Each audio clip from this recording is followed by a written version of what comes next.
Howdy, everybody. We're live. So Hola. there's Miss Hello. Courtney. Hey guys. Oh, well, I can only have 6 at the moment. Here you go. Gear. No. Here. Thank you, Gear. Hi, Courtney. You're such a turd. I Hello, know. everybody. Hello. Hey, How y'all Gord. doing? I'll fix that here. Who got with off? you. They didn't have to get off. That was Gear. Oh. They didn't have to get off.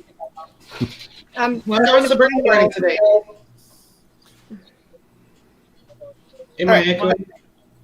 Yeah, I hear an echo Uh-oh. somewhere. I don't know who's echoing, but I hear an echo. Email. I'll be right back. I got to fix this. Oh, Lord. Are we live? Yeah, Yeah. we're live.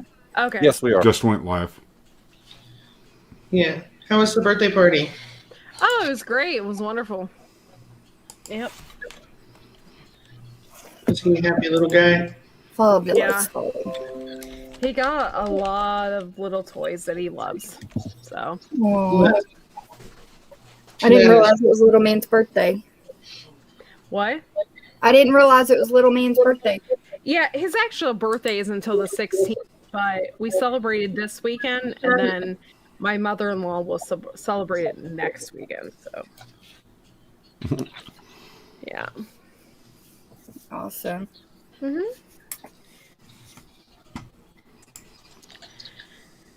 Lord be.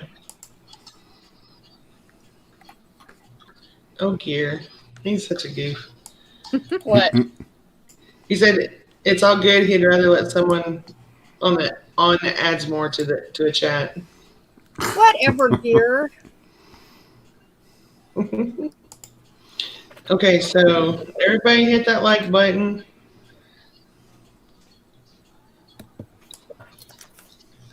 All right, I'm trying to pull up the other chat so I can see what's going on. That's what I was just doing. There we go. Yeah. Well, we've got no. Oh well. Anyway, when more people get in, we'll do our prayer list and stuff. So for the weekend. Oh, wait, that's the wrong thing I'm doing here. So did you guys get your pantry completely done, Trish, or you still... First subject, never mind. That Oh my looks like God. that would be a no. That would be a no. You walk through. It's a hard no right there. Oh man. You walk through my back door and there's like bags of groceries everywhere. I'm like, Dudley, seriously. I mean, Oh! it's dried stuff. It's, obviously I'm not going to put my refrigerator and stuff on the floor, but it's just like, I need shelves because, Hey! Now What? get There we go. back up here, dear. Come Now on. get back up here, Gear. What's going on? Oh, Gary, you might get smacked there, buddy. You better watch that one. It's no, he's got to try to fix our pickup and build shelves tomorrow. And work on a semi. No, all you gotta do is put the stupid mud flap on, Dudley. No, I got to put the hanger. Okay, but that's not gonna take all day. And please don't smash your thumb off like you did last time. No, I'm welding this time. I'll burn it off. I was going to say, he smashed his thumb off the last time, and you're saying it's only going to take him not all day? Luckily, Well, it was cold outside, so I didn't feel it. yeah, that's when we lived in Nebraska. You didn't feel it my ass, Dudley. You come in about passed out. That's when it hit me, when the heat hit it. Dear, I think he just got the paid version. I think they just got the paid version. Yes. Oh, you did. Okay, well, sure, babe. Go ahead and pay for it. That'd be great. Hey, Oh, it's boy. easier to ask forgiveness, baby. I'm sorry. Will you forgive me? Whatever.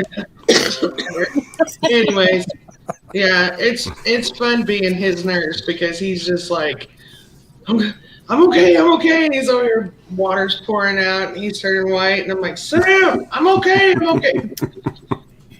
That's what I was telling the people in my Marco Polo group that we have. I was telling Trish and Dudley that and Josh that Yeah, my husband and I made a pair last night.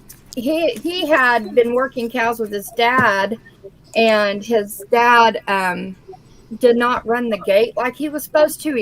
He's kind of getting a little bit of dementia, so like he forgot he's supposed to be running the gate, and a big calf was coming at my husband, about 700 pounds worth, and he's trying to get out of the way, and my father-in-law didn't run the gate like he was supposed to, so he wasn't veering the calf off, and it got a hold of my husband. Well, my husband's foot caught in the fence, and so here he was twisted and then bent over the back of this calf as it was running up under him and whooping him and everything. And so it hurt his ankle, it hurt his knee, Yikes. and it whipped around, so it hurt his neck and everything else, and his back, he's just completely sore. So between the cold air causing my joints to hurt, and every time I tried to move, I was groaning and making all kinds of noises, and then every time he would try to move, he was groaning and making all kinds of noises. And on top of that, he smashed his thumb, so he's probably going to lose his thumb now. So, yeah, we made a pair last night. We looked like an old, scraggly couple just sitting there. Tasha, I'm thinking it might be a good idea for you to go and get EMT training. It sounds really like might. It really might. It really might. For sure. Oh. It could have been a lot worse. I'm thankful, like, it didn't break his leg. It didn't break his ankle. His knees in a lot of pain today and stuff, but he's moving around better today than he was yesterday. What a mess. We were taking turns with the hot water bottle, like he was putting it on his hand and his knee, and I was putting it on my sciatic. Oh, That's fun. well, shall we do our prayer list? You know, there's only 4 people watching there. Well, that's 4 people, baby. Anyways, I shared it on my community page, so maybe. let's give it a few more minutes, babe. Okay. Give it a little bit longer. I was gonna say something, and my brain just ran away. So Any of y'all said it was someone's light in their darkness this week? Oh, I don't know. sorry. Oh, I was just going to say, not really me. I hadn't been very social this week.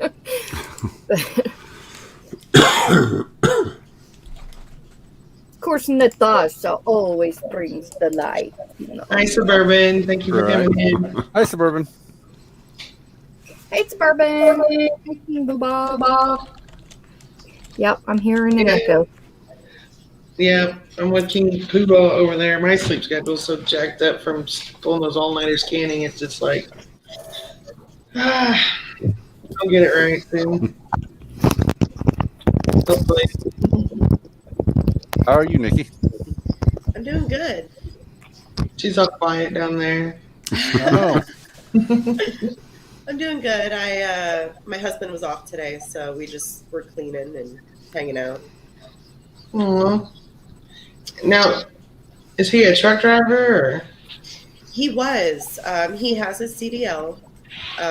He was working for Domino's, but it was a lot of hard work, a lot of weight that he had to take off the truck. He smashed his wrist, Oh, and he took like a month off.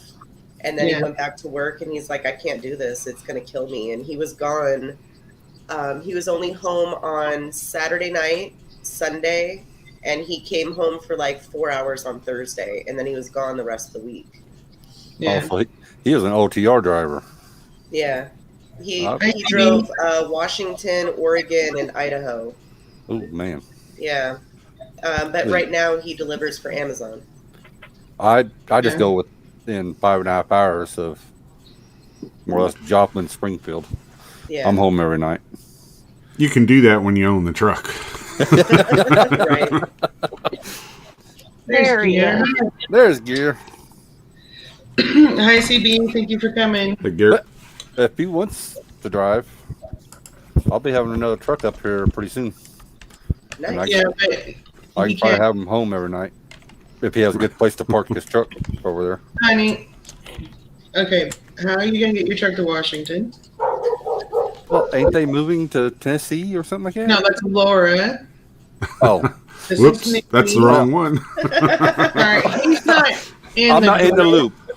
He's It's just Nikki's like, sitting there like, we're moving where? When? Dustin, I hope that happens for you. If it can't happen for me, I hope it happens for you. That's what I'm hoping for. That way I can sit back in a desk chair. I want some rich family member that I don't even know that's an old codger to like kick the bucket and leave me lots of money. Oh my God. Oh, Lord. Way to share the light there, Tasha. That's great. Okay. Where's your money? I thought that would warm the cockles of your heart. Man alive. My luck, if I had an uncle like that, I found out about it, he'd donated it. I love you, darling. I love you. So there's two people that I don't know. Trish, I don't know your husband. What's his name? That's Dudley. Pain in the butt. Dudley. Okay, hi Dudley. And Hello. Gear, I don't know your name. Gear. Yeah. Yeah, he keeps. Yeah, he's a hush private guy. So. If Where's you're- Josh? Yeah, There's Josh. And Josh. My name's Dan Gear Gryden, Gear Garden, anything but late for supper. I hear you there. Hello, Dan. It's nice. Lieutenant Dan. He's the marigold man. He's Yep. the marigold man. Yes, Dan the Marigold Man. That is Dan the Lord marigold. Marigold Man. There you go. Girl, Lord of Marigold.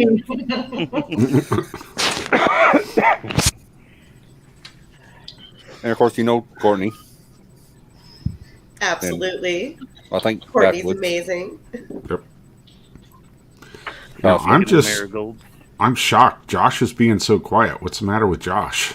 He's trying to fix his flag. Oh, okay. I told him he needs to hang it a little more to the right, but he likes the left. Mr. Dudley. Mr. Dudley. I think he said you were number one there, sir. Yep. Yes, baby. Are you reading in private chat? Oh. No, I forgot about that. So you're blonde most days. So I thought it anyway, was. it's not showing up as one. Well, give me a second. I'll remedy that. Golly. I can She's remedy the that. only one in chat. She's the only one in chat that's not blue. I'm like, wait a minute. There's an Well- issue here. King, the man of the house, is a moderator. It's not me. It's all right. I can handle it. Oh my. My goodness. Okay, let's do our prayers real quick. So many of you probably have already heard that OAG passed away this month. Old Alabama gardener. Lady B Homestead, she passed away the other day from the, stuffs. So we need to be praying for their families and stuff. My grandson, Bentley's other grandmother, Trish, and grandfather Ronnie both are looking at having surgeries here soon, so they're going to be needing prayers. And then the Wilkerson family. I don't know the whole story. I just know that he was let go of a job and also arrested. From what I understand, he's going to be going away for a while, and he will be leaving a wife and 6 kids at home. So they're going to be in need of prayer. So if y'all please don't mind praying for all them. That's everyone that I have. So if anybody else has any prayers, please let us know so we can get prayers up for them. Hi, Diggs. Hi, Fishes. I do. some good friends of ours. The husband you guys prayed for, his name's Roy. He was in the hospital due to the CV thing and got out and seemed to be on the mend, but he's not really making any more progress once he's gotten home. And now they think that maybe the CV caused heart issue. So he's having to go to a specialist. So that's really hard on him. He's a he does water wells, drills water wells and works on them. And he's always on the go, always doing. So that's really tough on him to basically be homebound right now and to not be able to do physically what he used to. I'm sure that's really aggravating for him. So Roy Hartley is his name. And then I still want prayers to continue for my sister Twyla, who has lupus. And then my sister Taffy and her husband Chad, because they're still recouping from the CV thing. So they're still having a difficult time. She's still getting winded really easily. He's still got a ways to go before he can even return to work. So. Oh boy. Yeah, it takes a while to kick that stuff. So. Yeah. Takes a minute. Anybody else? Yes. Anybody else? Nope. Suburban, are you still needing prayers for your mom and was it her brother-in-law? I can't remember. I don't know if she's still there or not. Not sure. I'm sure Suburban's still around. Yeah, I'm sure she's here.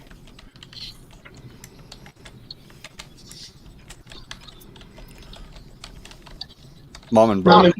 Okay, thank you. All right. I like doing the weekly prayer list. I just don't like that it keeps, it's just like. I mean, I know everybody needs prayers. It's a good thing. It's just, I wish the prayers were not so disheartening. Well, yeah. Wish the players were blessings and blessings Well, for prayer. Like the Wilkerson family, man, that just sucks because it's like right here at the holidays and. Yes. That's got to be hard on the mom. Very hard on the mom. Yeah. Yeah, I don't know how many of you knew Lady B's Urbanstead, but she was such a sweet woman. I mean, she just was like, first time she met me, oh my gosh, I love your personality, because I was just goofy, and she's just so sweet and welcoming. I really love that woman. I hadn't really been to her channel a lot here lately, and I really couldn't tell you why. But, man, that just breaks my heart for her family and all of those who were close to her and loved her. That's tough. Hello, Outdoors with Big Matt. Hi, Outdoors with Big Matt. King Poobah will definitely keep you in prayer. Not a problem there. I can't really talk about a whole lot right now, but my brother is really going through something right now. And I need prayers for that, and I need prayers for my husband who have some things going on regarding, you don't have to say the pandemic, I guess you would say. You don't have to give. Non-problem. Yeah, you don't have to give. Yeah. What do you call it? Descriptions or what are just. Yeah, God knows what it is we're praying about. We don't have to know specifics. He has a bigger plan than we got. Yeah, God's awesome that way. Yeah. So everybody got their coffee? Oh, yes. Bruce, are you charged up there, buddy? I got about a third of a cup left, so Oh, he'll be taking a it'll break be a in few about minutes. 5 minutes. Oh my goodness. Well, tonight I just wanted to kind of go through stuff that we can do if there is a hardcore shift scenario. What we can do as individuals to help another family or an individual? What are steps that we can take to be, that light in someone's darkness? I have a neighbor down the street who has both children and grandchildren living with her. And she told me last summer she won't garden, it's too much work. And I'm just, what day was it? Tuesday, I think, when I was canning, or Monday, I don't even know. It hit me, it came back to me. I'm not good at gardening, it's too much work. And I'm just sitting here like, I don't want to be that grandma or that mom that said, I'm sorry, you're hungry. I couldn't do it because it was too much work. You know what I'm saying? And so I told Dudley, we have 3/4 acres here. We're going to grow extra, and I won't lie, with my physical ailments and stuff, gardening kicks my butt. Like, let me lay in the highway and get run over with a semi, it would probably feel better because it hurts. But I'm going to grow extra. I'm going to grow extra in case, And so there's so many different things people can do. I mean, and the shift doesn't have to be, grocery shortages. It could be a house fire. It could be a tornado. It could be an ice storm that, the tree falls over and totally fries every electrical current in your house. These things happen all the time. It can be a major car accident, a job loss. There's so many things that people forget happen on a day-to-day basis. Bruce is completely familiar with them. He's worked them. Oh, yeah. So it's not just the illness. It's not just the shipping shortage. There's real life scenarios taking place every day. Something happens to the dad. One's getting sent to prison.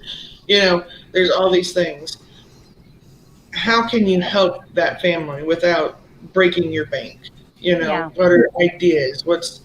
And I think that's something our community needs to look at as well, as if we're set back good, if we have our things covered, is there extra that we can put back for those purposes, for increases? Yeah. And not just that. Oh, I'm sorry. I thought you were through. No, go ahead. Go ahead. I was just going to say, and not just that, but like, you don't necessarily realize what another family's going through. I've told this story before, but it's been a long time. I went to school with this girl named Amy. And Amy was a sweet, sweet girl. She was pretty quiet, very, very kind, sweet girl. And this was in grade school, okay? Amy I invited her to my house to stay the night for my birthday. I kind of did this without my mom's permission. I was just like saying I was going to have a birthday party. And Amy comes and she brings a present. And in the midst of her being there, come to find out that was her only present that she had that was under the Christmas tree. And she brought it to me for my birthday. Well, I opened it up, and my mom had actually gotten me the same thing, and it was under the tree. So my mom said, I think you need to give Amy something, and she picked out that package, and I gave it to her. But we were sitting there, and of all things, we were eating Sloppy Joes. Sloppy Joes. And this girl was chowing down on it like it was some kind of a steak and, like a real fancy meal. Like it was just amazing. And my mom, thank God for my mom, she had that discernment. She's like, Amy, are you okay? And she goes, yeah, this is so good. This is the best thing I've eaten all week. And my mom just knew right away to ask, what have you been eating this week? And she goes, mainly Jell-O. We just don't have any groceries in the house. Oh my gosh. My mom immediately, she goes over to the cabinet. She's getting flour. She's getting sugar. She's getting butter. She's getting all of the basics and then some extras so that they had some meals and actual meals to put together, the spaghetti sauce, the hamburger meat, the spaghetti. And, you know, I learned from her, don't just give somebody a bunch of random crap. Give them stuff that they can put a real meal together with. When people are giving to food pantries and stuff, a lot of times they just give what they don't want. Yeah. And I've learned from my mom, and I'll tell you what, we gathered that stuff up. She went and picked up the extra stuff that she didn't have, some basics like oil and things like that. And we took like 3 bags of groceries over to their house that night. I mean, my mom didn't wait because she had siblings at home. And we get over there and the mom and dad are both just crying. I mean, just crying. And so you don't know. I mean, they didn't look like they were poor. They didn't look like they were in need, but they were. And so I've always let my kids know and their friends know when they come in the door. When they come in the door, you're mine once you walk in that door. If you ever need me, I don't care if it's 3 a.m, you call me. Don't you ever do without. And we have. I mean, when we give food, we give full meals. We'll give the hamburger. We'll give the, you know, the spaghetti sauce. We'll give the spaghetti. We'll give, you know, some kind of vegetable as a side. We try to give meals and not just random stuff, you know. Yeah. Yeah, it's like at if you put 7 people together and each one contribute 1 meal a day, that's a week someone could be on their feet a little bit That's longer. right. Yeah. And That's right. that week it could be the turning around. Yeah. Yeah. I try to grow them to my neighbors. Understand that a little bit more of it next year. Because of the way things are going, and we're gonna have to help each other out in a situation like that. And the less they have to worry about is probably, you know, the more you can help them worry less, would be a lot of light shed. Yeah. And take the burdens away from people. It's hard to do, but it's worth it in the end as long as everybody can come together. Yeah. Oh yeah. Yeah, and it doesn't take a lot. I mean, I've seen people where, you know, just getting a blanket has lifted them up, you know, because their house is burning, everything that they've ever owned. So that blanket is that's their one security. They cling to that thing like there is no tomorrow, you know. And I know there's a lot of people in our community who crochet and they sew and they do all these different things. And so, you know, take time out and crochet extra blankets, or, you know, if you make the little loveys, which it's like a little baby blanket, and I'm talking like a dish rag size with a little animal head on top. They call them loveys. You know, if there's a baby, you can crochet something like that. Have those things set aside so that there is some kind of, you know, power outage or something, you know.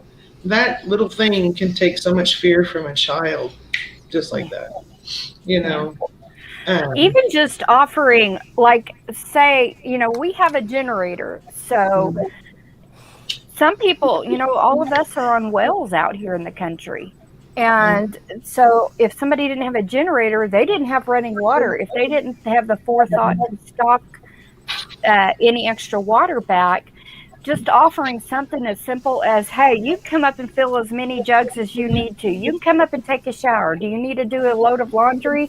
Our water will be on from this time to this time. If you need water, you can come up here. If you need showers, you can come up here. And that makes a world of difference to somebody who who didn't think, you know, and maybe then they will start getting in that mindset and start thinking, okay, yeah, that would be smart to have a generator or have an alternative power source, or in the least storing up some water. So little things like that make a world of difference for people. Yeah. It doesn't have to be some big, huge gesture, you know? No. And a lot of times you don't even, you know, like if you're watching a family down the street and you notice they're not going to work anymore, you know, and you're not seeing groceries, sneak over there and leave some groceries on the porch. You don't even have to say it was you. Just, Yeah. you know. leave it on the porch and knock and walk away. Take off. Yep. Yeah. So I just wanted to kind of see if people had other ideas besides just food. You know, what's other stuff that can be given to people to just help lift them up. You know. Yeah, Mental health, I think, is going to be a big issue. I mean, there's going to be a lot of PTSD. There's going to be a lot of stuff that, you know, you're going to have surround your. If you don't know how to deal with it yourself, surround yourself and get somebody that's close in the group that knows how to deal with it, because there's going to be a lot of it, and it's going to be tough. Yeah. Josh, I'm sorry, I can't understand half of what you're saying. It's really muffled.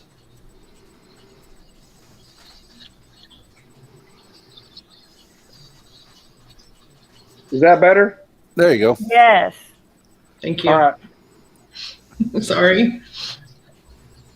I thought that was just me. I was just like, That reminds me of a time that's been, about 2-3 years ago. Our neighbors down the street, well, when Annie moved in, her neighbor across the street from her had cancer. And she was always outside doing something, or she wouldn't be outside. it was wintertime. It was wintertime. So Trish come up with the idea of, she made 6 or 7 of those crocheted beanie hats for her. Well, the lady didn't speak any English really, and Annie kind of Okay. had to translate. Well, okay, so here's my problem. Our neighbor is Mexican, and she was out in the winter, and it was pretty cold that year. And she had a bandana, and anybody that's ever had to deal with a bandana knows it's not going to keep you very warm. So I made her the beanies, and I don't speak Spanish, and that's saved my butt. So, you know. So I'm like, went to my neighbor Annie.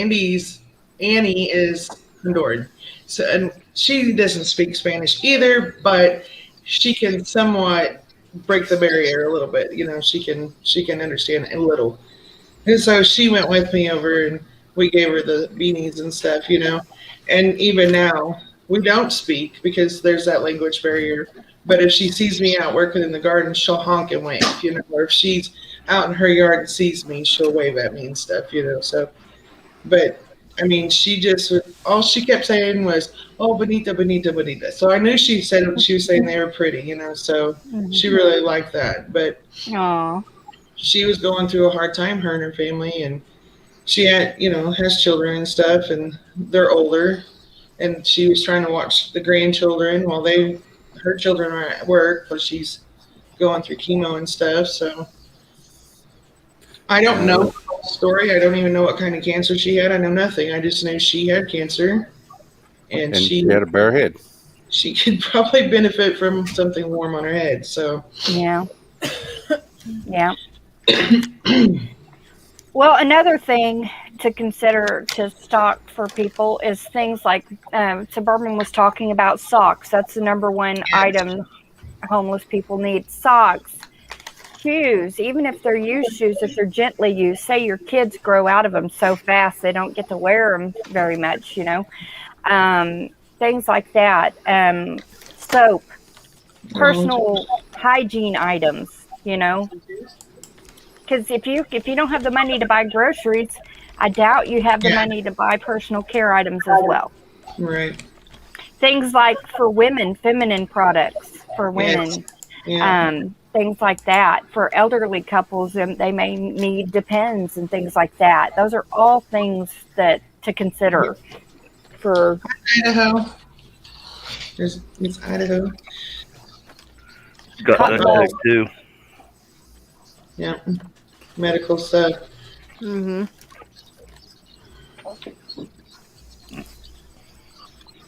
Hi, Idaho Garden Girl. And a lot of stuff ain't very expensive. No.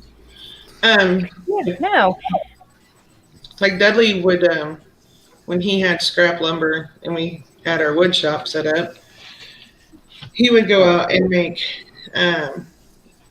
little dinosaurs out of wood, out of his scrap lumber. He would make little cars and just little different things, just tinkering around. You know, if you work in a wood shop and you got spare time or extra lumber laying around, you know, make a bunch of those. Little kids love that stuff. Mm-hmm. They love. They just that's so neat that you make that. You know. Yeah. And I don't know. He probably went to get one or two. I don't know, but I mean, because I know there's a lot of people who do crafts and stuff that are in our community as well as just growing extra food. There's just a lot of different things, and I just encourage people to garden. You know, if you can grow an extra 3 or 4 plants just to help somebody else. You know? Well, and that's another thing. Maybe like I know Uncle Al's mentioned this before, but just like giving somebody new in your neighborhood or somebody that's in need in your neighborhood a fruit tree or something that they're going to have food that's growing on their land too, you know. But it just kind of depends on the person and whether they'd be put in the effort to do that. But also those little sampler things from hotels, you know. The sample shampoo and the hand soaps and the body soaps and all of that stuff. Hi, LP. Suburban has a good one here. She said one thing that she thought about is donating extra seedlings to school or community gardens. She threw away many extras because her neighbors didn't want them. So, yeah, I mean, there's just a lot of ways. And I just want to encourage anybody out there who's going to grow a garden, you know, make an extra row just for a little extra. If you have a neighbor that you know is not prepping, who thinks the world's just fine, maybe grow that extra row just so you can help them out for a day or two, you know, something. Aw. Yes, King Google. Yeah, they do. My grandson loves those Lincoln Logs too. Yeah. Hey, LP. Thanks for coming over. Lincoln Logs are better than Legos. Yes, I said it. Legos hurt. I'm just saying. They hurt. Especially when you get them stuck in your skin when you're weed eating because your kid played with them outside and you didn't see them. Yeah, it feels great. I don't like either of them in my home. They always get thrown around. They're never played with right. Whatever I find them, I throw them away. Well, that's because you usually find them with your feet, right? Yeah. Well, in all honesty, it's better to start with jacks. If anybody remembers what those are. Oh, yes. Oh my gosh, I haven't seen those in years, but yeah. Just little dinosaurs. Yep, those are cool. See, I love stuff like that. Hold it by the body, babe, so they can see their little heads. Is that the elephant thing? Yeah, the little baby woolly mammoth. What is Yeah. that? It's an elephant, right? Yeah. Ducky. Just like a Aw. those are cool. Cool. But I mean, you know, little kids love stuff like that, and a lot of people think only boys like dinosaurs. My granddaughter loves dinosaurs, so see, I love dinosaurs. I can't identify every dinosaur, but it is pretty cool. So. Pterodactyl. Yeah. See, he knows. But I think I had more, but I gave some away to a little kid that loved dinosaurs, and he didn't have any toys, so I gave him some. Yep. Yep. But I think it took maybe an hour a piece to make them, and the wood was free because it come out of pallets. So. Yep. Yep. Heck yeah. Hi, Purple Tea Bear. Thank you for coming in. Hi, Purple Sea Bear. No, you didn't say books. And you're right. That is good. That is good. LP definitely books. Definitely books for kids and adults alike, you know? Yeah. I love books, especially the glue. You like to eat them, dear. Let's be honest. Well, you know.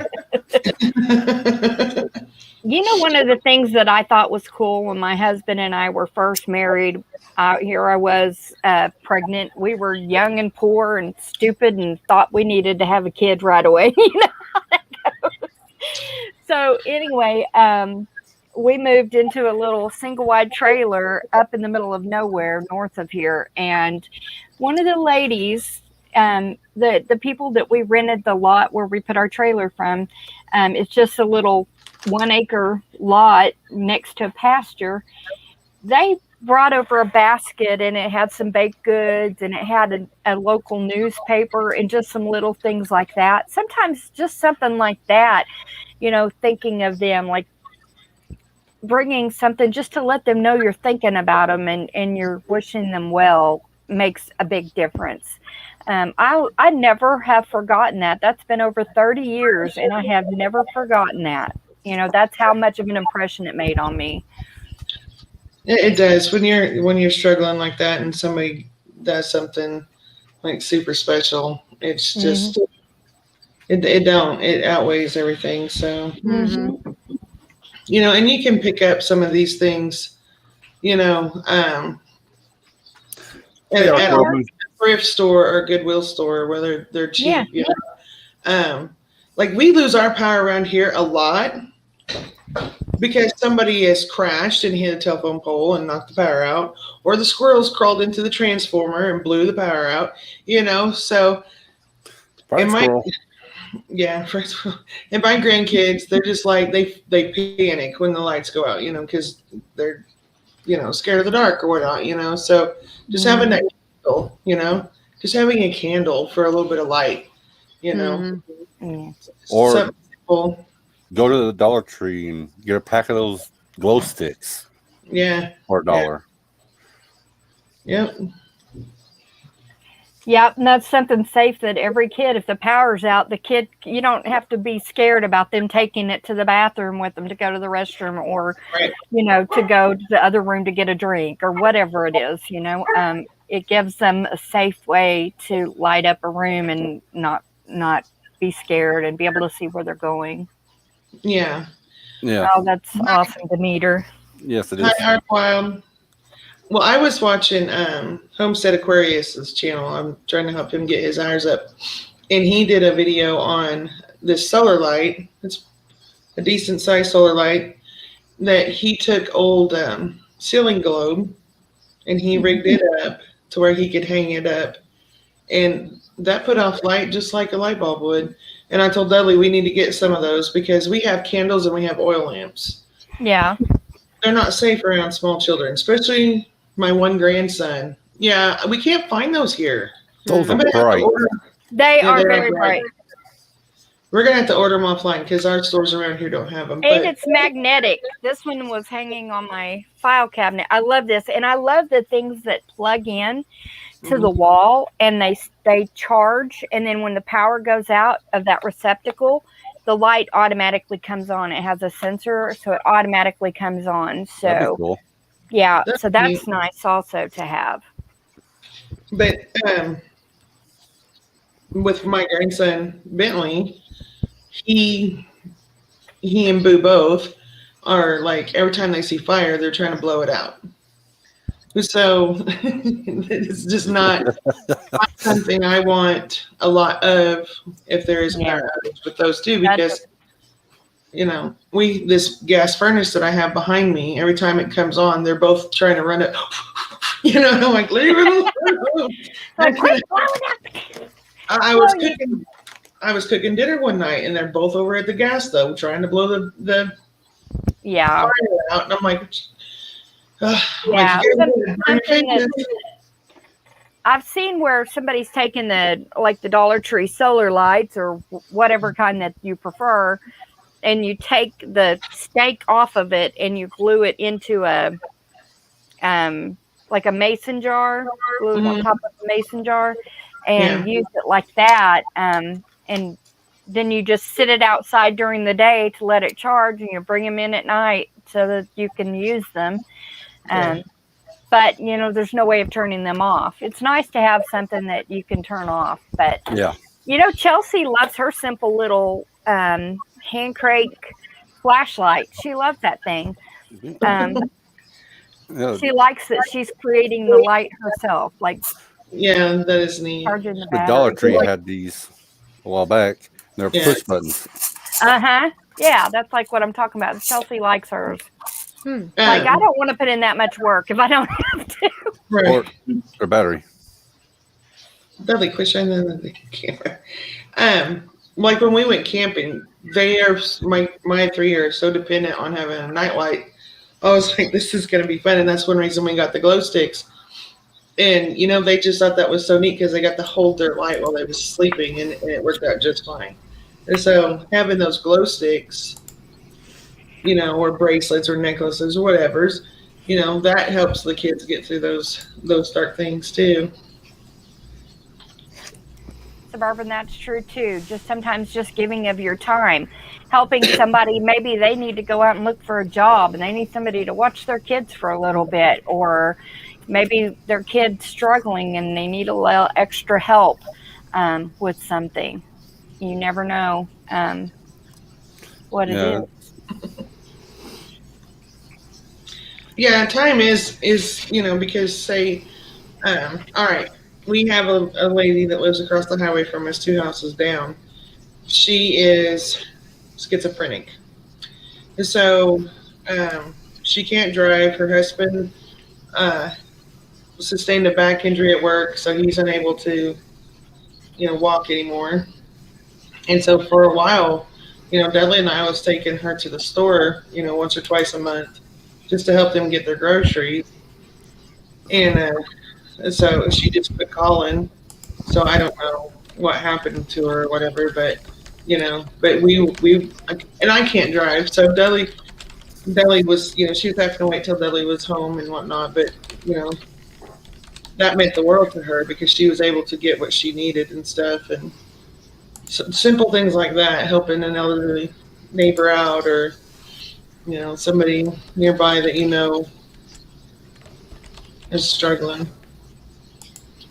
Yeah. Well, there's Josh. He dropped out because the speaker's messing up, he said. Uh-oh. Hi, Abby. Hey, Abby.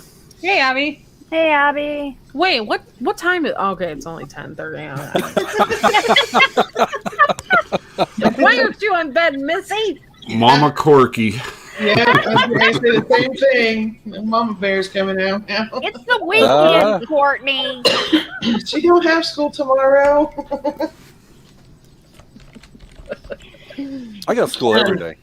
Bruce, what was some of the stuff? Did you ever witness neighbors helping neighbors, like with your fires and stuff, or anything like that? I mean, He was probably too busy.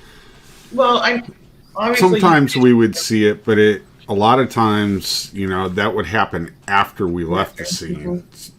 Sometimes you'd see, if there was like in one of the more densely populated neighborhoods, you'd see some of the neighbors come out and they give like blankets or something, or give them a chair to sit on because, of course, they can't be in their house because we're in there spraying water around.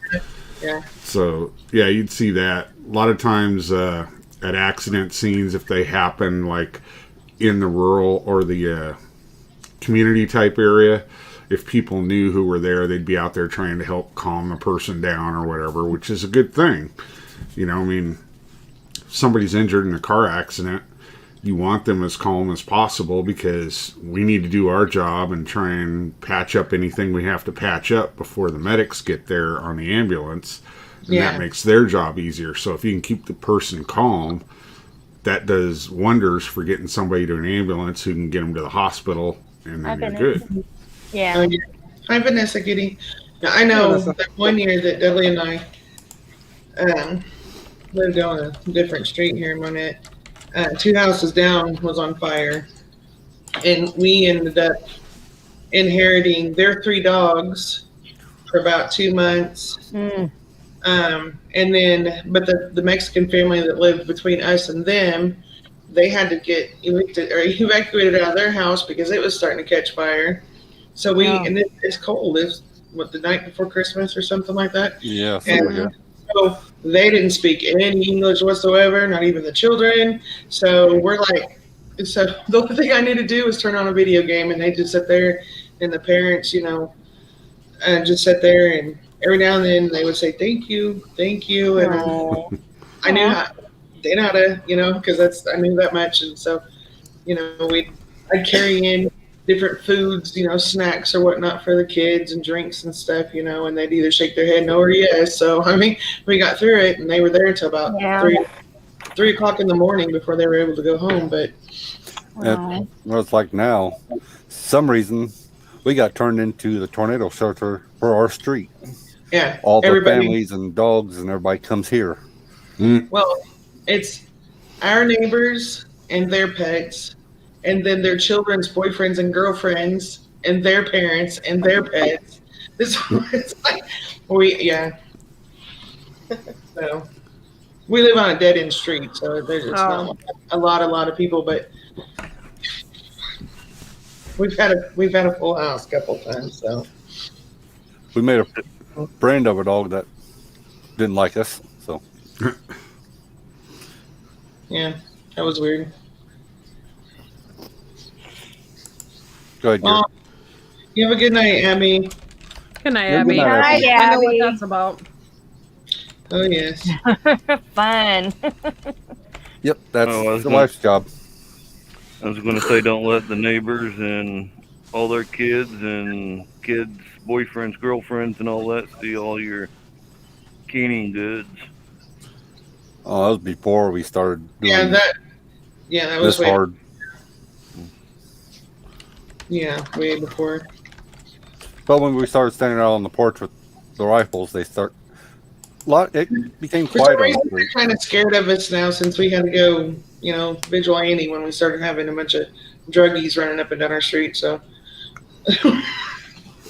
Yeah. yeah, it's okay though. It's all right. I had a neighbor when I was 23, and this kind of goes back to the story about neighbors and offering food. And she had 2 kids and was married, and her husband was never home because he was working. And she used to come over to my house and a few other neighbors' houses, and she would always ask for money for her kids for food, for dinner. And I started just giving her mac and cheese and the milk and the butter, or pasta and sauce for dinner. And she came around about 3 more times and then stopped coming to my house because I refused to give her money. Yeah. You have to Yeah. be really careful. Yeah. Yeah. That's true too. That's me. I mean, if somebody's saying my kid needs medicine or needs to go to the doctor, if I can financially help, I'm going and I'm paying for it myself. Yeah. I'm not handing them over No. unless I know them like really well, and it's somebody who's normally more than willing to go work the tail end off, and they're just falling on bad times. I'll pay for it, but and if they don't want that, then obviously they had other plans for that money. Yeah, that's Right. like I've helped a couple people out on the road, holding signs saying need gas. Well, all right, pull up to the pump and I'll get you some gas, or I'll get you a burger or something. I won't hand them money because Yeah. Where'd she touch it? Dudley, can you 95 send burgers. Fishes Alive link? yes, I don't know if she sees you yet. 95% of them that have a sign need food or need gas, you offer to buy it for them, they'll say no. for them, and they won't accept it. No Yeah. money. Can you say hi? No, Yeah. I'm not giving you money. Hi, Janet. I'll buy it for you. Yeah. Yep. Do you have anybody has suspicious email? I do. I'll send it to her. Thank you. Pasta. Hi, Sweet Pea. How are you? Good. Did that make her Love mad? you. I love you, Miss Lydia. I love you too. Give her a kiss. Okay. Go get in bed. Go get in bed. I love you. Go get in bed. Or I remember one time I helped this couple out that needed a ride, and when I stopped to pick them up, oh man, I could smell them before I got there. Then they had a dog with them, and I like, oh well, let's just hurry up and get them down the road. Yep. And there was some of those I can't say hippie, but You're dating yourself there, Dudley. Yeah. Hippie. Suburban, don't worry about it. We know who you're talking about. But they were the older ones that like to live in the woods. Yeah. Not the hillbillies either. Yeah. No. I hear it. Kitty, kitty. I know. Uh-oh. It's Mama's feeding them, except for one. I thought I heard Chinese. Where are you? Dudley Wiley. No, That sounds seriously. like something Gear would say. You'll upset people, and you're not. If you start upsetting my friends, I'm gonna upset your backside. Just saying. Ooh. You don't upset anybody.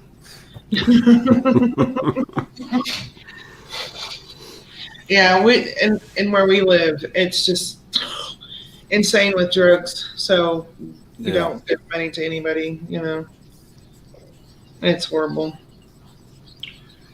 Idaho Garden Girl, there's been times and it's been like that for me. Like instead of handing money, we'll hand them food and stuff, and sometimes they'll take it and sometimes they won't.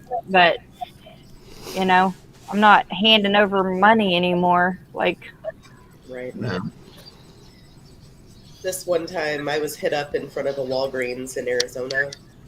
This lady had given me a story about how she had taken the bus and she was on her way to her son's house, his wife had just had a baby, and they needed diapers.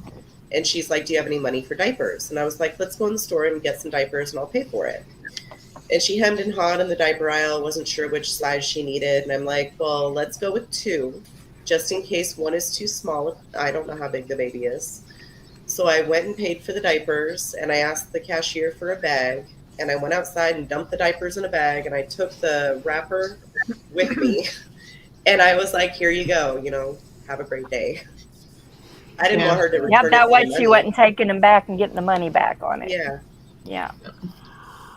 We had Always. a guy at the Walmart here in town, and he would hold a sign, veteran, I didn't even know it. he'd say, I'm a veteran and I'm hungry, And Dudley was watching one day, and some people were buying food from the Burger King right there. And he took his sack of Burger King and went and crawled up in his Cadillac and drove away. It's like, oh, wow. In his caddy? Yeah, Yeah. The nerve Yeah. of some people. What? yeah. Yeah. My mom said the only thing is you got to be careful about something like that, because here she was dirt poor with us, and she happened to be using somebody else's vehicle to go run her errands that needed to be run because hers was broke down or something. And also, we always looked scraggly, but then she had nice clothes. But what the deal was that she had to have certain clothes for her job.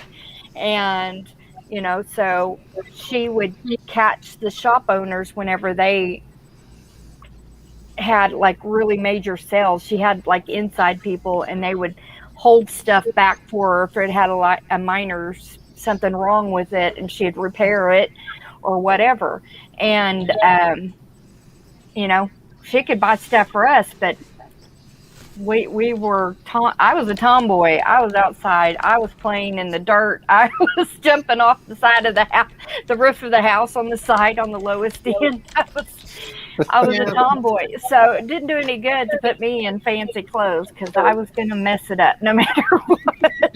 That's how I was, jeans and t-shirts. My mom hated it because it was like putting me in a dress was like putting a cat in water. So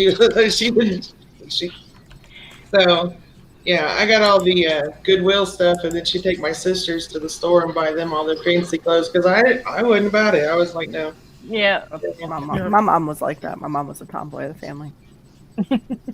I was definitely a tomboy. They kind of made her that way, though. They made her feed the pigs, so wasn't any point in dressing up to do that. No. Excuse me, I just dropped my cashews all over the floor. Uh-oh.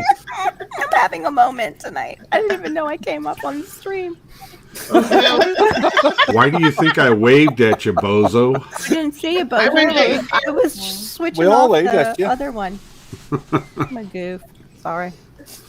Wait, Just sitting there waiting. we're live? No, we're not. Go ahead, say what you were going to say, Quirky. Let it out of the bag. Let's talk about last night. Oh, Lord. Oh, I would love to. Let's Right. bring it up.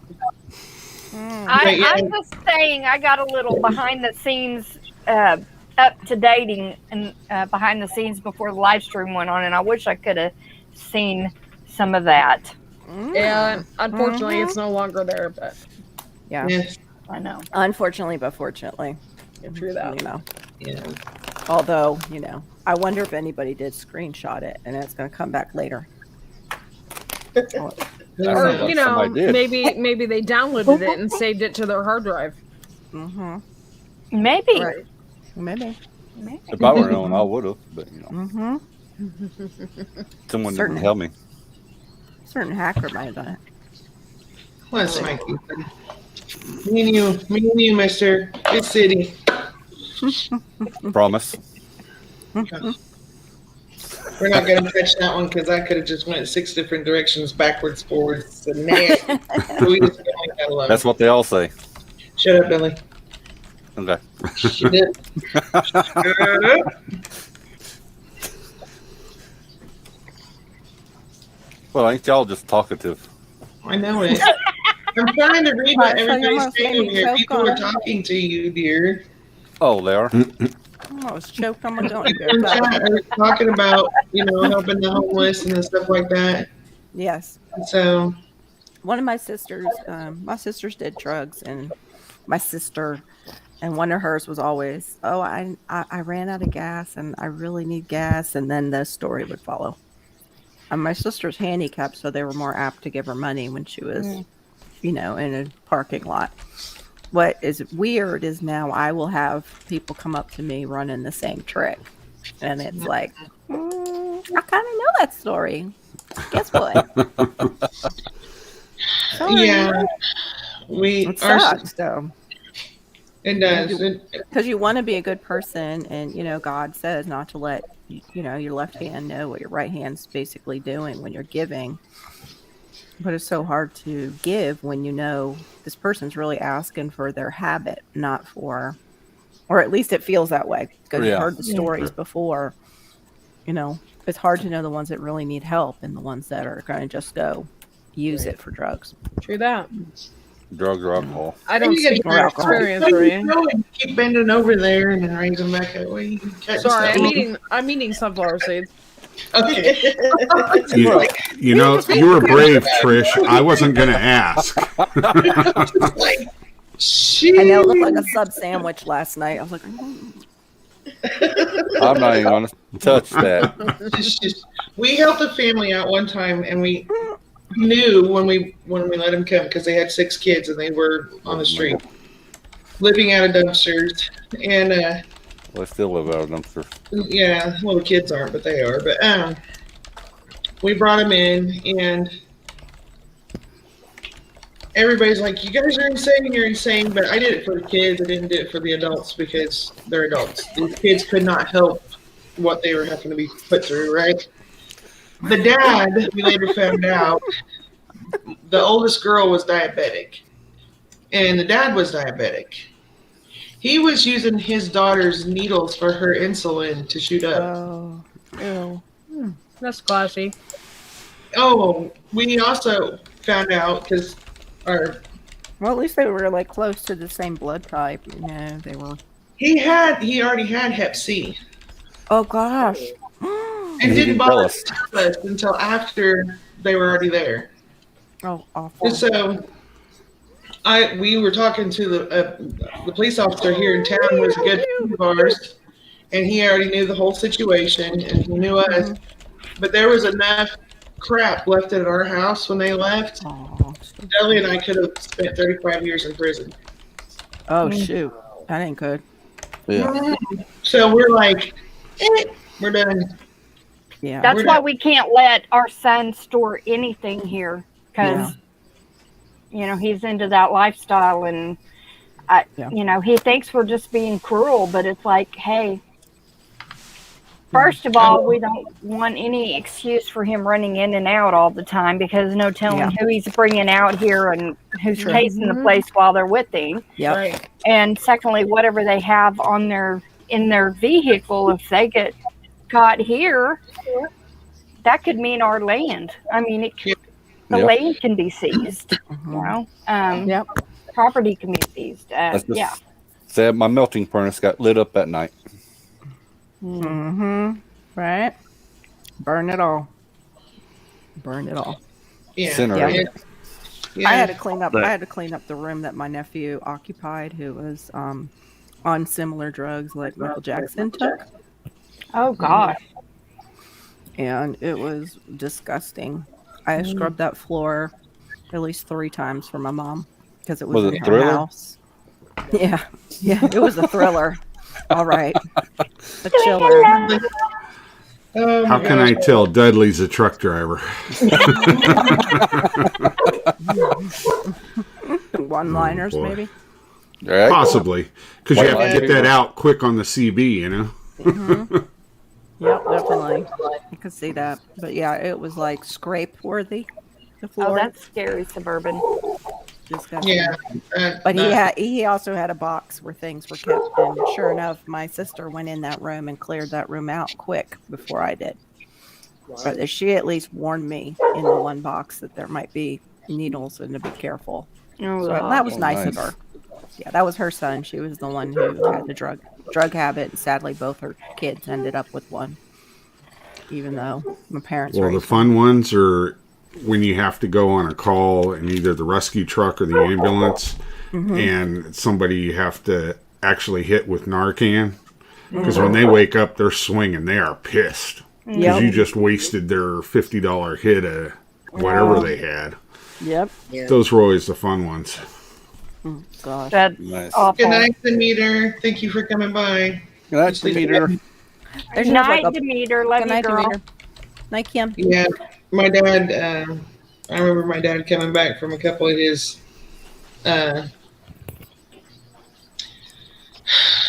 scenes that he had to go work where they OD'd, and he's, you know, this is before the Narcan came out, so it was mouth to mouth, and I was like, Wasn't that before they done the one-way blockage? yeah. So he had several stories where he was like, yeah, I was giving this damn beep out the mouth and they started throwing up. I was like, I've heard those stories before. No. Yeah. Bruce probably knows. He's probably seen it. So yeah, I've heard of those stories. I've seen it, but I was smart enough that we always carried around little face guards. So you put the one end into your mouth, and it's a one-way valve in there, and you can blow air in. But if they start to throw up, it comes out on their face, but not in your mouth, which is the way you want it. Night, Leah. Love you, girl. Good night, Leah. Night, Leah. But yeah, Good night, he Leah. came back with those stories, and it was just like, Dad, shut up. Shut up. Good night, Leah. Yeah, that's it. Nope. I don't mind helping people out. I mean, it's I cannot not help somebody, I guess. Is it selfish that I would like to say that I really mind helping people? No, it's not selfish at all. Okay, because I got really burned, and so therefore I mind it. You know what I mean? Yeah. We mind now more than we did.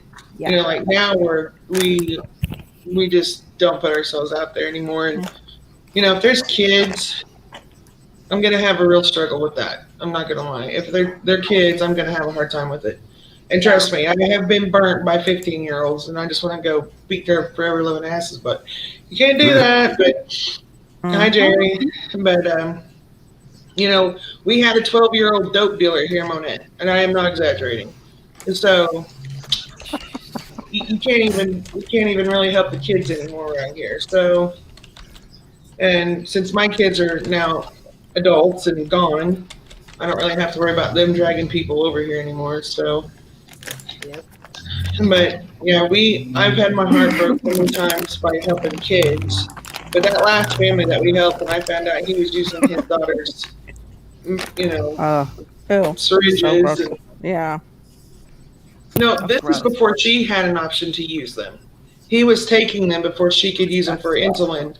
So she wasn't even able to take her insulin because her selfish father. So, you know, luckily we were able to get her some more, but it was just like, you know, because we're like, where did they go? And we didn't have a clue that he was still using. So I don't know. Yeah. Can you eliminate your Google account with having YouTube? Because YouTube, I thought, required us to have a Google to sign in. Right. I think you had to have just an email. Okay, Not- just an email by them. Okay. Yeah, not well.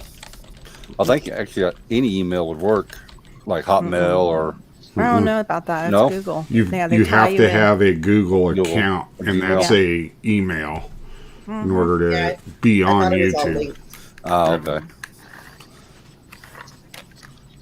But you don't have to give a Google account on your about page though. You could use your Proton for that. For contact. That's for me is about to be switched. What's that? Yeah, I need to too. My email address on my page.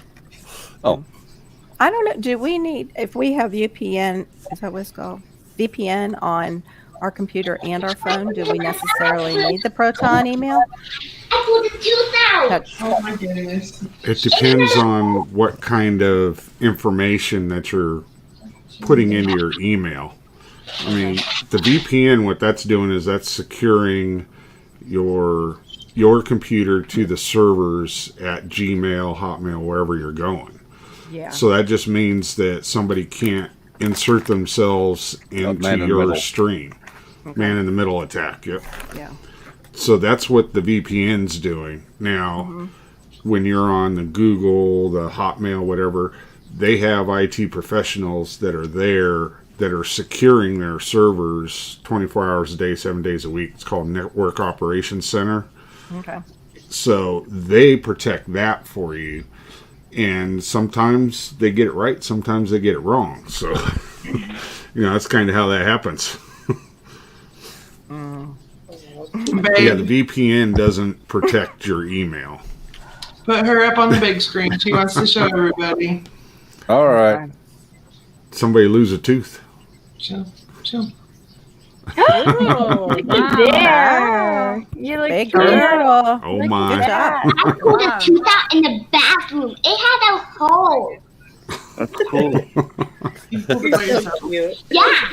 All by yourself? Yeah. And you're not crying. No. Awesome. That's my big Oh, girl. good job. Get in bed, okay?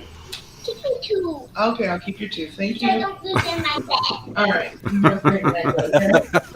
All right. Be great, Hey, sweetie. Little Creek. That's good because my son's afraid to show me any of those teeth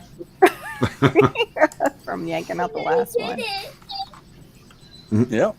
Good job. Now Going they just good. fall out on their own. Hey, Little Creek. Yeah, she's adorable. LP. Gotta be careful what you riding outside, chat. Whose house are you sneaking into, LB? Jesus. Man, People don't like that stuff. Too much of that going around for reals. Sneaking into Skypes. they can get past my dog. Well, they might not get past Jessie, but yep, tooth fairy time. This is her third tooth. So You know how I She momming. Momming hard. Mom life. Hashtag mom life. Okay. So you gotta hear. I'm very sorry. I must have missed your comment from before. Everybody's super excited for you. Oh my. I'm on gummy bears now, What's so exciting? by the way.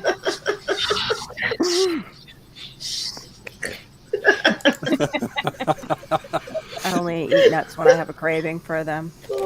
Okay, it's a joke apparently. Yep. Yep. And Sorry, it's in the privates. About the privates. Jump in the private. Jump all in. Oh, Lordy. You guys are cracking me up. Uh-oh. Fishes, you got to think about what you say sometimes. Why? It makes it less Oh, fun that way. Oh, my. Oh, Lord. Oh, no.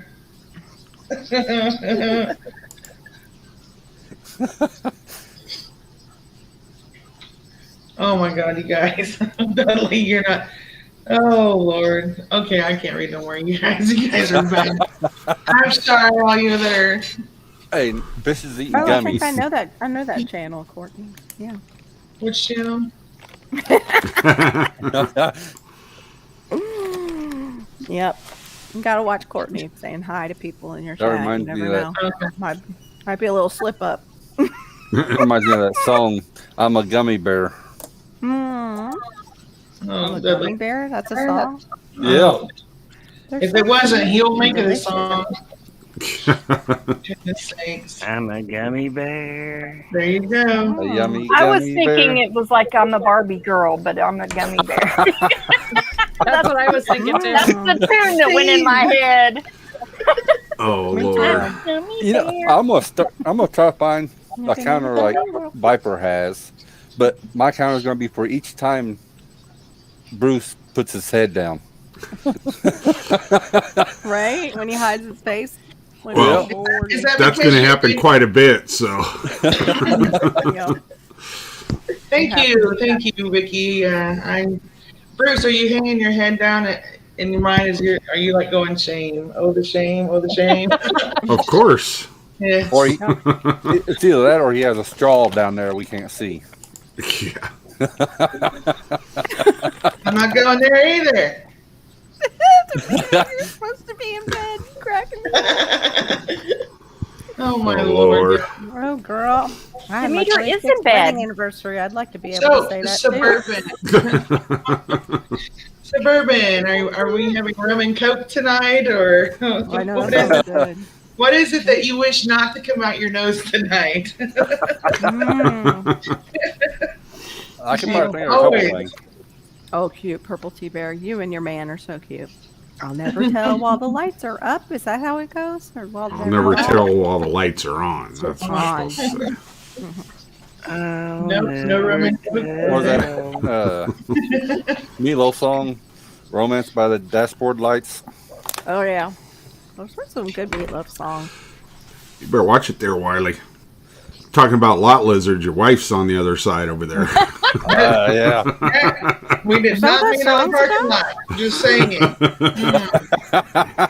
No, What? yeah, have never been that desperate. Thank you. What? Wait a minute. That's really what the song's about? I thought it was just like kids getting it on in the car. I didn't know it was about the women that meet at the truckers. I'm so confused. That was What song? Courtney. That was Courtney. It's a meatloaf song and it's about love. What is it called? What's the title again there, And Dudley? Love by Love, the lizard love. It's love by the dashboard lights. It's not Yeah. romantic. Oh my love. gosh. Well, I was trying to be romantic. I love you, darling, but romantic. I you would were do not. anything for love is about a lot lizard. That's so I'm freaking so, confused. no, right? I have no idea, guys. Honest to God, I have no idea. Do either one of you really know what a lot lizard is? I do know what a lot lizard is. I do. Oh, Lord. Big And it's not a lizard in my Florida. life. I know. They're all over the place, those lizards. They're still cold blooded, though. Yeah. Uh-huh. What do they Yeah. call It's- YouTube lizards A What is it? blizzard of lizards? of YouTube? Oh well. I don't know. You'd have to ask Fishes. She's the one that has to shoot them out of the trees. Yeah, I know. Thank God we never had a. Well, actually, no. I gotta take that back. When it does get cold, they drop out of the trees. When it gets so cold, they will die, and Yep. just Yep. they have to put a warning actually in the news to watch out for dropping. You get hit by a Lizards. 20-pound lizard falling from a tree. I guess that's a big problem. It is a big problem. Yeah, Diggs, you're right. Wink, wink. It's about baseball. Mm-hmm. Uh-huh. Yeah. There you go, Bruce. Batters up. Yeah. Yeah, it's not about a lot lizard. I'm reading the lyrics. So Terrible. About young love in a car parked by a lake. Mhm. Fishes. They'll do anything for love, but they won't do that. But he Lord. won't do that. Yes, there you go, Diggs. Okay, For sure, Courtney. Dig. Diggs We must just have made Tasha laugh so hard she had to turn the camera off. Or she was No, hiding her face. the dang dogs Oh, the dogs. stay outside, bark, bark, bark, bark, bark, driving me insane. As soon as she steps out the door, she starts barking, and she doesn't quit until I let her I back hit in. my head on this microphone one more time because Well, quit How much bending ball over. Excuse point have me, you had ma'am. tonight? How did you end up with this concussion? Well, She was watching her friend eat nuts. Don't look at me because I'm not Drinking answering. half a glass of wine and having some That was not a good one there, Wiley. I don't know, It's kinda Jerry Riggs, that if the old Lot cashews, Lizard folks, makes it so. to Windyville, they probably do. Oh, a live lizard. For YouTube, would it be a live thing? Oh. I like the live lizard. That's a pretty good one, Diggs. So you're eating David's original. David's. they just Oh, my keep Lord. getting less and less teeth. Mm-hmm. Well, some people like that. Oh, Debbie, I would be thinking if I were you, Mister. Just saying. make me. Fish has got that.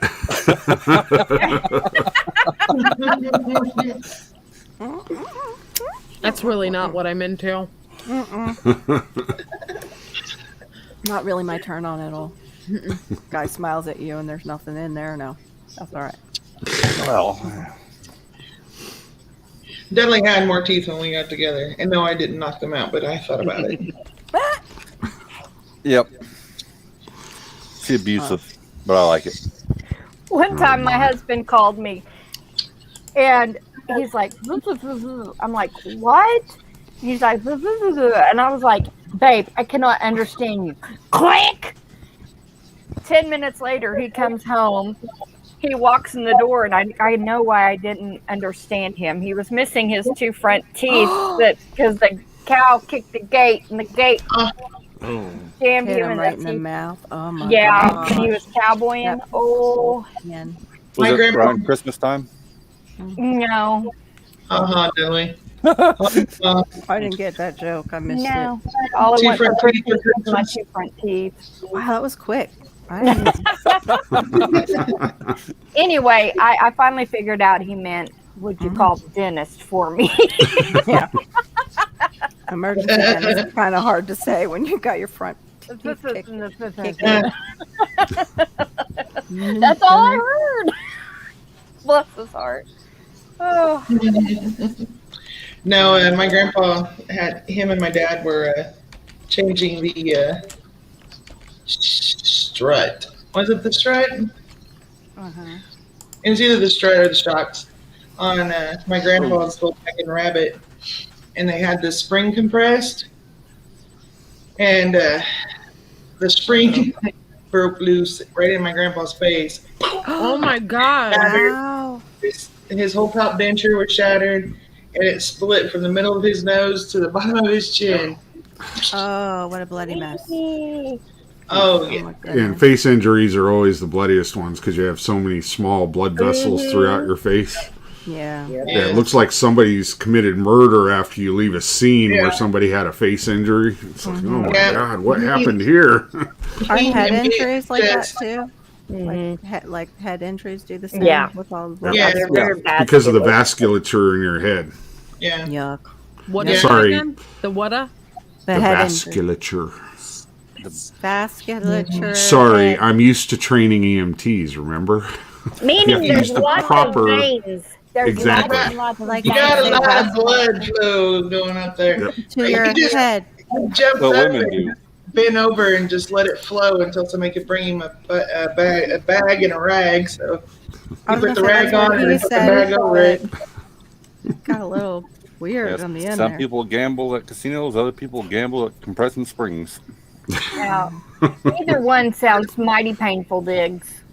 Yeah. Oh, ow. Both Good hurt. night, LP. I'm glad you Night, heard LP. about it. Might help you. Diggs, I've been stepped on by a horse myself. I know the feeling. Come back and see us. They're on every Saturday night, Yep, you're welcome 9 here p.m. anytime. Central. Thank you. We've only missed once Saturday. Yeah, and Yep. what do you call it? They said they went on a little later tonight. Hedgehog is usually on before you guys. I was trying to find you, and you didn't have the reminder thing up when I was looking, or I couldn't find it. On my phone, it's gotten to where it doesn't show upcoming live streams anymore. I have to go. Me in either. Or it shows people I don't even. It's like I haven't been to their live streams. Where are the people I go to? Well, you never went to ours either until now. No, I've been in your live stream in the side Oh. chat before, in the very beginning. I think, like the first one. Dang, Suburban. That's awful. That's I've awful. been a prep for it too with Trish before.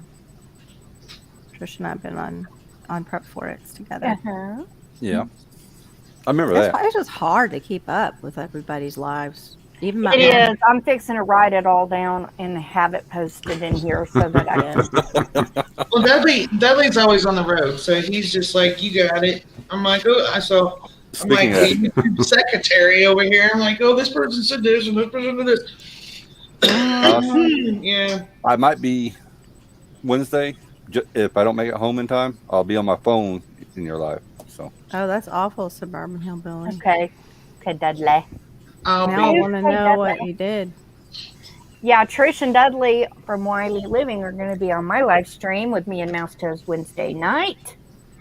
Awesome. Yeah. I'm scared. Diggs, that's pretty cool. You should be. You're up there with Mouse. Yeah, you better watch out. You'll have Natasha and Mousy there. Watch out. Wow. Hey, you know what? And that's great. Kevlars and bulletproof vests are required. Natasha When he seems opens nice his mouth- more Right than here. Mouse. Yeah, when he opens his mouth, I'm rolling out. I'm standing behind you. Trish doesn't want to get hit by accidental misfires, you know. Yeah, because Master like kept, yeah. When how she pop up there you go. I'll get it out one of What these kind of days. misfires are we talking about here? Little Creek. I got you just have excited. to Let us know when you're doing live. I don't know. What were you talking about, Fishes? Yeah. I don't know. Sounds like somebody was showing up early for something. Premature. At least pretty good at that premature stuff. Keep talking there, mister. Keep talking, Mr. Wiley. Hey, Night, Jerry. Thanks Good night, for Jerry. I didn't join the Minuteman for Yeah, militia. shut up, Dudley. Come on.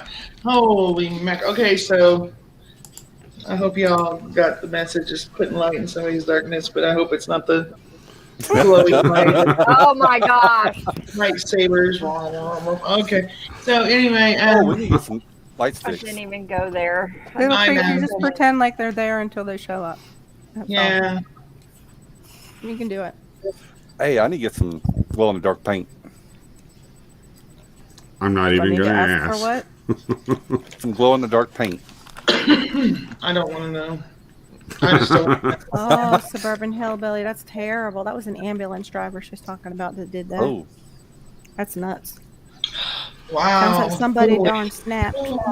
That's sickening. I mean, especially It is. people that work on the ambulance, fire, any emergency personnel. If they've seen a scene like that, how they can then willingly get behind the wheel Mm-hmm.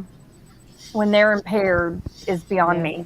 Well, I don't know about this person, but I can tell you after years of my dad being on the fire department and Navy, and I'm not solely blaming those, but he desensitized to the point that he's cold-hearted now.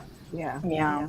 And he went too far, to desensitize from it because, he's worked accidents where it's people he knew more than one time. So, my dad came home crying a lot, but he's desensitized to the point now that nobody wants to be around him. So Yeah, Little Creek, let He us used to- know when you're he done. used to be a wonderful, wonderful person. So Gotta let some of that go. The That's theme was put light in somebody's darkness. shine light. Like this. Oh, God. Well, at least it's not Otis, so Gear. I guess it's all right, Gear. It's I not totally Otis. missed that. Gear, how many cats do you have? 3 inside? And then you got that herd out back? We've got 15 kids and a bunch of dogs. No, 15 kids and a bunch We've of There you go. 2 cats inside, a dog, What's that and song? we have A house full one of chickens and a yard full of hogs. coal burning Never stove, know. no natural gas. If that ain't, that ain't country. by Dave Allen Coe. Yep. I like some of his earlier music. Who? David Allen Cole. Oh, okay. All right. But we have one outside from cat, but there's like 3 or 4 other ones that hangs around here. Yeah. And 2 days ago, the I call it white Siamese looking cat Mm-hmm. had 2 kittens hanging around with it. Oh my, Mm. look at mama. I didn't see them today. Oh wow. That's a pretty cat. That's the one you showed on your channel, right? I think. Yeah. That's a really Yeah. pretty cat. That's the one I was like, you should put that in Craigslist and say it's like a AKC or whatever. Just put initials next to it. Very expensive, rare breed. A CIA cat. Mm-hmm. If I live closer to my family, I have a cousin and I have an aunt that I drop it off at their house. Mm. Yeah. Oh, well, I know a couple of Russians that might take it. Yeah, maybe you could just mail them. Not Natasha. Well, unless it's a black. I like it the black. No, Natasha, you can't have this one for another hat. It's a sweet cat. No. You only get to kill the nasty ones. Look at me. I could never really do Half that. stash. He's got half a little mustache. Oh, he's so cute. He looks like he's got a milk mustache. Mm-hmm. One of the kittens looks like the mom, then the other one is like tiger stripe spotty. Oh, cool. Cute kittens, but I seen Yeah. them and then I told my better half, have you seen what's out there by our yard? She's like, no. I said, all right, do not get attached. Do not go look. Do not Do pet not get 'em. attached. That's, Look, but do I- not pet them. I told her, Trish, about Don't that even. with every dog. You're a flying sack of crap, dude. Don't even start. No. What, Dudley just sit tells outside. you to look but don't touch? Is that what No. where you were going, Dudley? Okay. Yeah. I used to be the one the little tiny town I used to grow up in. They would call me to come catch all the animals so they could haul them off to the pound. Oh, I didn't know that's what they were using me for at the time because I was still a kid. But need to say I quit doing it. So I get attached to animals real easy, and I just love animals. I'm allergic to cats, so we can't have cats. I'm allergic to the dogs, but as long as they're not on me up in my face, I'm okay. Yeah. But cats, I can't be in the same room as a cat. But this one is all the time like I see a dog and I'm like, oh, it's so cute, and I hate seeing them on the side of the road. It just kills me. And yeah. for the longest time, I was going to open up a animal rescue, right? Okay. Mm. So, my daughter brings dogs and says, "Mom, can you watch this dog for a little bit?" And it never leaves. Oh, so you're already pretty much an animal rescue. Yeah. So yeah, we have our rescues now, but they're old dogs. Nobody's gonna Yeah. get them out of a shelter. So That always makes my daughter and I sad. Yeah. We'll see like rare breeds, and the people just wanted them for while they were younger, and they ditch them when they're older. Yeah. Yeah. So, Yeah, I mean, any some animal. It just makes me sick. yeah. well, now here in our area, now they're putting out warnings because it's Christmas again, and people are out stealing all the purebred dogs again. So I'm like, Lovely. well, luckily my dogs are all mutts, so we call it the Muttley Crew. Yeah. The Well, animal yeah, also- shelter here, you That's can't awful. you can't take animals to them. Well, they're not accepting animals, but Yeah. if you take them in a carrier or something and leave them right there at the door, they'll take them. Of course Yeah. they will. Yeah, they will. All the Well, shelters never- around us are full. They've never had anyone charged yet. Well, Yeah. our dog catcher tried to charge me $80 a dog one time Right. to take Oh, wow. it. I said, No, it "Nope, was put it back in the $20. fence."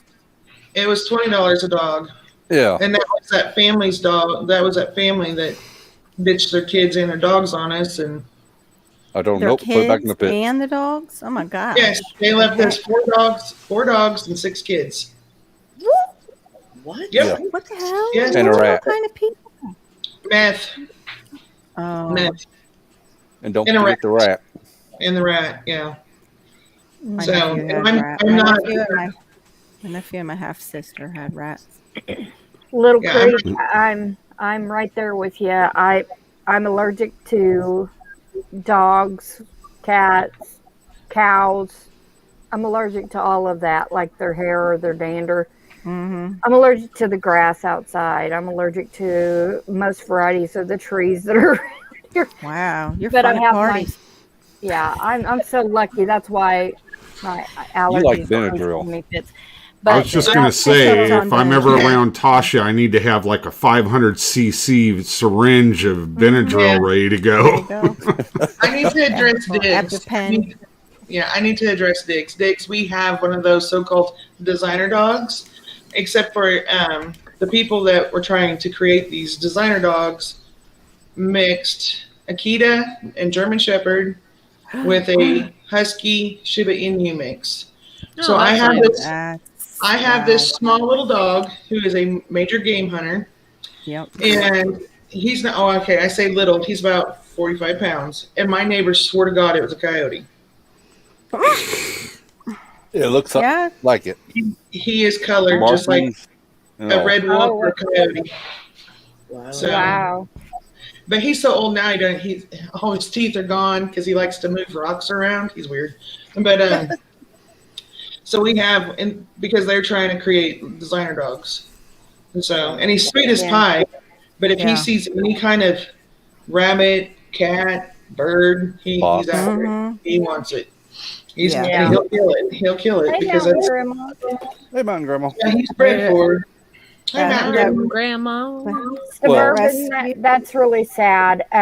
I can see that though, because just seeing an animal, like just a little glimpse of an animal that's starving, like that's like a skeleton or whatever. Like I was sick for weeks over this dog I tried to rescue that was here on the country road, and it was just too terrified. I never Yeah. could get it.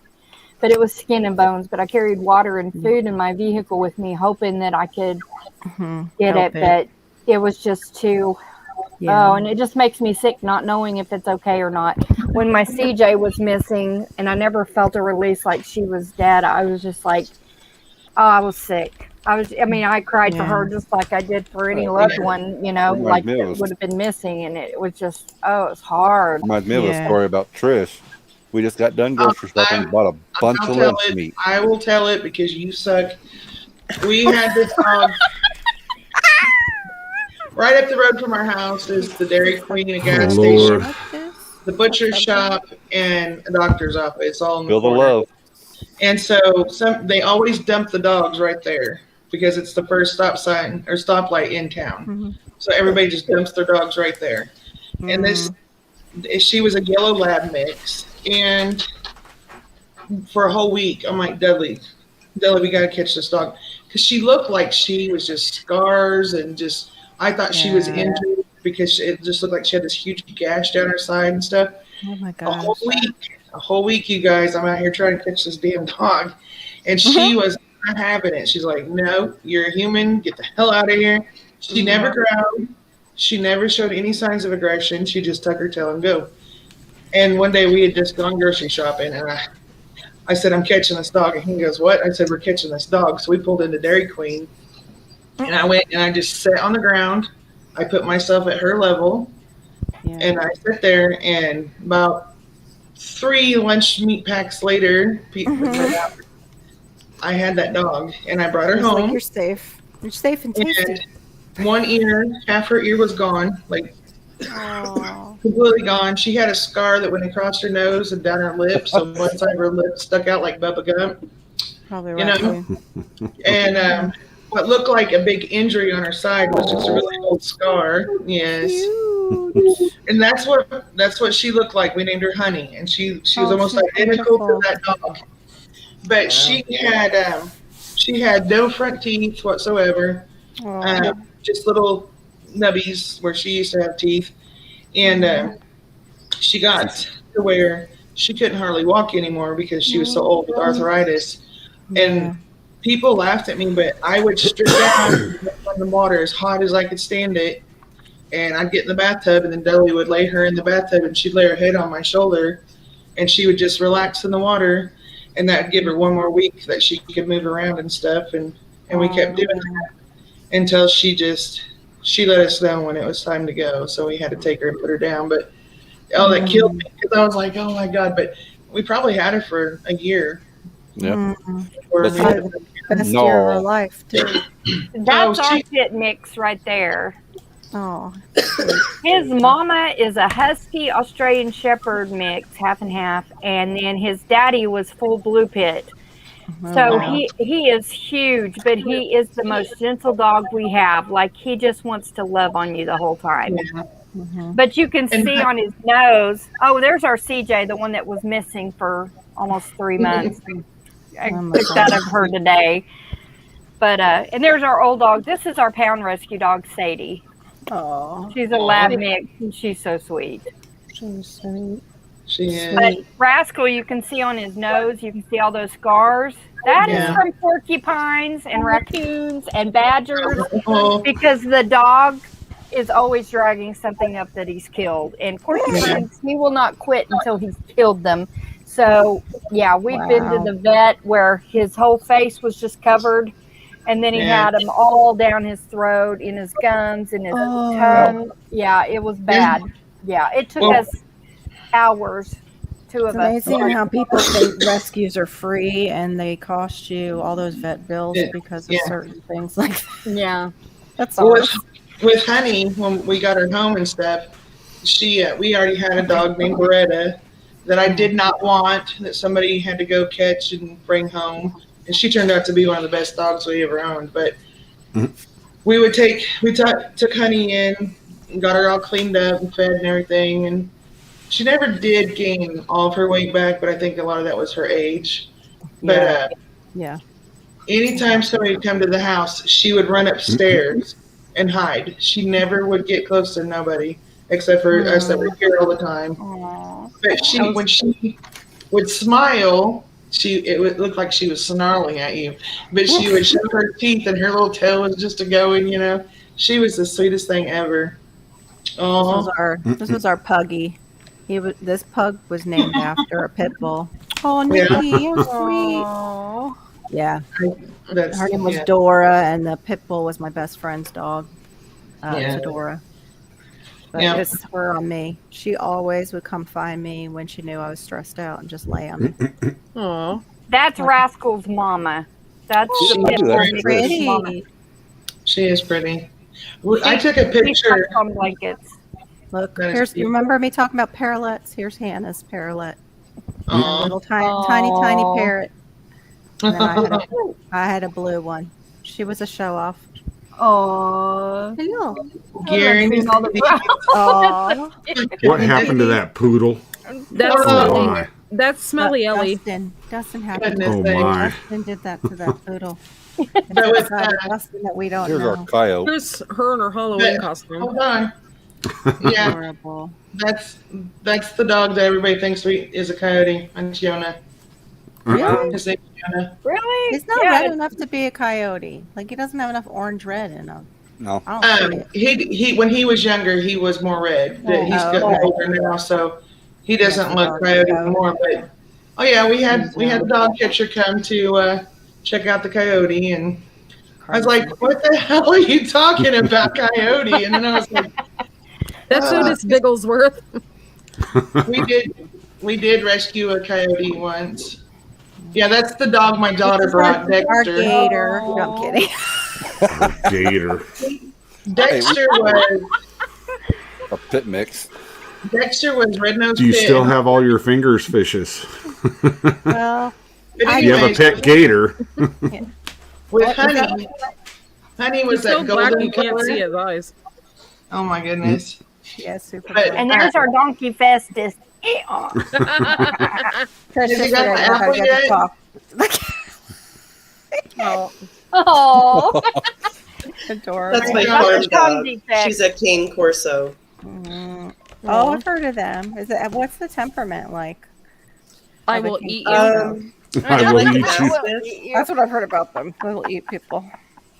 Yeah, they're like mastiffs. Oh, okay. She's Yeah. really good with goats. She's great with chicken. She's great with my kids. She's good outside of our house off leash. She doesn't Wow. roam. She doesn't run away. She's Wow. like the best dog. Aw. Wow. Yeah, This dog- they like name them bad, just like pit bulls. Stop. They give that. Yeah. Like, every pit bull's bad. This is our turtle. I'm just kidding.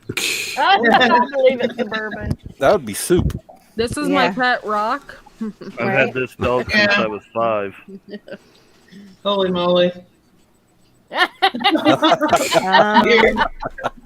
Here you do know. Never mind. I don't want to break the Man. news, but yeah. This was my parrot. This is Boo. Oh. We rescued him on Halloween. Aw. The guy that was selling him used to Did like. someone "Oh, just flush a toilet? I think so. I think that was Bruce. I'm sitting right here. What are you talking I about? seriously just heard a toilet I flush. did too. I think I did too. I did too. I'm in the Oh. bathroom and I swear nobody flushed the toilet. It was all Nikki's fault. Really loud if it was a It's my built-in toilet on my throne. Oh my god. I guess, you see this picture? There's another thing you'll notice in the background. That's my kitchen, and you can actually see the countertops before the Malachi and my mother came to live with. know. Oh my gosh! Thank you, Mountain Grandma. Yeah, they had personality bigger than their little bodies. Those parrots, they're a trip. That's the one that I said that he wanted to get with the girl, and we had to put her away because she wasn't having it. And he came and he swooped down on me and bit me in the neck. Ouch, ouch, ouch. Yep, typical male. Yeah, wanted My a sexy time. My sister had a cockatiel named Peaches, Oh. a male cockatiel named Peaches, and when she had a high school boyfriend. She ended up marrying him later. But anyways, when he had come around, that cockatiel hated him. Good judge of character, let me tell you. Anyway, and every time he would walk in the door, that cockatiel would dive bomb him. Like, try to go, Oh my god! and land on Sounds his like a head. Squirrel He would story try to there. swat it off. Wow. Great. I love birds. And then we had a parakeet named Dino, beautiful little blue male parakeet, and he would get on your tea glass and he would bend down and go like he was slurping up your drink. Land on my mom's glasses. He was always Oh, pulling her hilarious! eyebrows. Yeah, they are like little clowns. They are fun. Yeah. My daughter, whenever she moved out finally, she had a pit bull mix. And she was living at my mom and dad's. And every time me and Dudley would go over there, because they lived with us for a while, so he got used to the sound of our car and everything.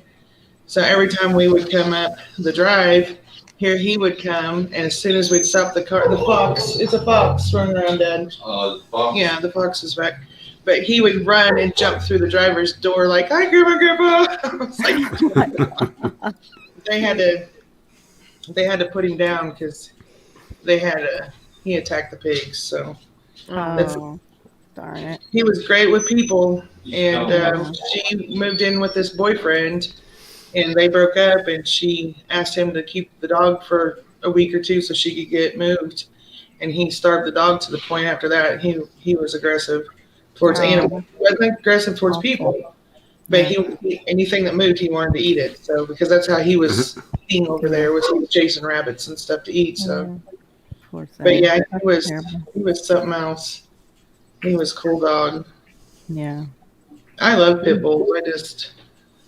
The last one she had bit me. Not trying to get me. He was trying to attack my dog and You got in bit the me middle. instead. And Dudley's like, "Nope, I'm done." And then that little dog Dexter that he showed a little bit ago, she left him here. She was supposed to find a home for him, and as he got older, he kept attacking our dogs, and so we Yeah, did they find. get very territorial and like it's So we found him a new home, thank God. But Yeah. it just, she keeps finding dogs, and it's like Rose, the black lab mix we have now. Somebody dumped her same spot up at Dairy Queen in the middle of an ice storm, and she's like, "Mom, the dog pound can't take her till Monday." Oh. Well, and she's old. I don't believe She's in the dog pound. Well, and she's got that gray beard, so you know that nobody's going to adopt her. So You it's should like, just LLC yourself into a rescue and at least Oh, get some no. donations. No kidding. There you go, baby. so- Yeah. Hi, Eddie Hey, James. Eddie James. Hey, Eddie James. What? Oh, because you're on somebody else's channel. That's right. Okay. Yeah, I What? gotta watch myself. But Well, it's usually Eddie James. Beep. Bleep. Oh, Courtney, you can say that here. You're, Courtney, Trish said You're you fine. can treat him like usual. Okay. yeah, you're fine. But now Jack, our dog that we have, my Pyrenees that we have, as long as you're in the house, he's good with you. But if he's outside on his chain and you come up in the yard and you're a man, he's not going to let you up on the porch. Now, once I bring Jack in the house, you can come in and he's fine. He wants love. The only person I've seen him not be that way with is Josh. When Josh has come to the house, he loves Josh. Aw. Jack is as tall as Josh. If Jack stands up, and Jack's a Chihuahua. Oh. Jack is right there. Needs Dorcas. Got a picture. Where's the picture of the Chihuahua? We saw the big dogs. Where's Oh, I don't do little dogs. No, she, what? I do because they I have end little up- poops. Okay, We do the little dogs because little poops. Big We- dogs. Oh, Yeah. wish. little dogs are not safe around me. Oh. Because I'm tall and I don't always look at my feet when I walk, and so they get punted by accident. So Got it. I just don't have little dogs, or I just don't want to step on them. So That's all right. Yeah. My former youth pastor sat on his wife's dog and killed it. So I understand. yeah, I've Yeah. never done that. but I don't- yeah, no. No, that's a squished puppy. Mm-hmm. It was a squish puppy. Mhm. All right, y'all. I'm hopping off of here. I love y'all. Love you, Tasha. Love Thank you. you. That's cheating, Tasha. I was just getting ready to say that. Good night. Early yet. Do it. Sorry, this That's early computer yet. pair just kills All me you- anymore. all I've you got to get a new older one. people. Maybe all I'll you get older one for people. Christmas. All right, love y'all. Love you. Love Night, Tasha. Bye. Tasha. All right. Have a good one. Have a good Yeah. one. But You gotta hop Jack- off that, Bruce? Yeah, I'm gonna jump out of here. My eyes are going. Oh, I know I that know that feeling. feeling. That was you have a good night, Bruce. Thank you for joining us. Yeah. Have a Night, good all. Bruce. Nice Night. visiting. Night. Guys, Have a have a good good one. Have a good one. Nice time in the privates.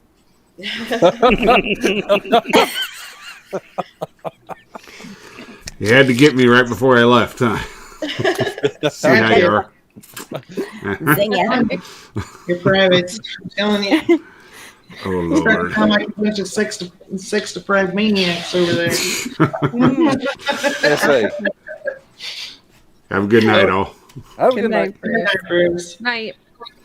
Tell Bear good night too as she goes to bed. Oh my goodness. All right, Josh, get back up here. That Yeah, way we have Josh, an get even on up. number of. His microphone was messing up, baby. Oh, Oh, is it Read still? that?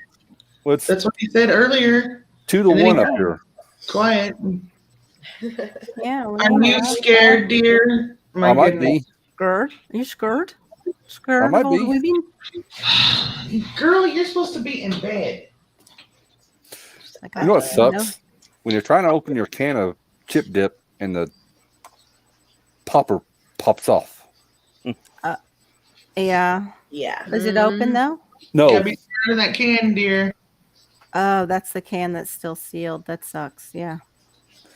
That's when you need your Swiss Army knife. They've got that little can opener thing. that or a drill Mhm. press. Or You- yeah, I Stout guess. needle, it'll pop it right open. Want a drill press? They Make were it all like sleeping. Why are you waking them up? Who? Okay, y'all. I'm actually gonna head out as well. I can't do the late night tonight. yeah. But- You've been doing them. I'm exhausted. I had a All birthday right, party earlier, and Yeah. Hey, Did Josh. it go good? Did it go good? Did it Yep. go well? Oh, good. except for my brother, Oh, my no. brother chasing my aunt and uncle out. Oh no! Why does Wow. family drama always have to happen around birthdays and holidays and stuff? Jeez. That's the fun All part. right. Crazy. Yeah, right. Well, thank you, Courtney, for coming up Yep. Well, thank you for inviting me. Holy moly.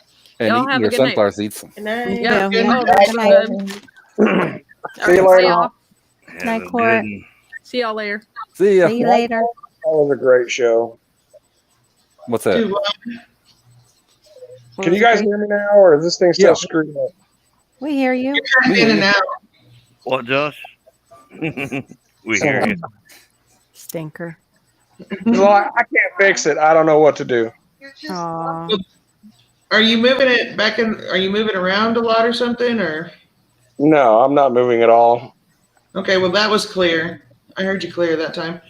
Yeah. That's really weird that it does that. Yeah, because I went and checked on another stream, and I was coming in perfectly fine. So I'm like, I don't know what the hell I'm doing wrong. I don't know what it is. Yeah. Well, it's like Here if you you find out. yeah. Yeah. If you call Dudley, it sounds like he's at a party all the time. His phone is, and it's a brand new phone, but it doesn't matter where he's at. Party It's time. all this jumbo in the background, and it sounds like people talking. I wonder if That's there's a weird. cancellation app for that to help with the sound or something. Yeah, it's a big truck. I don't know. It happens in every vehicle that you're in, dear. It happens all the time. It's not the truck. Hmm. My goodness. Okay, Suburban, were you talking about a dog that you said failed the foster program? Yeah, because the one we had failed. We had to take him back. We tried for a year. Yeah. He was psycho. Really? Sadly. Yeah, and he actually was I think he was like a Jack Russell Yorkie mix. But Oh, I was think gonna say we are talking about dogs, not kids, Yeah. right? not kids. Oh. Dog. Yeah, no, not kids. This is psycho, so the one. No. We kept the kid. We had to get rid of the dog. Oh, Yeah, we tried for a year, but he would just go off all of a sudden and try and bite everybody. Mm. So that sounds like wasn't good. husbands. Yeah, it does kind of. Mine gets quiet though, and then he all of a sudden will go off and want to bite everybody. That's why I am. Oh, Yeah. delicate. Everybody knows you're a big pud.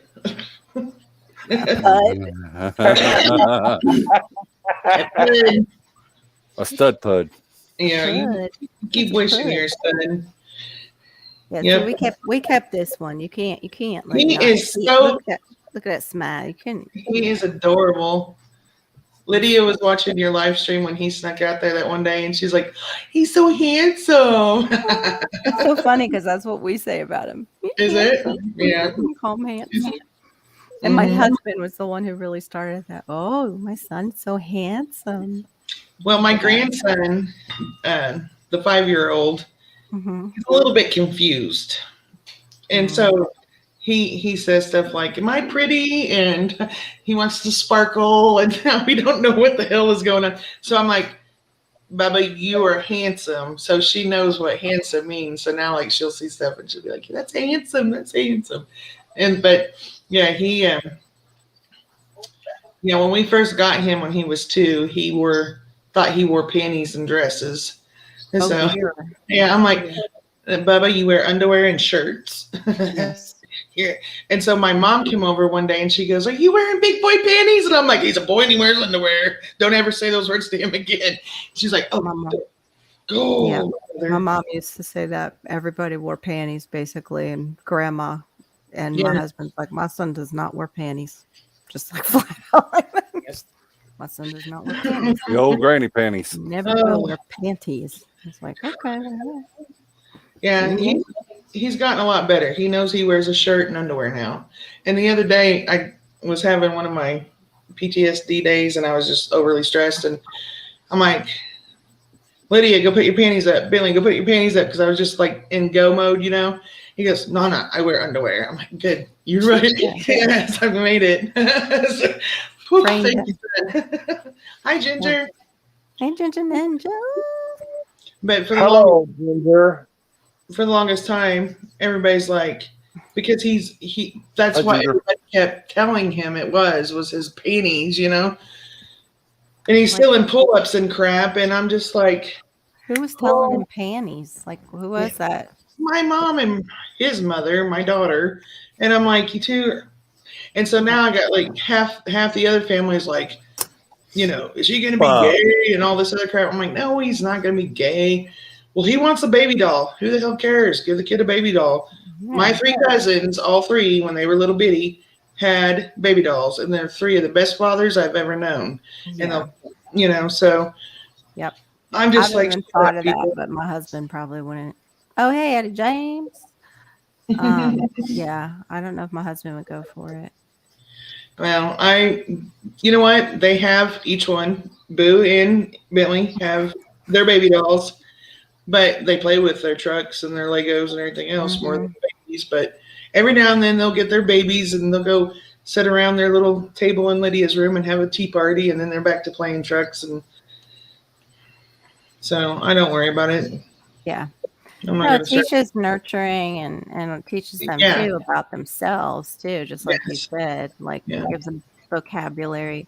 That's one of the things, like that section in preschool is the most, you get the most vocabulary out of the house, like the little kitchen set and where they're playing house or playing dad or playing mom. A lot of the vocabulary is developed in that center, like when they have them go into different centers. Yeah. There's actually studies done, and they said that that was like one of the centers that's very important to have for vocabulary development. Yep. So 'Cause- yeah, because they imitate. It's part of imitation, and that helps them learn. So well, when we bought Bentley's doll for him, it had the little baby carrier with it. It's a little boy baby doll, and it has a little dinosaur on his little outfit. So I mean, it's total boy. It's not like Yeah. he was, you know, he got a baby with pink flu lace and all that garbage. Yeah. So yeah, just leave the kid alone. Let him develop as he's supposed to. Because he's already got cognitive disorder and all this other stuff going Yeah. Play on. with G.I. Joes. So do what, dear? Need to G.I. play with Joes. G.I. Joes. man dolls anyway. They're just man Barbies. He Yeah, Joe. he They're does. action figures. He has Whatever. Man Right. Barbies. Man Yeah. Barbies. Yeah, he has the little army men and all that stuff, you know, but he's high anxiety too. So we look over there and he's all chewing on them and stuff. So That's what would they're happen. gonna get with put my up son. until he's a little bit older. But we're talking about a 5-year-old kid that kind of sometimes acts like he's 2. So and there's Malachi, times yeah. Malachi. there's I thought times you were talking about Dudley. Sorry. you know, Man. 2 and 1 there, 2 and 1, Josh. You Yep. know, Dudley but, plays with dolls. Yep. You got it. there are times Blow up. Bentley's not even on the same planet as everyone else, so we have to pull him back down and Yeah. get him refocused and stuff. But Yeah. you know, I'm grateful that I had Morgan and Race Morgan. So I've already had my crash test and all this, and Yeah. I can handle it a lot easier now than because with Morgan I was just like, whoa, I thought I was Oh, screwing yeah. up every time I turned around. So it's like, Oh no. No. you know, I know my friend had it. My friend always was like, "Did you keep them alive today?" When I would have a bad mom day, I'm like, "Yes, they're still alive." She's like, "You've done your duty. Don't worry about it. Let the next day start and move on." I'm like, "Okay, yeah, they're alive and unharmed." I'm the helicopter mama from hell is what everybody said. And I'm like, well, you know, taking Morgan places was hell because especially if it was a clear glass, like we go to the doctor's office, he couldn't differentiate. There was no, what's the word? He had no perception of distance and stuff. So bam, right into the glass door. And it's like, I mean, so they sent him in for special eye test, ear test, everything just to see.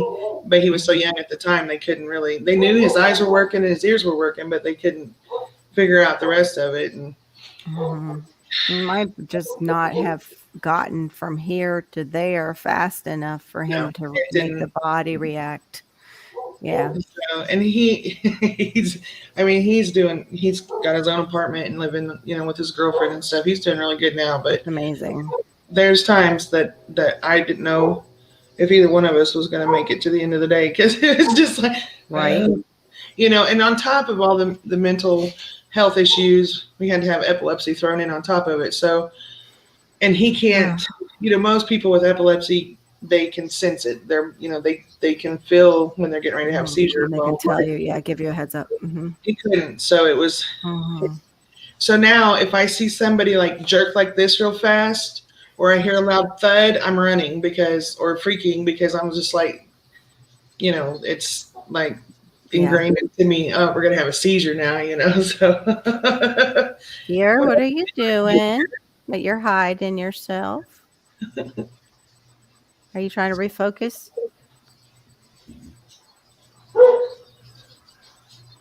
Mine's blurry on the live usually. I don't know why, other than they say the Macs are just that way.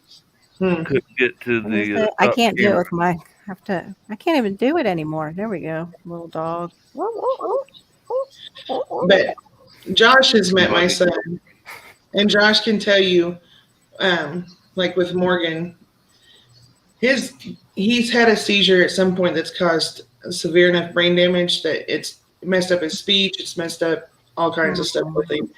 And I can't get any of the hospitals to do any kind of testing to see how significant it is. But Josh has come on 2 separate occasions and spent an entire day with Morgan.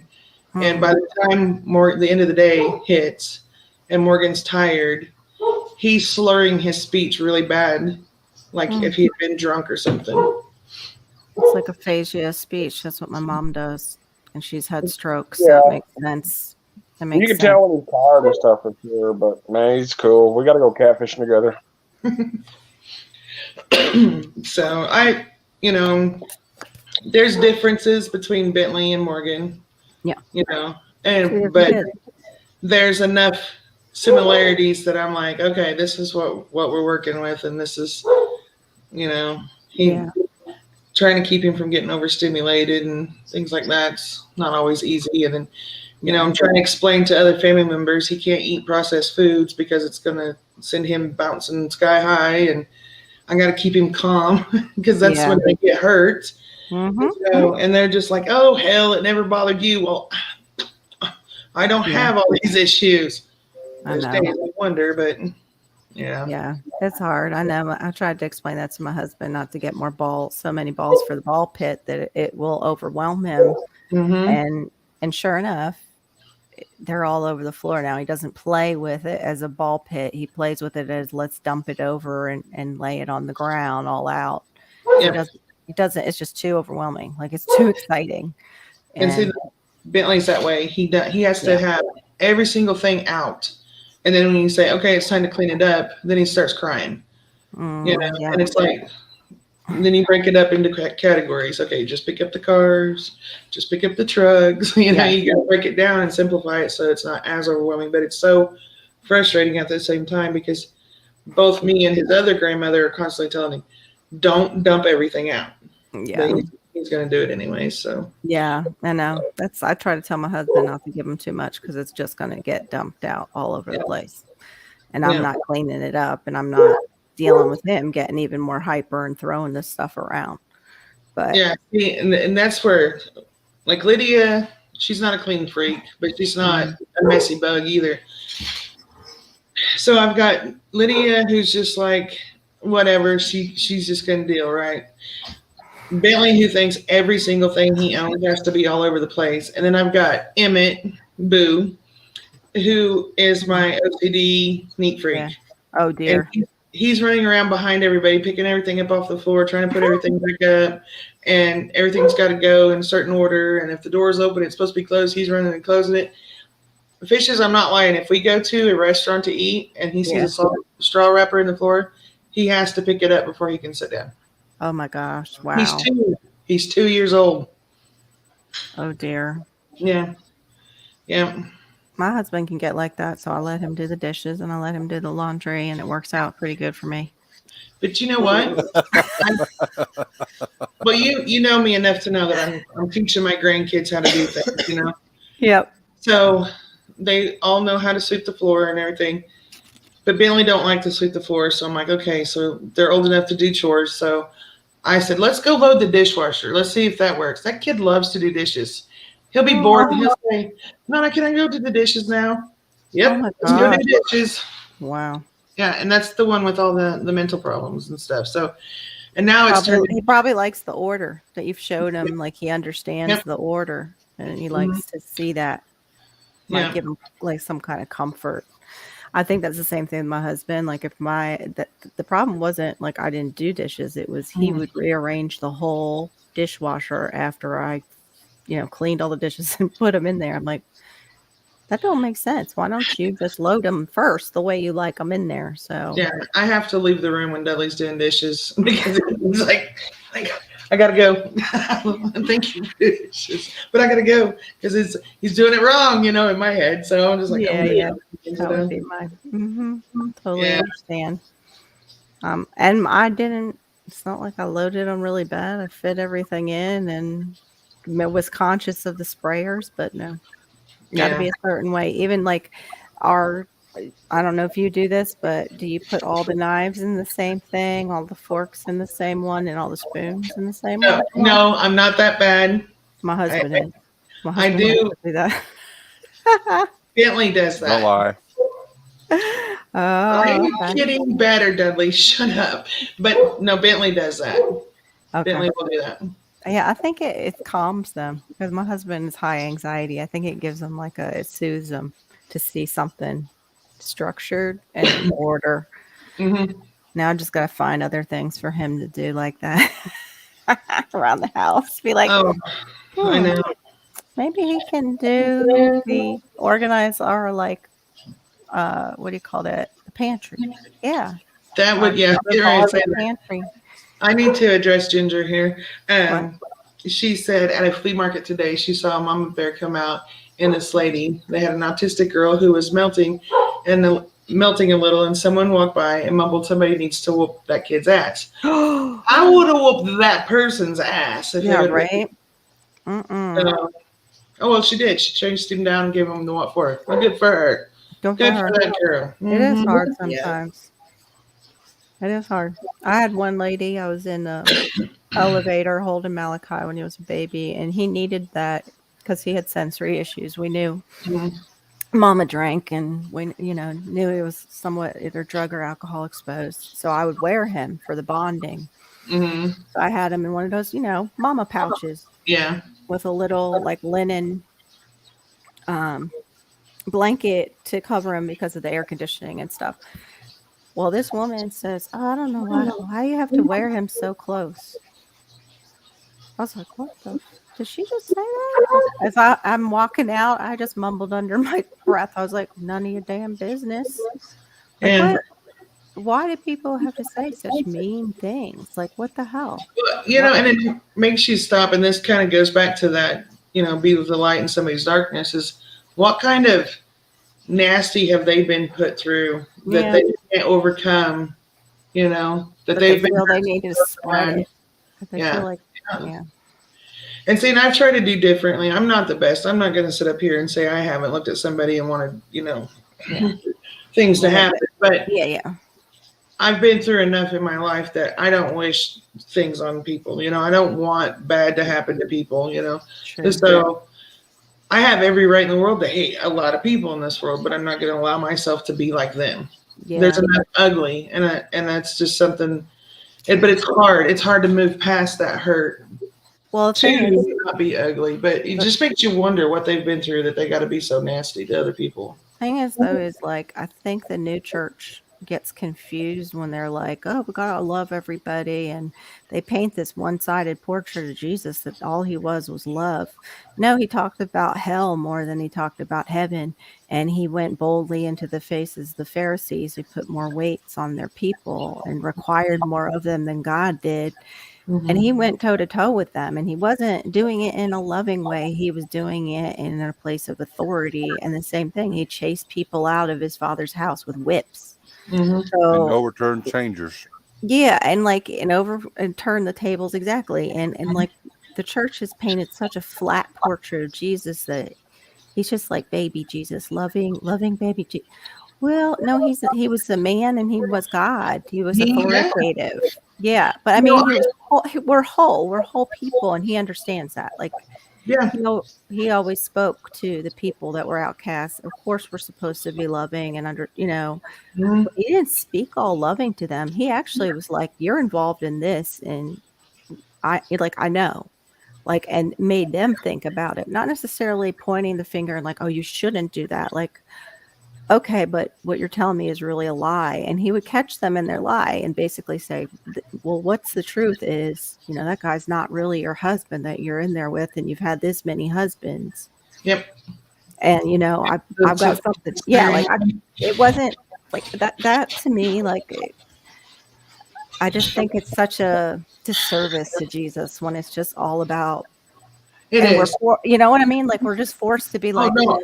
I totally know what you mean. Dudley and I went to a church, and they were so desperate for the youth in the church, they were allowing these kids, the older youth, to come in stoned. Wow. And so that verse came out of my mouth to the preacher. I was like, yeah, Jesus walk up in this door right now, and we'd all be in trouble. Yeah. Because they were coming in. This one little girl was coming in with, her shorts showing the cheeks and the camisole top, and she's stoned, and her boyfriend's stoned, and they're laying all over each other in the pew, and her feet are sprawled out up on the top of the other pew. And I'm like, okay. And I don't want my grandkids thinking that's okay in God's house. So we just quit going to that church. I was like, I'm done. I love those people, but I'm not. They wouldn't stand up and defend the rest of the church. It was, the parents would call and say, my kid said they only got one piece of pizza tonight for dinner. Well, your kid refused to eat any more pizza tonight for dinner. So, it just got to where they were allowing the parents who refused to go to church to run the church. Oh, And I said, no, I'm not going to be a part of this. So, but you're absolutely correct. Everybody wants to say, what would Jesus do? But they're it's the love and the peace and all that. Well, he kicked some booty too, guys. Just saying. Yeah, and he's coming back for war. He's not coming back in a cradle this next time. And are we going to be ready? He's coming back as a lion. So yeah, yeah, I just have a problem when it's like all about the love, and then you see people trying to mold themselves into that. Not allow Jesus to do the work, like he says, like, I'll complete the work. And then it becomes fake, and you have all these little fake Christians who are still themselves very much, but they're repressing themselves so much that the world sees that. Mhm. Like, you know what I mean?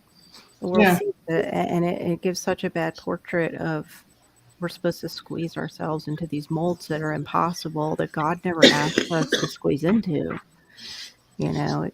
It's so I definitely believe in giving love, but I also, when somebody's in the wrong, I definitely believe in saying, what, that wasn't cool. Yeah. That was unnecessary. What would Yep. make you say that? So that's one reason that's another reason besides things that you and I have discussed privately, that we don't go around my parents is because my dad can't accept my son or my grandson because of their differences. And so he looks at my grandson and he said, God, you're just as ugly as your dad, or you're just as stupid as your dad, and he would do the same thing to my son. You're just as stupid as your dad and all this, and no kid needs to hear that. No. Because they're not their fathers. They didn't ask for this. Right.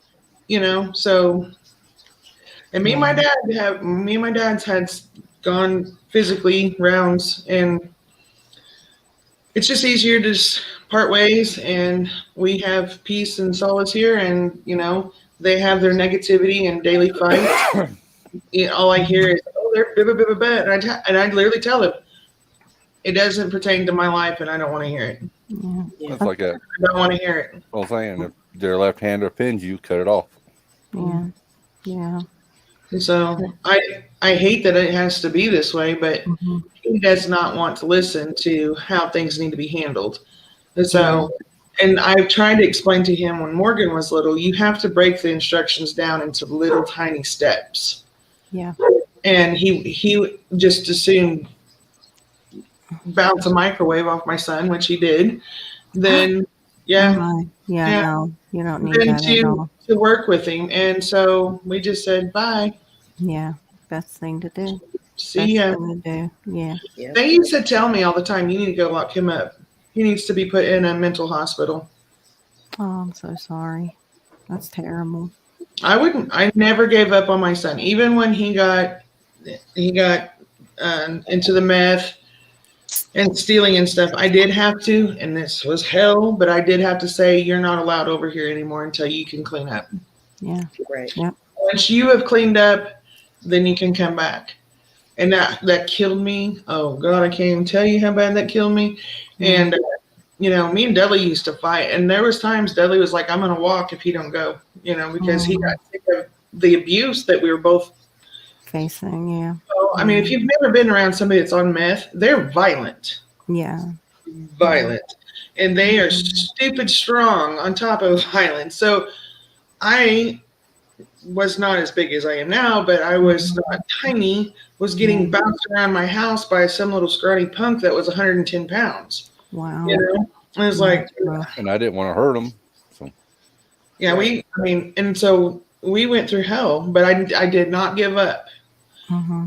He and his little cronies broke into our garage and stole everything that we owned. I pressed charges against him. Good. Do you know what my parents told me? The ones that told me I should have locked him up all those years ago? How could you do that to him? Special needs. Really?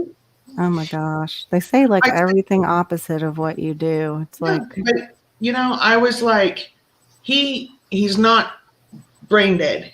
He has to learn his lessons just like any other human being on this planet. That's right. And so, he went to jail, and everybody's like, oh my God, I can't believe you have him in jail and blah, blah, blah, blah. But you know what? That kid straightened up, and he has his own apartment. Yes, he's on disability because of all his things and whatnot. Yeah. But he's doing what he needs to do.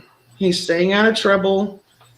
He has a girlfriend now that just thinks the world is Morgan's everything that, And he got his first job, even though he likes. Yes, he loves it. He can't drive because of his epilepsy, but he gets to work with a auctioneer. Oh wow, cool. So he loves it. So he goes in, sets up the chairs and everything, and that's great. That's so great job. And it's perfect. It's perfect for him because he doesn't like to be confined into one area. So putting him in a building like McDonald's or something wouldn't work for him.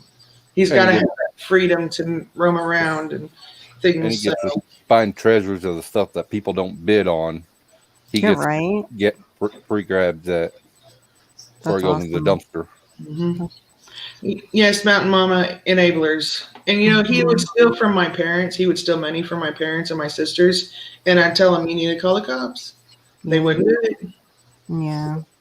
But they would threaten to kill him to his face. I'm gonna kill you, you thieving mother effer. Oh yeah, they had no problem there.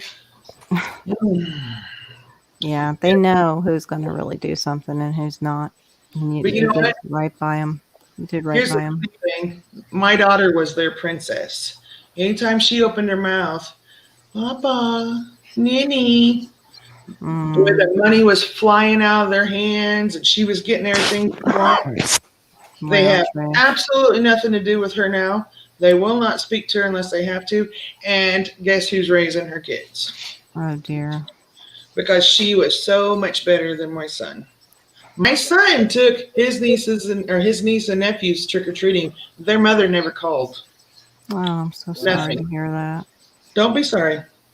This is how God wants it. If God didn't want it this way, it wouldn't be this way. That's how I look at it. Don't be sorry about it. Yeah. It's exactly what God wants, or it wouldn't be this way. That's how I look at it. Okay. You know? I know. I know that, the struggles that I've been through and my family's been through. And I wouldn't wish that on anybody. No, I don't. It's hard on me. Like this morning I woke up and I'll go through it. I'm doing the 80-year-old shuffle, because I got arthritis in my spine and I can't really move. And Lydia's like, Nana, what's wrong with you? And I'm like, oh, child, I can't move, So she got up there and made scrambled eggs for breakfast and toast and but teaching her to be independent, which is good. But you know what? And I hate it, but I like it. Mm-hmm. She's been in our home since she was born, basically, with a few months here and a few months there that she wasn't. So she was raised around Morgan having those seizures. So she's witnessed the trauma, the blood and everything from him falling and stuff. And she would run. She already knew. So she would run and grab the cold wash rag so I could clean up the blood. And then she'd go and get him a pillow to put under his head. She is such a little nurse. She is such a little nurse. She just wants to take care of everybody. And I honestly think before the state took the kids from my daughter, I think she was feeding Bentley, because when we first got him, he would scream and throw a fit. He didn't want me to feed him, but Lydia would say, no, I do it. And we're talking 2 and 3 years old. And she would take the spoon and he would eat for her just fine. So I think Lydia was actually caring for her brother, you know, and because my daughter took the kids as a kid. But here, you know, the state gave the kids back to her. She can come in here and take them at any given time. That's crazy. But she just don't. So I'm just like, okay, it's all right. Wow. Is there any way though that you can? You're smart enough. You're documenting in case it comes to that, and she just takes them out of nowhere. We got plans. Good. But that's just rough for those kids. Yeah. I can't imagine that kind of the fear like that it would place in them to be taken away from you guys all of a sudden. Yeah, because it's happened. Happened once. They've slipped up a few times and called Trish mom or me dad or. Well, Lydia came out and asked us last year. She was like, "Can I just call you mom and Papa daddy? I want a good mommy and daddy." And I just told her, "Honey, you have a mom and you have a dad. We're not on Papa. We're just gonna keep it that way." And she's like, "Okay," but I wish things was different, you know. But I know we used to tell my nephews because he would be in tears sometimes at night because of his mom, and just your mommy's sick. Just keep praying for her. And my sister ended up coming back when he was, I think, like 16, and he was already, you know, dealing drugs. And it was just, at first we were glad she wasn't dead, you know. And then I was realizing, well, she's not straight. She's on pills instead now. She used pills to kind of compensate for the street drugs that she was using. Yeah. Wow. So there was still the same, you know, behaviors and me, the selfishness. So it was a big rough ride from when she came back too. And my mom was just so happy she was back. You know, she put the kind of blinders on and didn't want to see it. 1 second, Fishes. Diggs. Dudley used to do the same thing at one point, so we totally know what you're talking about. With his job, Dudley used to have the same kind of job. So yeah, a long time ago. Yeah, but I had a time limit. With Morgan, we will never get our Morgan back. Like the Morgan we had prior, will never. Meth completely changes your whole brain makeup. So he'll never be who he once was. Wow. That's hard. Yeah. That's really so hard. My son, in a sense, is gone.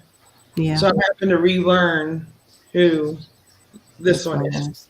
And he's not, you know, but like Morgan used to, because of his autism, he used to mimic singers. So he would listen to a song like over and over and over again until he could match pitch and key and knew every word.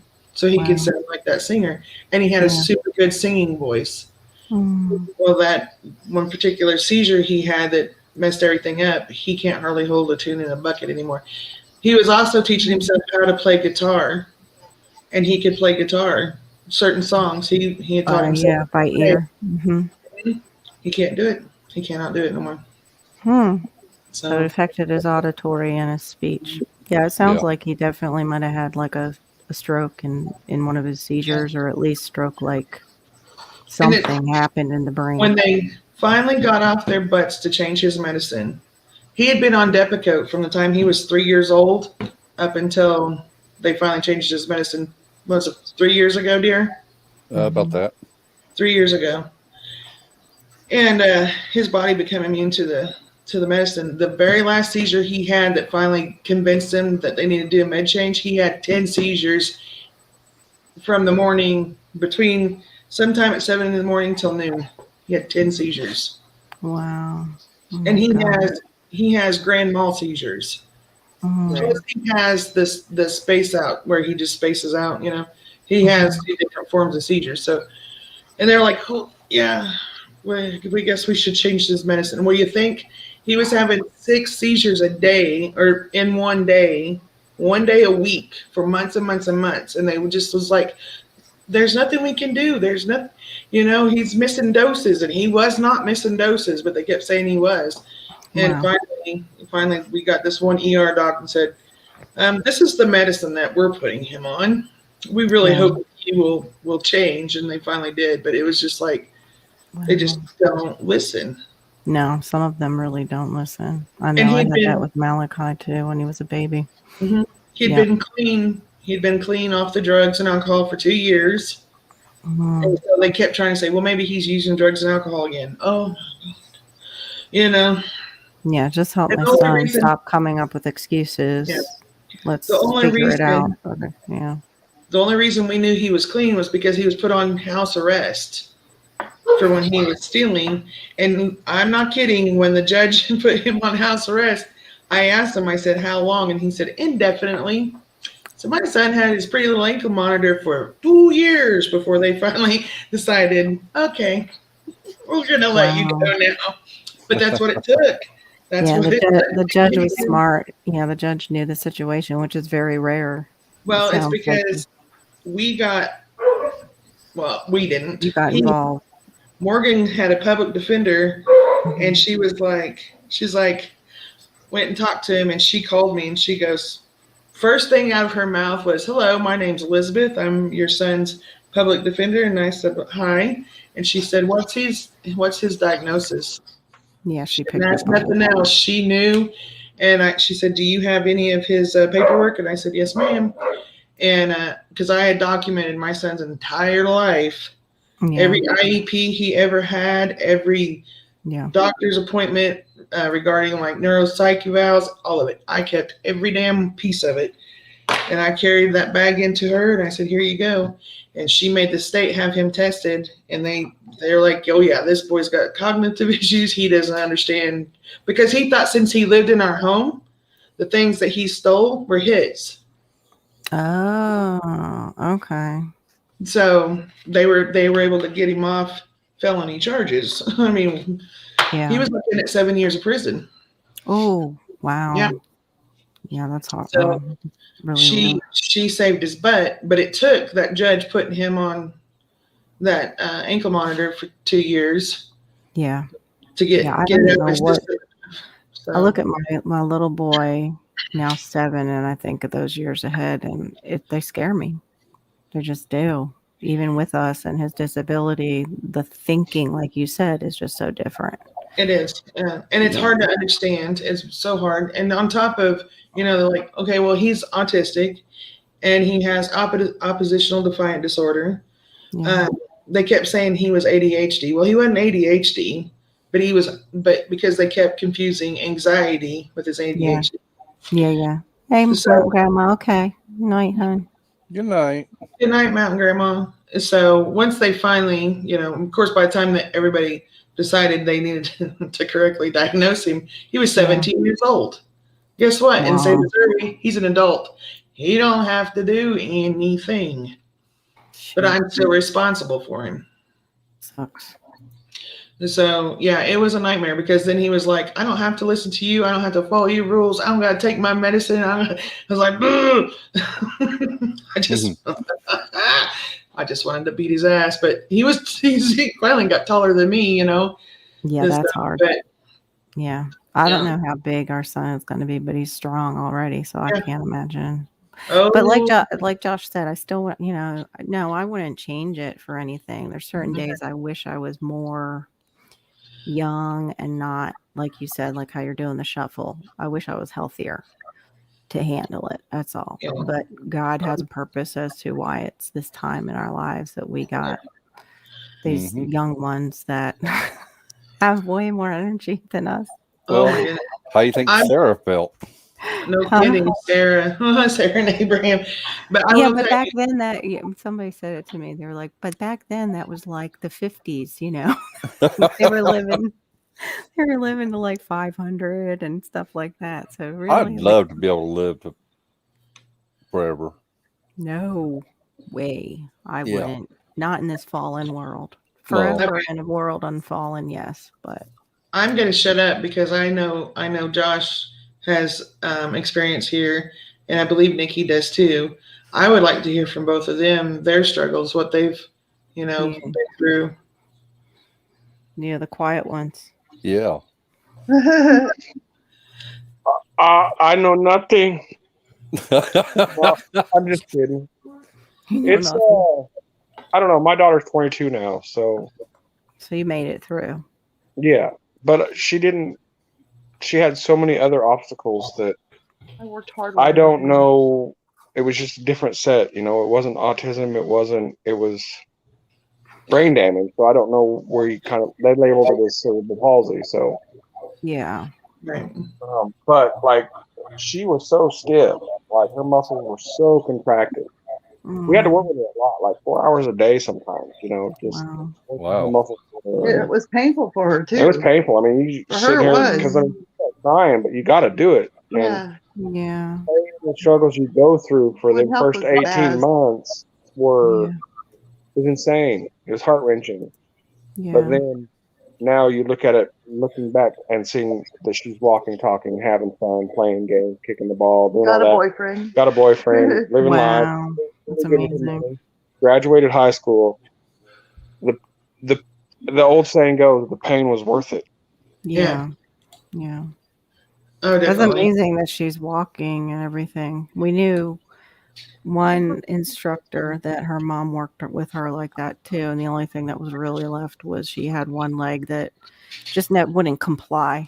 It was, you could tell her gait was a little different, but the rest of her, you couldn't tell that she, had cerebral palsy or anything else. They worked hard with a lot of Nothing. Help.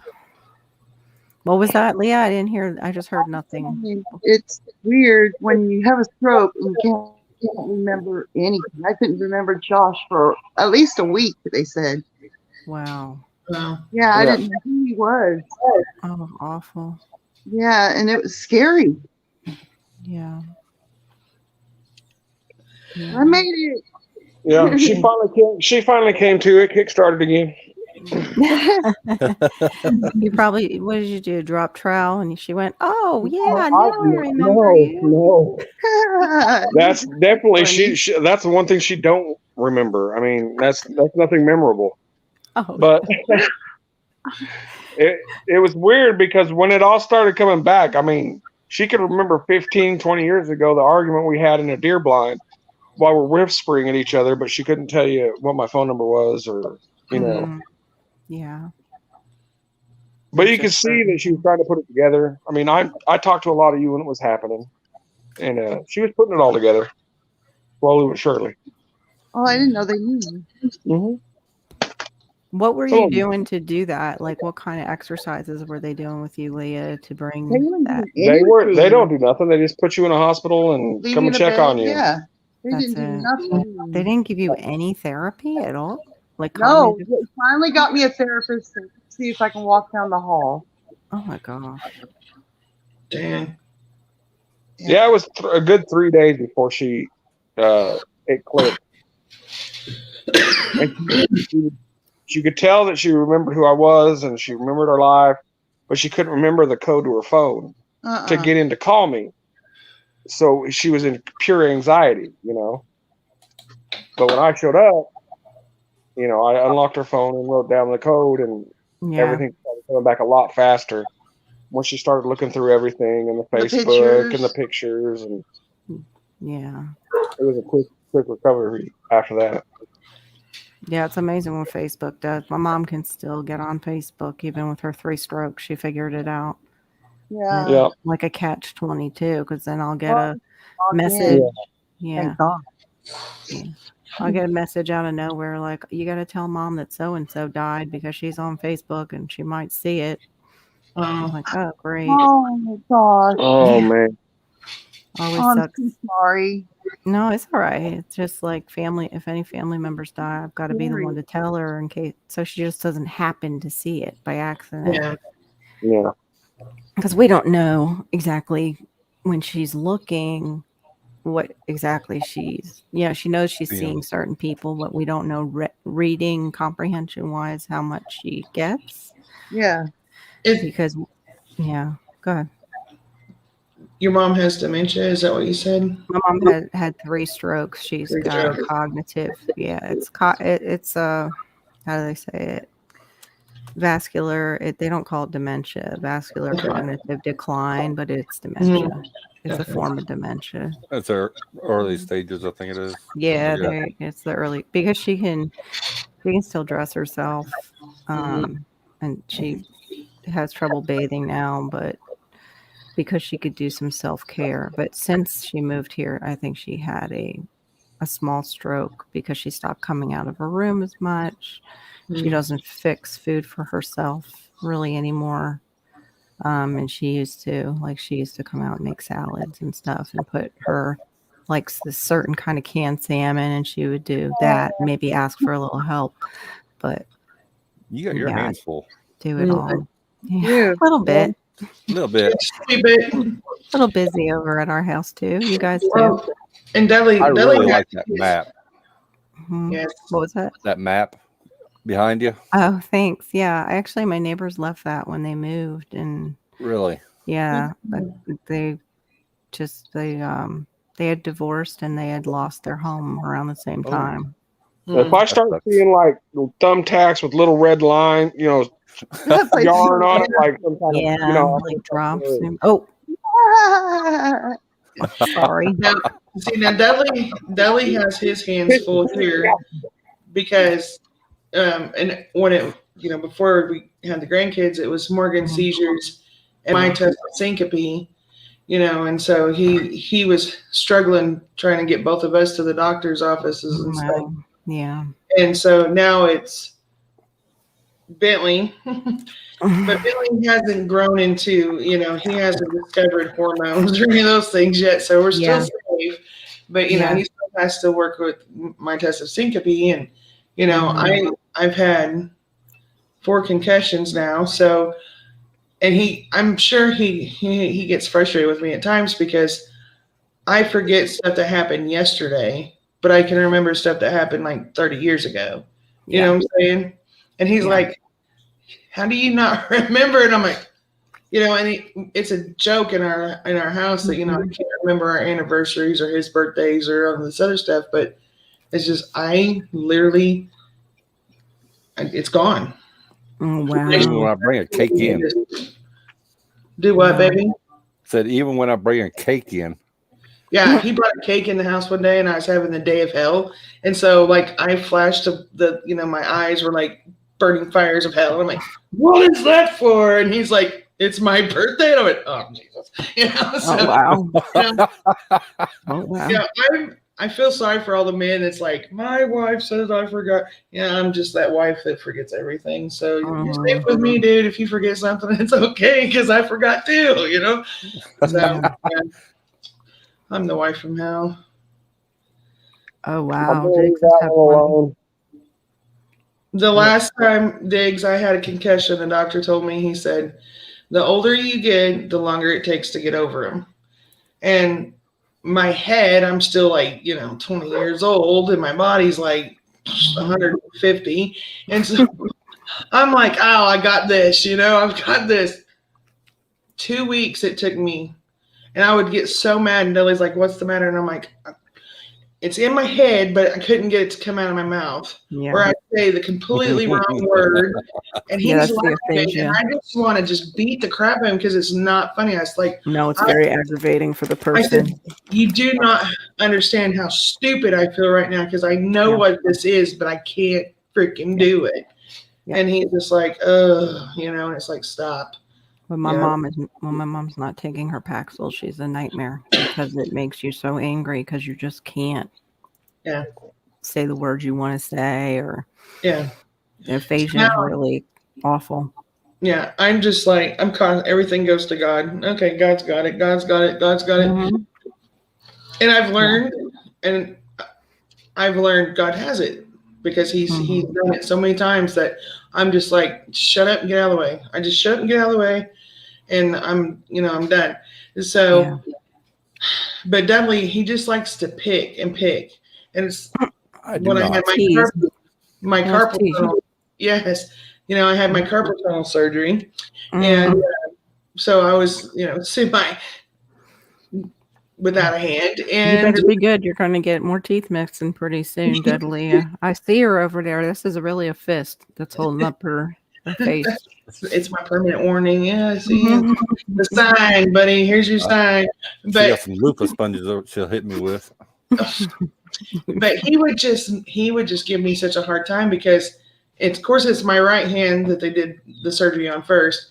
And yeah, have you ever tried to brush your hair or wash your hair? Eat wipe your butt. anything?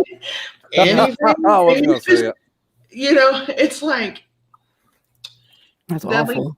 and I'm like, can you please brush my hair? And he'd be like barely getting the brush through my hair. I'm like brush my hair, dude. I'm not a Pull little your hair. pansy. Not like He's like- that, but He's like, well, I don't want to pull your hair. And I'm like, dude, you have to brush my hair, so What's a CTE? certified training assistant. no. Mm-mm. Assistant starts with an A. Thank you. Depending on how you spell it. He's 50, and I get it. Not trying to be funny, but I am probably a CTE case. God, I should know this, but I don't. Concussion, trauma, Chronic, traumatic. injury. Okay, Diggs. Chronic You got me. What you testicular. I could make that into something. Chronic testicle. You just Chronic traumatic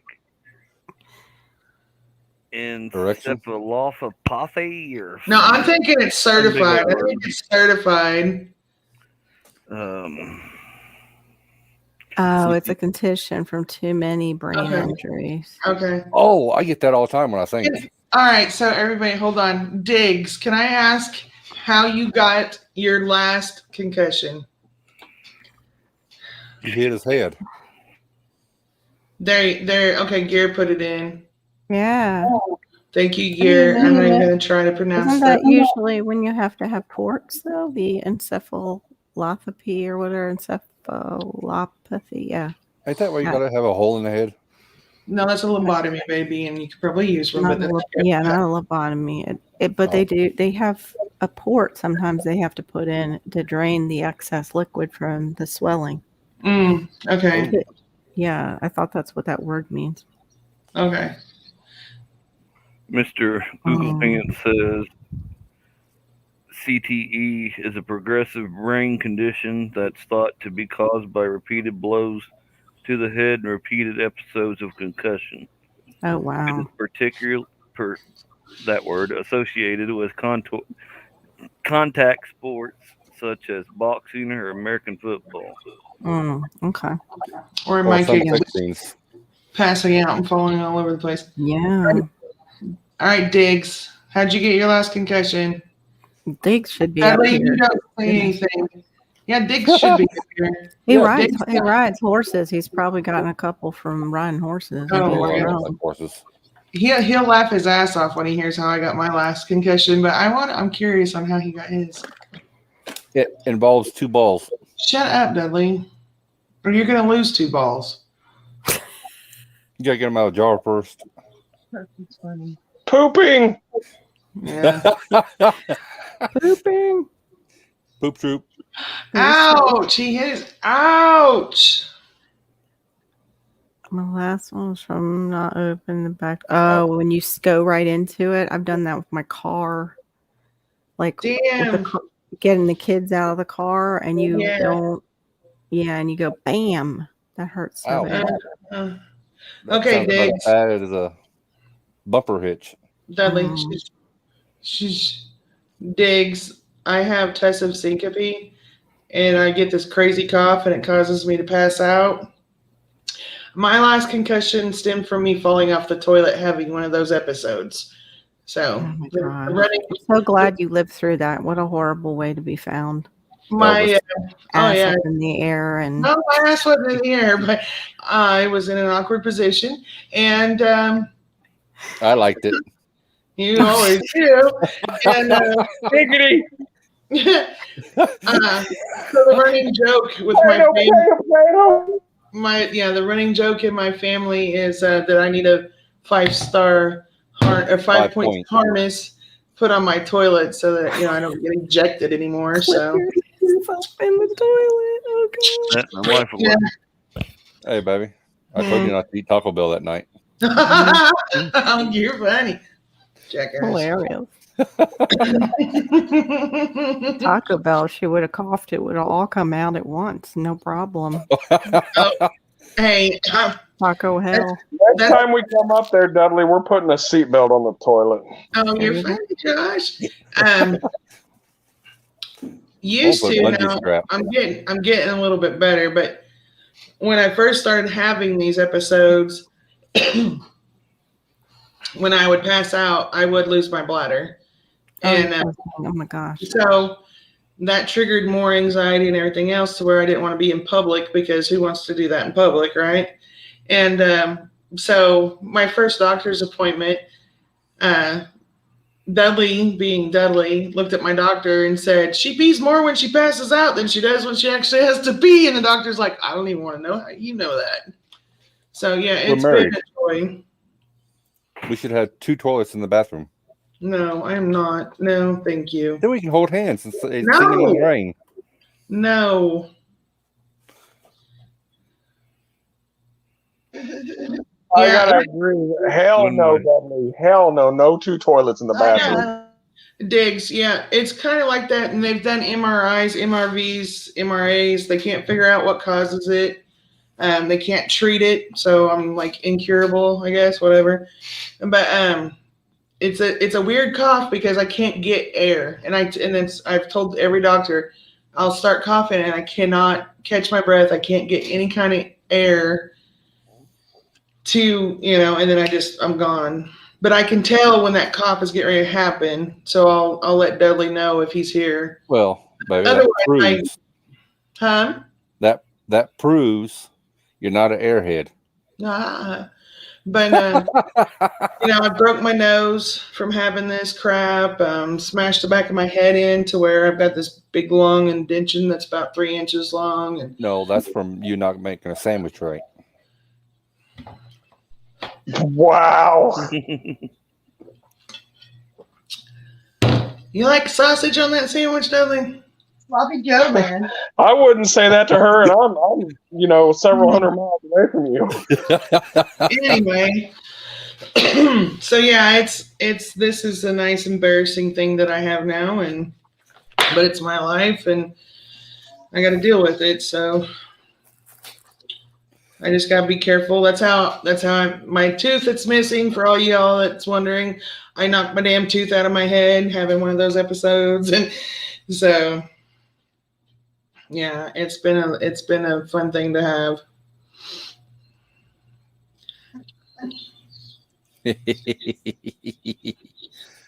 And no, I do not. That's why I don't drive anymore, because I'm pretty much got the same stipulations as somebody who has seizures. So. Well, in a way, I'm kind of glad you don't drive anymore, because you would have probably ran over Dudley by now. No, because I don't like jail. It was all an accident. Yeah, I'm a better driver than him, just so you know. No, you're not. Bull crap. I got a license that says I'm professional. You got a license. There's a difference.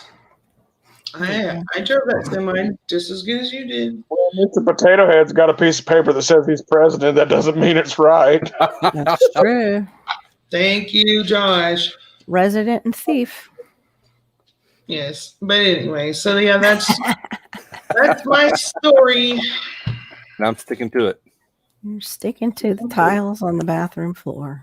Pretty much. You're in the wrong store. Okay, so no, it wasn't tiles. This is the sad part, fishes. It was damn linoleum. Linoleum. Oh gosh. So I then you have really tile. stick.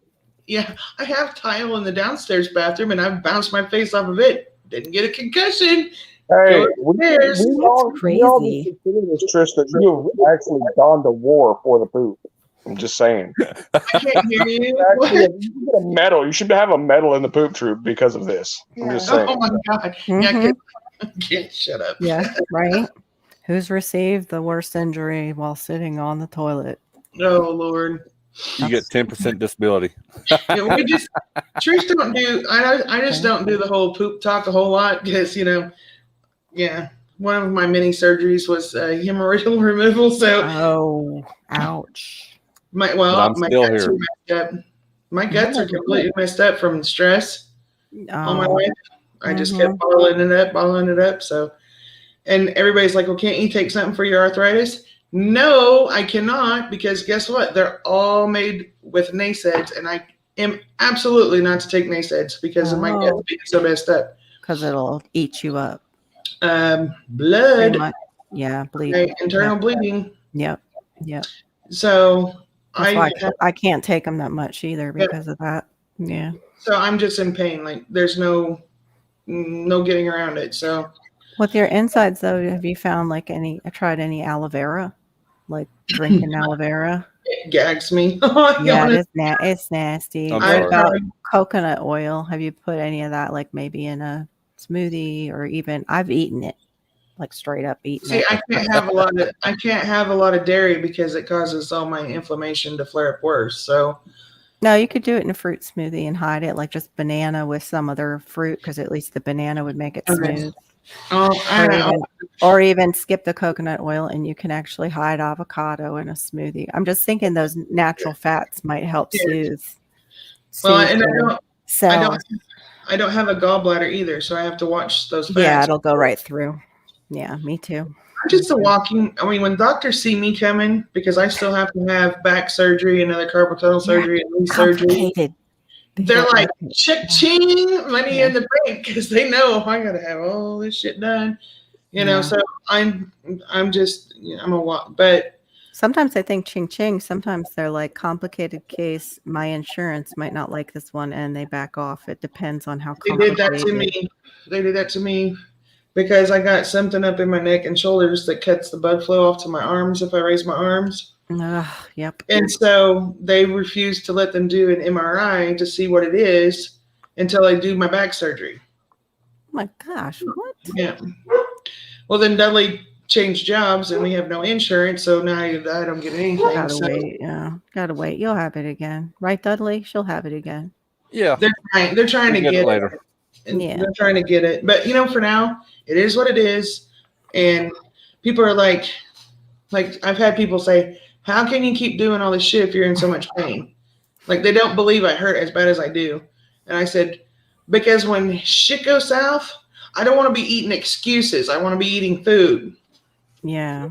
So it's either do it and be in pain or just be in pain and hungry. And I'd just rather do it and be in pain and then have my full belly later. So yeah. Well, yeah, digs those. I can't touch those. Can't touch those. I can't touch naproxen sodium. It makes me feel like somebody's sitting on my chest. I can't Yeah. breathe. Well, you both got of a panic attack. Both No, of them, I said. it's like an allergic reaction. It's the Oh, same thing wow. with back. What is that? It's any kind of also drug with sulfa does that to me. That'll be the first sign before I go into like a full Anaphylactic shock. like an attack of Yeah. this is not right for my body. Uh-oh. They learned the hard way that I'm allergic to contrast dye. When I had was it the MRV or the MRA, baby? I can't remember. I don't know. It might have been the CIA. Off your FBI.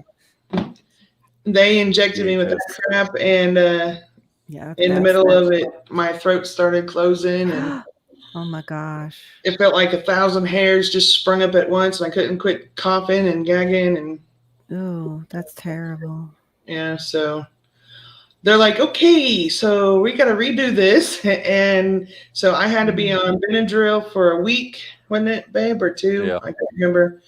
I had to be on that. And then that morning I had to take a double dose of Benadryl. Plus they gave me something when I got there. Yeah. Just so they could give me the contrast so I could do it. So I'm like, oh God. I wanted to ask, I forgot to ask backwoods when I had like my wicked migraine. They said that they injected me with something that was like Benadryl. And I didn't know what it was.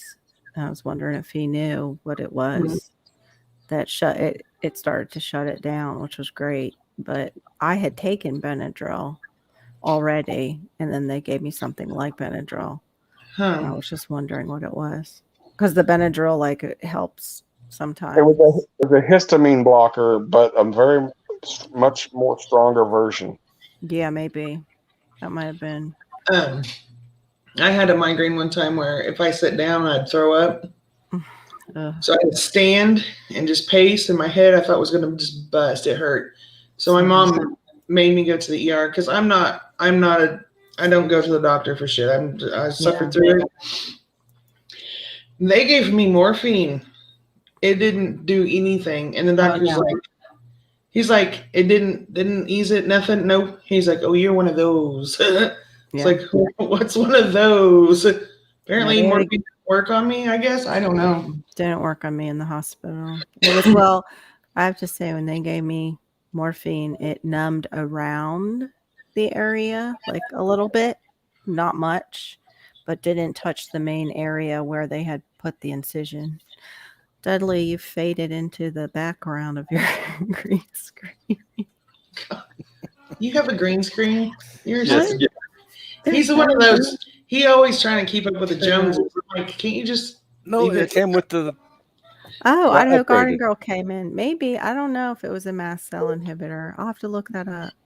Yeah, I know Benadryl is an antihistamine, Diggs. It helps sometimes, though, when I have a migraine, because sometimes they come on from what I eat. And it's just like a exacerbated kind of allergy attack in my body. Rather than like, getting congested. I just get a migraine, I didn't like that. They don't know what because I don't get migraines very often. It's like a very once in a blue moon kind of thing. But I've never had one like that, and I've not had one since. But it's just like it pounded so hard. I couldn't open my eyes. I just was like, that can be an aneurysm coming on if you're not typically a headache person, and it becomes a really, really massive, bad headache. That can be a sign of an aneurysm. They took me back and did a CT and everything. That's what he was thinking was aneurysm. He's like, there's nothing there. Not that I didn't have a brain. Shut up, Dudley. So here you go. I'm going to give you another one of my embarrassing medical pieces. When they did the MRIs and stuff on my head, they discovered I have an arachnid cyst on the left side of my brain. So the frontal lobe. Yeah. And he said the only way you're going to know if it's growing is if you start getting real bad headaches in that area. Otherwise, it's fine. It's not an uncommon thing. And basically, to get rid of it, if I do start having bad headaches, they'll just drill a hole in my skull and pull it out. Because that's all. Yeah, I can do that. It's a little scar, not a big deal. No Band-Aid. No Carol, if you meet me, you're gonna see I'm all scarred. So I'm not. Scars are nothing. But from not making sandwiches, right? Right. Yeah. I'm a horrible housewife. So, anyways, they're like, "We'll just drill this hole in your head." And it's not even going to go into your brain because there's this layer between your brain and your skull, and it's called the arachnid layer, and it's just right in there, and it's the size of a pea. So my dad, when Dudley and I was telling my dad's like, "I told you were always a pea brain." Thanks, Dad. Oh my gosh. Thanks, Dad. So yeah. Yeah, I went to the chiropractor too and got an adjustment, and it did help for a while. But I can't with the little guy go. He was acting up, and we stopped going. But yeah, they adjusted my neck, and it was the weirdest thing. I used to have a bump in my neck, and the guy who owned the place was there. He was an old man. He smoked cigars, for God's sake, in his practice. Like, I'm like, what the heck? But he just picked me up and boop, adjusted me while I was standing up, and then his assistants did the rest, and he was like, good. They got the knot out of my neck. Yeah, my neck's turned backwards. I have no curve in my neck. Yeah, mine's curved. Instead of going curved in towards the front, mine's curved out towards the back. Ooh. That's because I T-boned. I was in an accident when I was younger. Yeah. Well, mine's from playing volleyball, and I was the digger. Since I couldn't get up on the net and spike the ball, I dove after everything, and we weren't in sand. We were on, the hard that's what Chris was. Yeah, I chipped my hip doing that crap playing volleyball when I was in school. So you both wore knee pads. Yep, we did. Yeah, knee pads with shorty shorts. And we didn't do the shorty shorts, or Trish wouldn't do the shorty shorts, but no, I didn't wear those. I didn't wear the panties. I wore. No, I was not about to wear no panties in front of nobody. But anyway, so you weren't pantyless.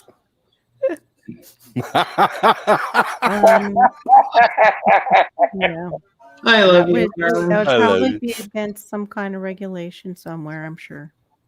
But yeah, poor Gear putting up with us talking about pantyless volleyball playing. We lost a volleyball game one, and my coach was pissed. Sport. So the next practice we had, he would hold the ball, and wherever the ball went, we had to dive, and we had just seconds to get up and dive, get up and dive. Yep. And so I was like diving, and everybody's sweating their asses off, right? So the floor's getting wet from everybody's bodies hitting the floor, and I went to dive, and my foot hit a sweat puddle, and I had a chipped hip. My God, that one was a fun one. So did they play drowning pool? Wow. Honey, I'm a little bit older, and that came out way after those days, but everybody's disappearing. I hear you, Diggs. I hear you. I have the beginning stages of degenerative disc disease in my lower back. I have, I can't remember what form of arthritis in my lower back. I don't know if it's that or rheumatoid, because my mom's dad had rheumatoid arthritis in his spine. I don't know.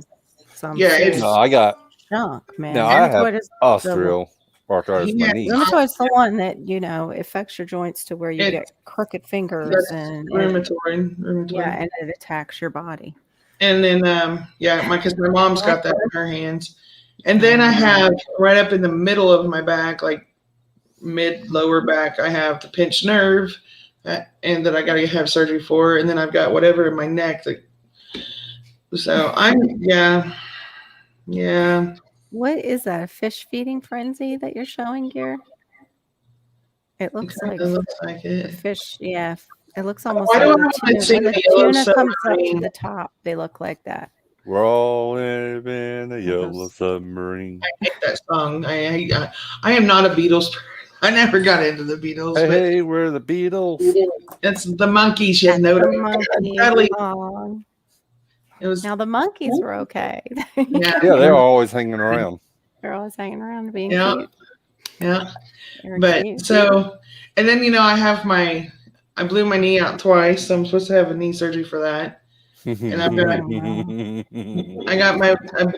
my knee out playing basketball, and then I sprained my ankle playing softball, to the point the doctor's like, you would have been better off if this broke, because the base didn't break away when I slid into it. So my foot stayed on this side, and the rest of me went to the other side. And that was a lovely day. Who painted that, Gear? Was that just something you saw, or did somebody paint that in the family? Yeah, you're a mess, man. I don't. Who, me? Yeah, man. Wow. Well, I just got put behind the wall. Poor lady. I can't stop. I know if I stop, I'm gonna, Yeah, you don't want to end up bedridden. I know. You got to keep moving. Me and Dudley had this conversation, because he's all the time, don't overdo it. Don't overdo it. Yeah. And I'm like, but if I don't, I can't just sit all day long. I have to get up at some point and be moving around. Yeah. But then I'm like, for the next 2 days, can't move. So it's like back and forth, back and forth. So Dudley's in the bunker now. That's right. Lord. Keep me safe from and flying objects. I had a heat stroke when we were in Florida when I was 16. And so like, and I love summertime. I love springtime and stuff. So it's like, I got to be careful being outside. So it sucks. It's just, I feel like every step I take, it's another label getting slapped on me, and it's another groundation that I have to go through, you know, and it's like, ugh. Because when I was a kid, my mom would ground me to my room for like months, you know. Yeah. So I guess that was preparation for what I'm going through now. I don't know. So Yeah, I have a problem where I'll be on the couch if Theron leaves, and then I'm on the couch when he comes home. But it's 5:00 his time. It's also 5:00 my time after I've been running around and serving my mom and the baby and doing stuff all day. Mm-hmm. But he, in his mind, I look like I just sit there in the same spot on the couch and don't get up. Mm-hmm. This is where you see me. If you come visit, this is where I'm sitting, because I can't sit on the couch or the recliner because there's not enough support, and it causes my back to hurt even worse. So I just sit here. This is where I live. It's here in my bed, and I can't sleep more than 4 to 5 hours because I wake up hurting so damn bad, and then I'm up, and then. Yeah. Right. Good night, Diggs. Thank you for joining us. Good night, Diggs. You have to get on the stream with us one of these days, Diggs. He was Yes. talking to me. He was talking in his live stream earlier today, and I'm like, oh, I want to learn more. So.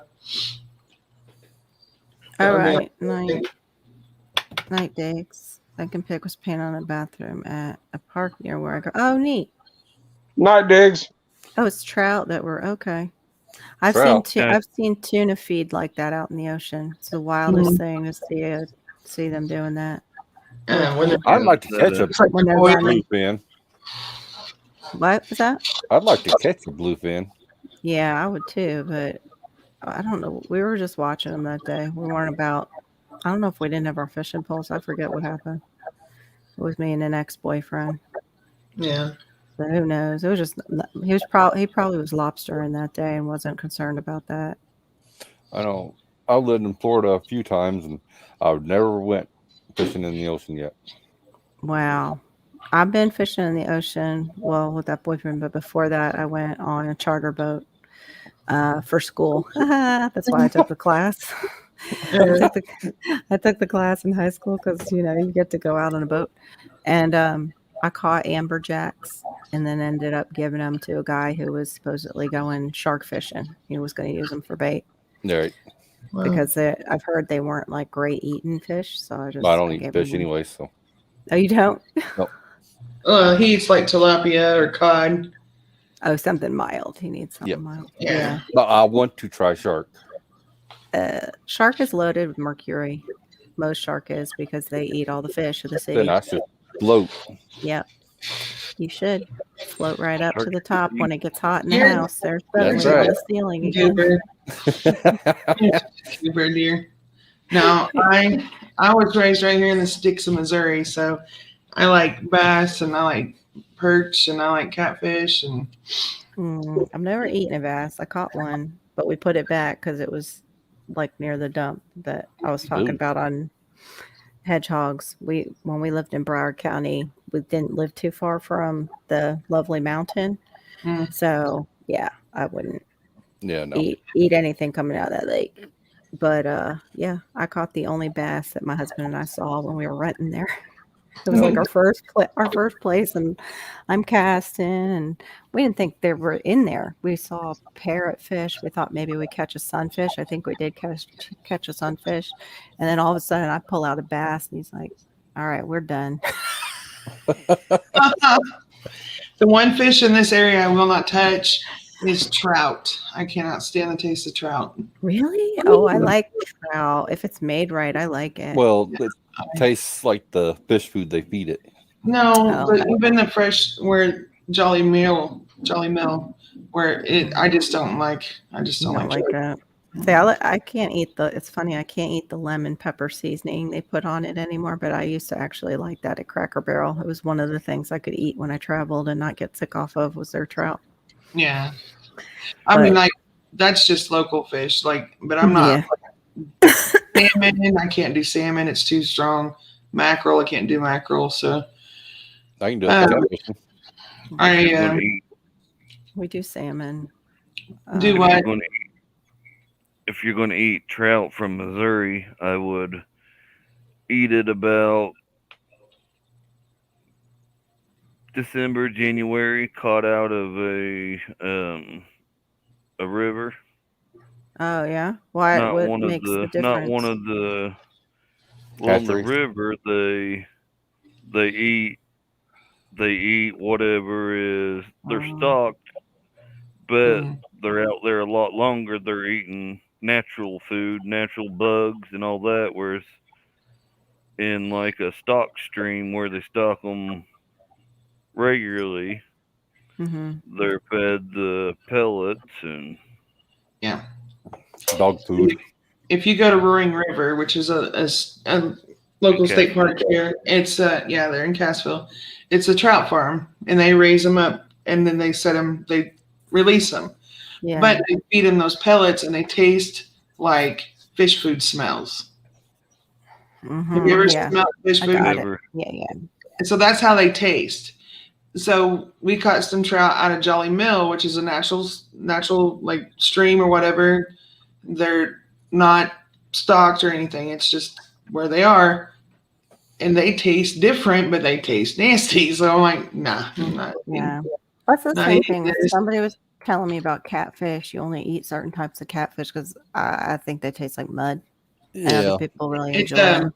Channel cat, blue cat. Yeah, I think it's the flathead that tastes like mud, isn't it? Well, no, it's the mud cat. Taste like mud. Blue cats are the best ones because they're a fish. They don't eat all the dead shit. Right. And see, up here, a blue cat is called a channel cat. So no, that's two different things, baby. But I've seen people call the blue cats channels, dear. You forget you're in Missouri, where everything is. Yeah, y'all call bluegill perch. Oh my gosh! They call sunfish perch too. Google's listening to us. Yeah, I just put blue catfish versus, and it finished it. Yeah, channel catfish. I'm headed to bed, y'all. Much love. I gotta get up and take care of the animals, build a door. So build a door. Thank you for coming up here. No problem. Night, Josh. Night, Leah. Good night, Josh. We love you. Love you. Bye. Bye. No, I used to live in Lakeland, then okay. Winter Haven, and Sebring. Those are areas actually I was looking at to see if we could get away to, but my husband's job is here in West Palm area. Then I used to sell water softening units, Rain Soft. Oh, okay. And I'd always travel down to Lake Placid and Okeechobee and all down through there. Yeah, Idaho, they're pretty nasty. They're pretty nasty. You ever go to Roaring River? If you go to the park store there, go in there and tell David hi. Roaring River, I don't even know where that is. It's the national park up here. It's a 30-minute drive from my house. So. Oh, okay. I was like, one of these days, talking about Florida. I was like, we have a Roaring River here. I don't know. Yeah. When it starts swarming back up, it's in Arcadia.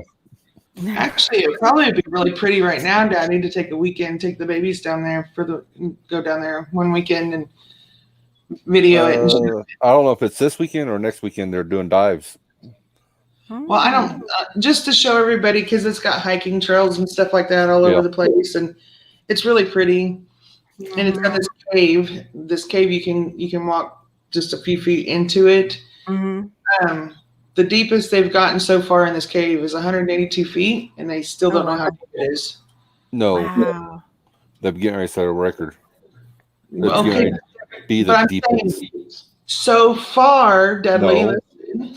Then how far have they gotten in, Dudley? How far have they 2 weeks gone? ago, they went diving again. They went Yes. 475 feet.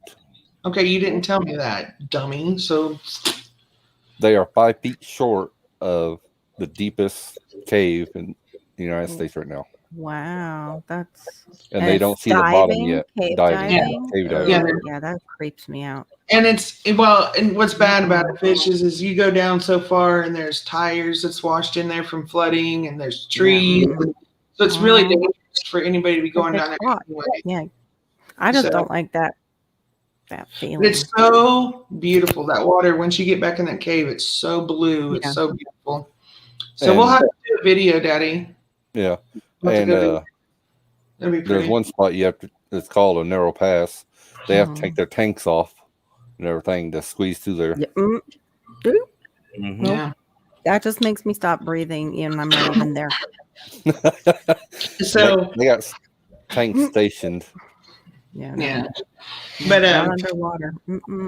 it's a fish hatchery, so we can show all the different stages of the little fish and stuff. I think the babies would enjoy that. That'd be cool. It'd be good for your channel too, so people could see it. I'd like Yeah. that. And then we can do one at Jelly Mill. It's an old flour mill that's still there. Cool. So, so we could do that, and I feel claustrophobic talking about it, Idaho Garden Girl. I yeah, think I was I'll, like, yeah, no, there's no. Just think of a cave in. Well, If you take them down there, make were you sure trying you let to 'em kill feed me the while I'm fish. sitting on the stream? Oh yeah, we will, dear. We will.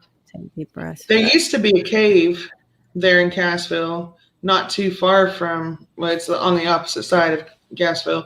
It's called Ash Cave, and when you first got in there, you could pull a semi truck up inside the cave, Wow. like the nose of it, because it was so tall. My dad took me rappelling off of it and stuff when I was a kid.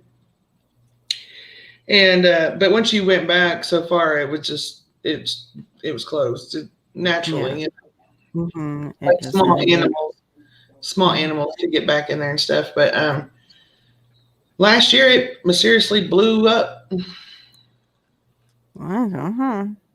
We don't Okay, know just what blow happened. up. It just blew up. I was Any- like, But yeah, I'm in sure the it- area disappear. No, but there was a girl raped out there. Oh, so maybe the evidence blew up. No, I think her dad blew up. well, there's too many different stories. So Oh, I don't know really what happened. because there's other caves around Missouri that are collapsing. Oh, okay. Take them up to that one over there at Well, Stoleville. you'll have to climb. That's not Stovefield, dear. That's McDowell, Yeah. and you'll have to But climb that because my knee won't I'd let me get there. But I'd you have get up to to get a the GoPro. top.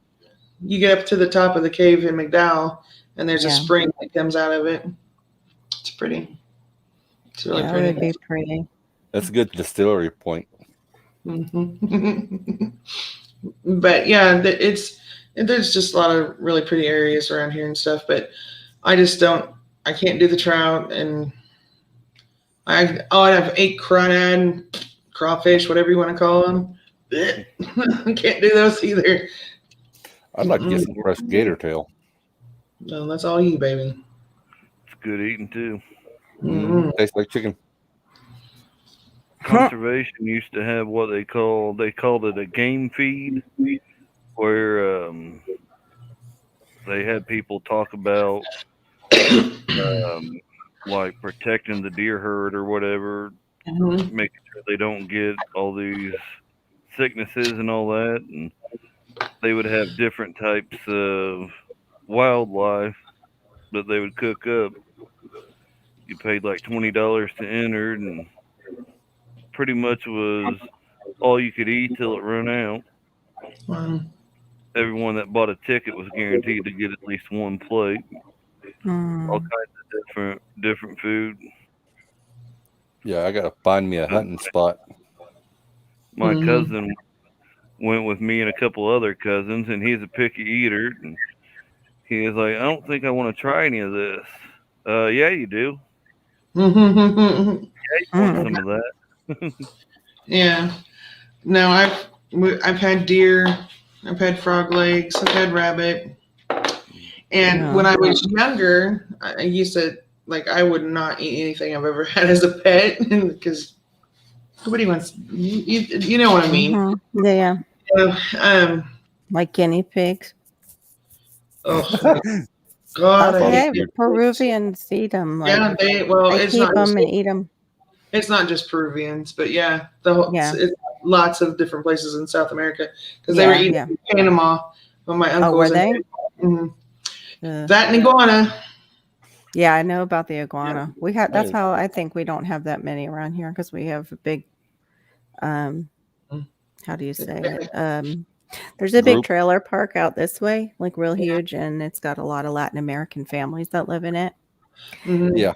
And it's like right across the street from where our canal sits. So I think, sometimes they just kind of snatch them off their canal, which comes to our canal.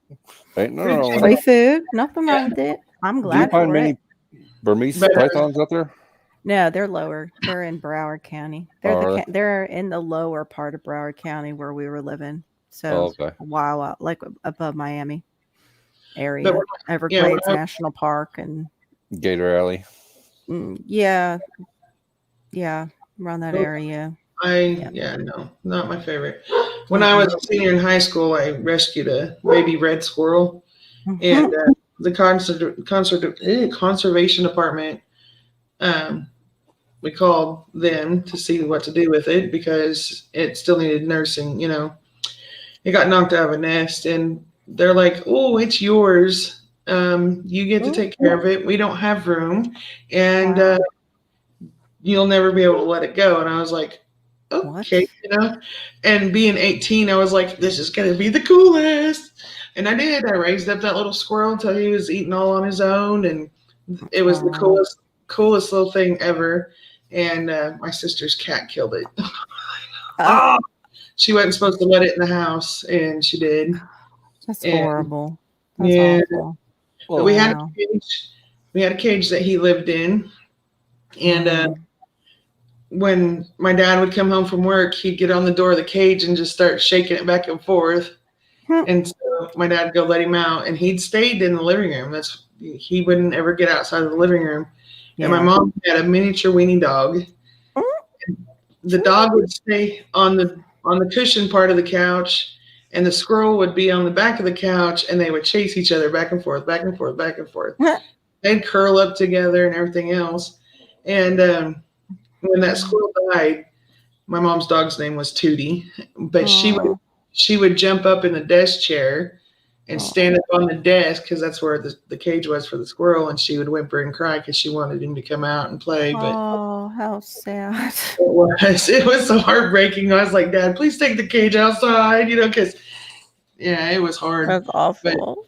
But he was the coolest little critter. I'm telling you. No, I think coolest is what I brought home. You didn't wear dark colors. If you had dark colors on, and he was running loose, he would launch off of whatever he was, and all four paws and claws right into you, and you're like, "Oh shit!" Thought you were a walking tree. Oh, walking tree! Walking tree! And then if you had long hair, he would get under the nape of your neck and curl up and try to go to sleep. Oh, how cute! He'd crawl down in the armpit of my brother's shirt and go to sleep, and he was the coolest thing. And he'd talk to you. He'd be like over there barking and talking to you and stuff. And it was a pretty cool little thing to have. But I like the coyote I brought home. Yeah, we rescued a coyote pup. That was fun. An actual coyote pup. Yeah, a real. His mama got ran over, so we had it for 2 days so that a friend of his could get a pen built for him because he lived up in a mountain. And so he built a pen there at his house so that they could raise him up and let him loose. And pop a couple rabbits for him to eat. Rabbits or squirrels. And they wouldn't really mess with him because they wanted to keep him wild. Yeah. Yep. And when he got big enough, they would catch them live, the rabbit and squirrels. And they'd put in there, and once they seen that he could catch them himself, and they knew he was old enough to defend himself, they opened the gate one day and Turned them out. just walked away. And once he got brave enough to leave the pen, and Yeah. so Oh my. yeah. Well, I'm gonna get going. I'm gonna, I gotta Oh, she's going on another chat. slow my brain down. I was actually looking at underground tunnels after you guys said that about that. I was looking up the dumbs. See if Yeah. I was wondering if they're somehow connected because I know I was just reading in Missouri, you guys have a lot of underground stuff that's built there, storage facilities and Yep. stuff. There's some in Springfield, Carthage, Kansas City, St. Louis. Wow. Lee Summit. I just read something about like they also built places under Native American like reservations. Yep. What was the purpose of that? Like, do you know? If you go to our channel, Mhm. he's got a video where he I got went a couple of into them. the Yeah, underground so- cave. Mhm. The last one he went in there was the U.S. Archives In records. and Oh, records. okay, I missed those videos. Okay. It'll So- say Lee Summit, or there's one in Springfield. Mm-hmm.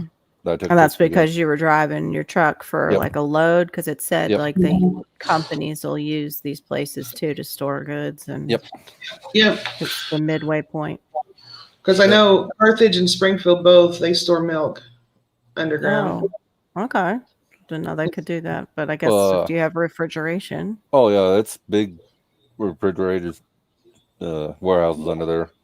Oh, okay. Because the outside temperature inside the cave stays at 60 degrees, so their Yeah, that makes refrigeration sense. don't have to run that hard. I always wanted like a house that was kind of built into a mountain Oh, on it'd be one side. You wouldn't have to have much for a heat or AC. It stays Yeah, no. constant. Yeah, I but you would say- have snakes and bats and Well, a house like on the outside though, and then just And part block of it it built in. into the rock. Yeah, block it in so they ain't Mhm. coming in. Make it more like a house on the outside, but still. Or I could be Batman. Yeah, I wanted to be a Batgirl. That's what it was. I There's never knew. there's a cave somewhere. I think it might be in Missouri. I'm not 100% sure, but somebody turned it into a home, and it I've has a seen stream. that. It has a stream Yeah. that runs through it. It's really pretty. I'll have to look Really it up. pretty. But I've seen them do that into the side of mountains, like on Yeah. HGTV. There was that one where they did that, and then they also set up a hot tub to where like the copper coil goes around. I don't know. I guess like when you're doing like a fire pit. Right. And while you're burning the fire, it heats the water, Water. and it sends it back into the hot tub. And they're like up on a mountain and built into the mountain in the tiny house. I had a chance to buy one of those old missile silos a while back. Say what? Mm-hmm. That's a good investment though. Right now, the Yeah. Well, whoever world bought going it to. turned it into a big bunker. Mhm. So Well, that's they what I have was that gonna one do. guy that's got condos, and like each level is like hundreds of thousands of dollars if you want it. Like, but it's in a missile silo. Yeah. It's like genius. No, End one of of the them world. caught all the rainwater in it, and he has like 25,000 gallons of rainwater in the bottom of it. Wow. Yeah, because they're thinking the water wars are coming. Yep. Yeah. All right, guys. I will see you later. Thank you for having me up. Well, Appreciate it. Coming up. I'll All send right. you a link every time, and just Oh, cool. if you wanna Okay. pop up. Oh, thank you. Thank you, my hostess and my host.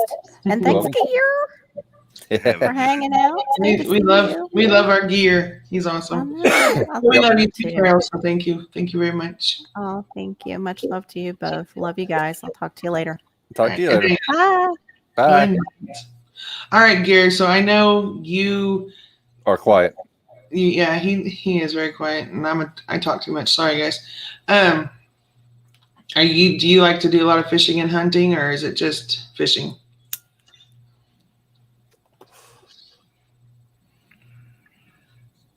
I'd like to do both, but ain't nobody got time for that.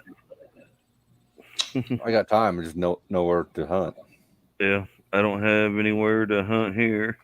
and I don't hunt I on mean, government land. there's conservation land I could hunt on, but Mm-hmm. I'd have to get there before 2 hours before sunrise and walk about 10 miles in the woods before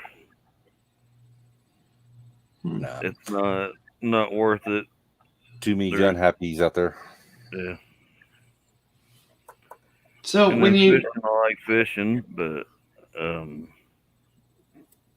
just ain't had time.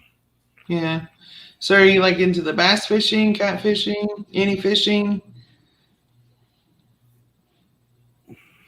Whatever bites the hook. bites my hook. Yeah.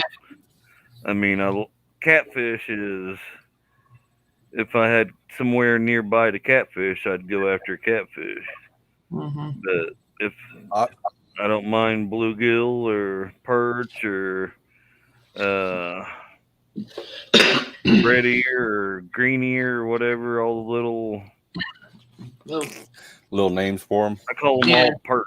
Pretty much, I call them all perch too. I call them all bluegill. He calls everything bluegill, and I call everything perch. But he's from Kentucky, so the different regions. Bluegill perch, yeah. Yeah, I So liked long- catfish. Yeah. But I like fishing for trout. I don't really care much for eating the ones that are released daily. Yeah. Have you ever been? Go ahead. Do what? Have you ever been spoon billing? I've not been, no. I mean, No. I've tried to catch one in a pond before, but Yeah.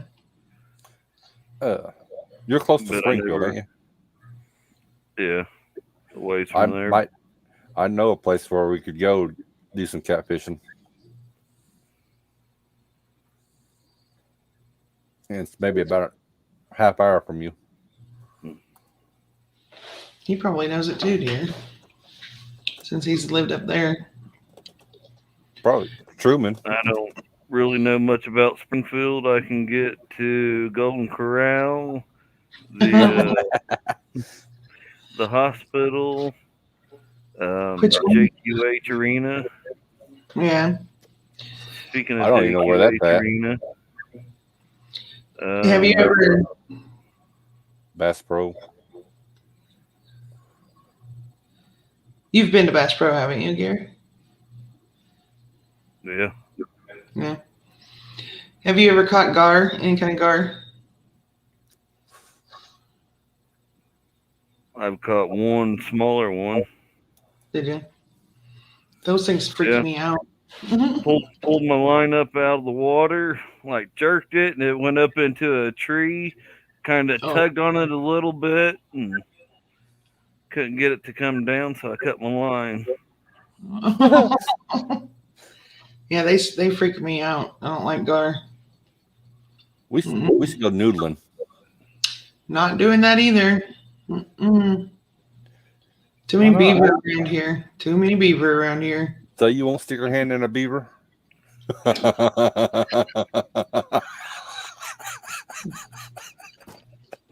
Eat the beaver.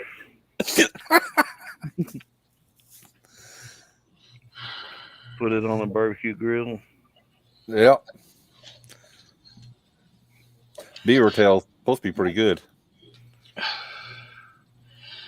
I don't know if I could bring myself to do it, but I mean, if it's worst case scenario, I probably would. But I'm No, I ain't going noodling either. I like my fingers keeping out of a snapper's mouth. yeah, that too. The alligator snapping turtles. Yeah, no, I not like doing that. crappie too. Mm-hmm. For Crappie's okay. crappie, Crappie. I'd have to go to either Lake of the Ozarks or Palm de Terre, the closest places. Yeah. Have Local river has goggle eye or Mhm. sand bass, whatever you want to call them. That's the next best thing to crappie. you know what I'm good at catching now? Me? Stick bass. I am the best at catching stick bass, man. I can reel those things in all day long. I've got Oh, a big one. I got a big one. Yep. We went catfishing with my grandpa a long, long time ago. We were little kids in elementary school. and he knew this old man that had a really good pond. And this old man even went as far as to put an outhouse out there by the pond, so if people out there were fishing, they could use the outhouse. It's pretty cool. And my little sister, her pole, she's reeling it in, and all of a sudden her pole just goes whoop. And Grandpa's like, "Oh, I think you got yourself something there." And so he's coaching her, trying to tell her how to reel it in and stuff. And she reels that in, and it was somebody's underwear dragging in the mud, man. They thought they had something big. And they're like, Grandpa's like, "I don't even want to know how this got out there." Skinny dipping. No, it was, yeah. Yep, that's what I learned what oh hell, what is that stuff I use all the time, Dad? Stink bait. Stink bait? Yeah, that's when I learned what stink bait tastes like. Your fish is supposed to eat it, not you. So it was a thing in my family when we'd go fishing. My grandpa always had ring bologna, cheese, and crackers. Ooh. That's a pretty, nice spinach. Rooster tail. Yeah. But so Grandpa always had his ring bologna, cheese, and crackers. And we would cast our line out and wash our hands because we'd already rolled up the stink bait, right? And then we'd snack on cheese and crackers while we're waiting for the fish to bite. Well, I wasn't paying attention one day, and I threw my line out and reached over and grabbed that ring bologna and crackers and took a big bite with that stink bait still on my fingers. And I was like, oh, Grandpa was over there laughing. He's like, I was waiting for that one. Oh, shit up. So, yeah, I loved fishing with my grandpa. We used to have good times, but I haven't been fishing in 22 years. No, you have to. I've been fishing. I haven't got to actually fish. My son is. Always try to get my grandpa to go fishing. He's like, "Oh, we'll do it sometime. We'll do it sometime." Never did. You couldn't keep my grandpa from the water when it was summertime. You didn't keep him. He was dragging everybody out fishing. So even when he went blind, he'd call up my cousins and he'd say, "Well, y'all take me fishing." So they would take him fishing. He couldn't see, but they would take care of his hook and everything, get him all set up, and he'd cast it out there, and he would hold his finger right under the line at the reel, and he'd just let it, and he'd just hold it, and then once he felt it, then he'd snag his fish. But all they had to do was set his hook for him and set it up, worm or liver or stink bait or whatever he was using that day. But he fished up until he died. He couldn't see, but he was still out there doing it. I'm thinking about to get to bed. You're a pud. It's early yet. Yeah, you're a pud. Well, I only got 3 hours of sleep last night. We still have people watching us, Daddy. Shame on you. I know. Well, I'll just turn my camera off. You keep on with the keep on. And I'm sure me and Gary can talk lots of stuff. We got gardening because I wanted to talk gardening last time, but that got skipped out. So I got lots of questions for Mr. Gear. I love you, Doc. Y'all talk gardening, and I love everybody. He's a liar. No, I'm kidding. I love everybody watching us. There you go. We love our friends. Yes, we do. That was good. I'm gonna try to count some sheep. Yes. And hog the bed. Sorry, I always got the couch, baby. No, I'm sleeping on the couch.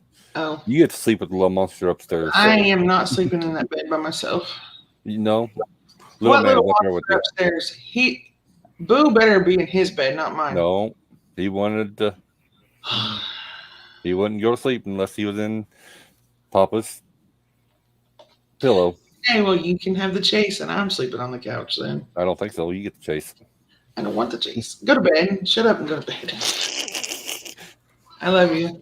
I love you. Good night, everybody. My sweetie. Man alive.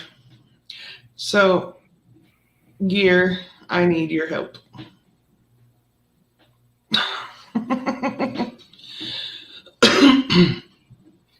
How do you grow good tomatoes?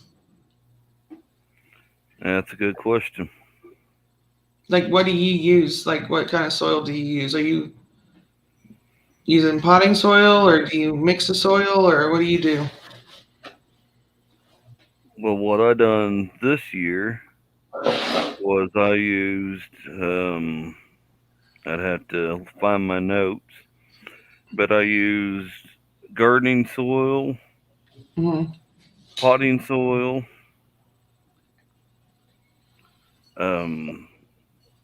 little bit of peat moss. I put in some 10-10-10, like the rock fertilizer or whatever you want to call it. Mm-hmm. And I put in, pretty sure for tomatoes, bone meal and blood meal. Okay. I'd have to look at my notes. There's some stuff I would write on there. This can use bone meal, but not blood meal, or vice versa, whichever one. Okay. Did you ever use Epsom salts on any of them, or? The only time I didn't this year, no. Okay. We had, this year was a pretty good year. The leaves started dying whenever it got hot, Mm-hmm. but never had enough. Only use Epsom salt whenever start getting blight real bad. That's just, Yeah. I mean, you can use it other than that, but to slow the blight or stop it or whatever, I've always heard to use Epsom salt. Cool. You know what? I'm gonna have to talk to you again one of these days about gardening and keep notes, because I grew up, like my grandparents gardened, my great grandparents gardened, I should say. But they passed away when I was like really young. I was like 8, I think. So, I never got to talk to them about their gardening. I've talked to my grandma about her dad gardening, but she hates gardening because he was such a, I guess, fanatic about it or whatever, and he grew tomatoes, and she hated it, so she didn't garden when my dad was growing up. His dad would do a small garden, but not a huge one, so I don't have all the old timers tips and tricks and all that, and my dad would plant the stuff, and then we had to weed it all the time, and I don't remember anything that he used, and then my dad would grow peppers, tomatoes, okra. He grew broccoli and cabbage. That was it. That was the extent of what he would grow mostly. So I don't know. My dad grew tomatoes and some peppers whenever I was younger. Mm-hmm. And he had his garden fenced in, and that was his area. Pulling weeds or whatever out of it was his alone time. Well, I want to help you too. But Mom had flowers, sort of. Pretty much put them in the ground, water them a time or two, and a couple weeks later they died out.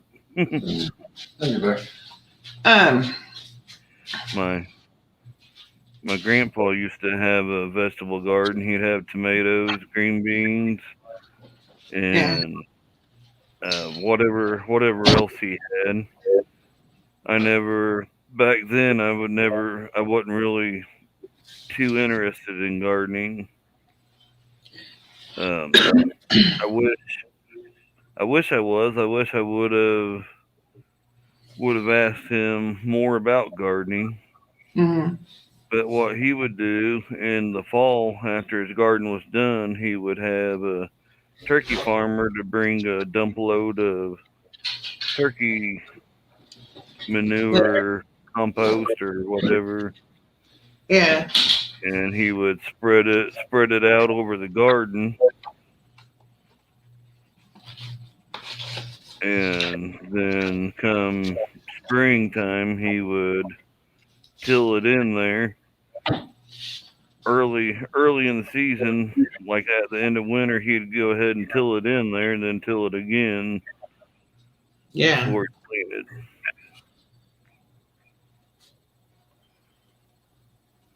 it. Do you ever use rabbit manure, or do you have access to it or anything, or? No. No. Well, I've used it before, yeah. That's what my dad used to use for his garden, was rabbit manure. Man, I don't remember my dad using anything. I just remember him tilling up the yard and my mom screaming, because she's a valley girl from California. And she was always having a fit. You're going to tear up the yard. But anyways, she never would go out in the garden. She'd never do any of those things. And the one time she did, she screwed up, mixed all the peppers together. And when my dad canned them, wow, she mixed the banana peppers and the Hungarian wax peppers, and that was a fun one. But his dad's mom grew strawberries and blueberries and winter onions. And so, and she had a U-pick farm. So that's how she made a living. And my grandpa raised cattle. And then his mom's mom, I know they grew okra and tomatoes, but I don't know what else they grew because my grandma don't like talking about it. But my grandma, when she was a little girl, would take okra seeds and put them in her pellet gun and shoot birds with it.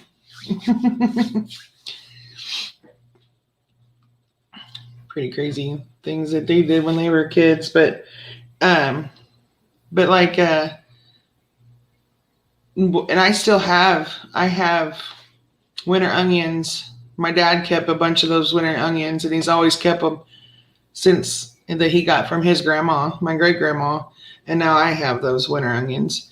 And I'm like, everybody's like, well, what are they called? And I'm like, my family's always called them a winter onion because that's when they turn green and grow the most, is in the winter. And then they put on little tiny heads with new onion sprouts. Well, when I see all these other videos, I'm like, that's kind of like what I have. They call them walking onions. So I don't know what they are. So, but I'm gonna have to go. They're getting outside of their little garden spot, so I got to go dig up some and transplant them to where they need to be instead of out in the middle of the yard. But okay, Ginger, go ahead, Gear. Go ahead. I watch gardening channels, and it's like, okay, what are they doing Mm-hmm. for their tomatoes or whatever? Mm-hmm. Then if they're doing real good, then it's like, okay, I need to try that. Yeah. Well, I screwed up on this episode. Next week, I have been saving all the seeds from my garden that I grew this year. So next week, I'm going to be doing a little thing I'm giving them away for free. So make sure you guys are here that are here now. But what was that bag? That's red okra. That's the red okra. And I still have more over there drying to get seeds from. So I'm like, oh man, there's no shortage of those things. My dad, I don't remember my dad using anything. He would just till up the yard, plant his stuff, and then we'd keep it weeded. And here, my biggest issue I have here where we're at is Bermuda grass or crabgrass, whatever it's called around here. I've heard it called both things. So that crap you just can't get rid of, and I fight it constantly. So that's my biggest issues. Is it the low growing that spreads, or are you talking about the crabby stuff that grows like 3 different leaves or whatever from it? Yeah, and it just keeps going everywhere, and the roots are like, oh my god, it's a nightmare to get rid of. And so that's my big. And then we have Johnson grass that grows in this yard, and it's crazy the crap that I have because we live on a highway, so all the grain trucks and shit that are flying by, all their seeds are, you know, and so I have a lot of stuff to fight. But the garden spot that most of my garden was in this year, when this house, the people that lived here, when my dad was 17 years old, grew a garden there. And my dad remembers when he was 17, bringing truckloads of horse manure over so the old man that was living here could till it into that spot. That's always been a garden spot for somebody who's lived here in this house, except for when my dad lived here, and I believe the family before that.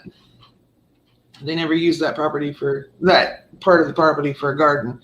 So it's been a garden for a long time. It's had lots of stuff, and you can tell the difference between that spot in the yard and the rest of my yard. It's big, huge difference. So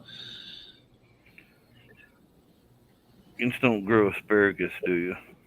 I want to so bad, and I had all my asparagus plants ready for this spring, and the freeze hit, and they went.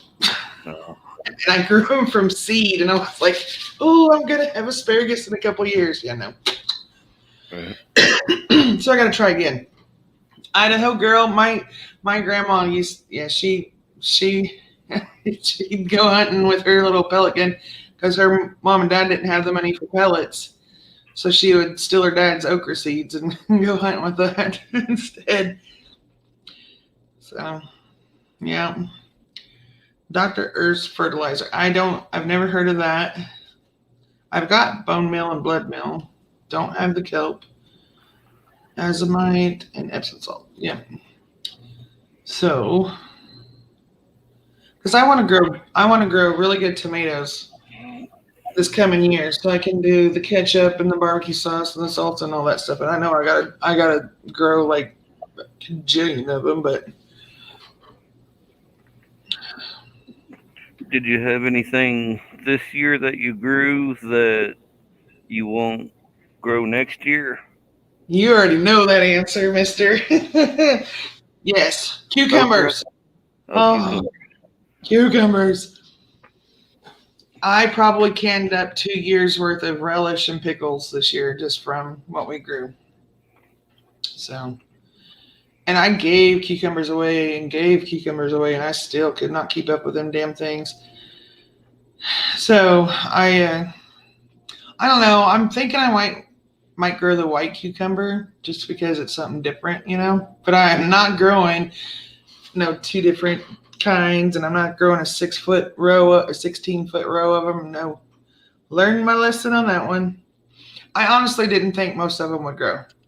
So I'm like, we're just going to plant this whole thing. And because we have rabbits around here and they like to eat everything in my garden. So I didn't think much would grow, honest to God. So I wanted to make sure that I had something would grow, right? Right. Out of that 6-foot, 16-foot row, only 2 seeds did not come up. So I was like, oh my God. I knew I was in trouble when they all started coming through. And I was like, well, we're going to have lots of cucumbers. And everybody's like, oh, we'll take cucumbers. We'll take cucumbers. No, they didn't take cucumbers. I'm sick of them too. And so I might grow 1 cucumber next year, but then I might not. I might grow something else like a jelly melon or I don't know. I won't grow very much okra because we've got tons of okra. So, but I love okra and we love it. The kids love to eat it fresh right out of the garden. So I'll probably grow some red okra again next year for them. I want to grow. They like the red better than the green. Yeah. Yeah, to eat it just fresh, they do. Yeah. Now, if it's fried or pickled, they don't care, But to eat it fresh, yeah. Definitely want to grow more beans. Would like to get some corn in. I want to grow tons more tomatoes. What kind of corn do you have in mind, or do you know yet? I have ambrosia and I have peaches and cream. So I haven't found a white one. Huh? Both good ones. I want to find a white one, but I haven't found one. I'm not sure. I haven't found one yet that appeals to me yet. So we grew Glass Gem last year, and it didn't do. I mean, it put on a couple of years, but it didn't do as good as we wanted it to. But I mean, we've got seed from it, so. But I want to grow a lot more beans. I want to grow corn, pumpkins. I want to grow better pumpkins this year. I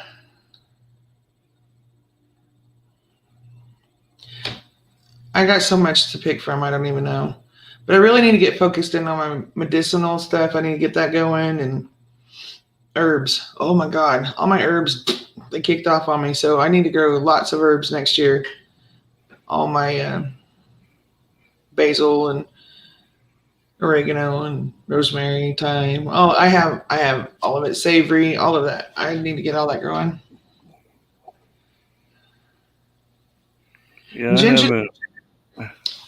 I will gladly send you some red ochre seeds, but please don't feel like you need to send me any seeds in return. Please don't feel that way, because I'm a seed addict, and so I have probably way more seeds than I'll ever use in my life and my grandkids' lives. But please don't feel like you have to send me any seeds. You do not have to send me anything. Oh, and peas. I need to grow like a crap ton of sweet peas. These three love sweet peas and carrots. So I want to do a video of our like outbuildings and stuff that we have here now. I want to do a video and show everybody like what we have here and the ideas that I want to convert them into. But this place is this was passed down to me from my parents. It's like an early inheritance, and they let it go to hell. So me and Dudley have so much work to do to get it where it doesn't look like it should be tore down. And so I'm kind of embarrassed to show anybody because it's in such bad disrepair. So, but I think I'm going to have to just to get ideas, because we have this old blue storage building that got moved off its pad, and there's a long story there. And I think I want to strip all the roof off of it and all the siding off of it and raise it up and turn it into a greenhouse. We have an outside storm shelter that's under dirt. I'd like to turn it into a root cellar. And this garage that we have used to be an old carriage barn, and I'd like to take the east end of it and section off an area to make a chicken coop with. So I have ideas, I have goals, but it's just trying to get them implemented. And with my body being broken like it is, it's hard to do that stuff anymore. So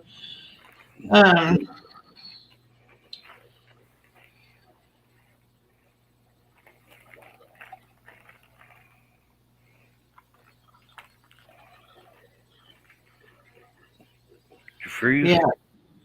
I know. I was reading. I'm sorry. I probably look like a dork. I was reading Idaho Garden Girl. See, I kind of probably I would love to have raised beds just because my back is so messed up and my knee needs fixing. So getting up and down off the ground is not ideal for me.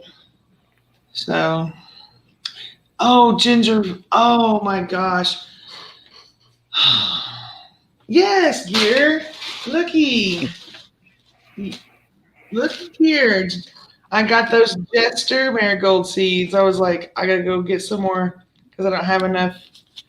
But that's one thing I've been looking for is the turmeric root. I would like to grow that. I've got some ginger started finally. So I would love to get some turmeric. Yeah, Idaho Garden Girl sweet peas. We grew the sweet peas last year we grew sugar snap peas. And they didn't produce a whole lot because the rabbits ate most of them. But I never got one single pea in my house because my 3 grandkids would eat pods and all right out of the garden. They just would go graze in my garden. So, oh.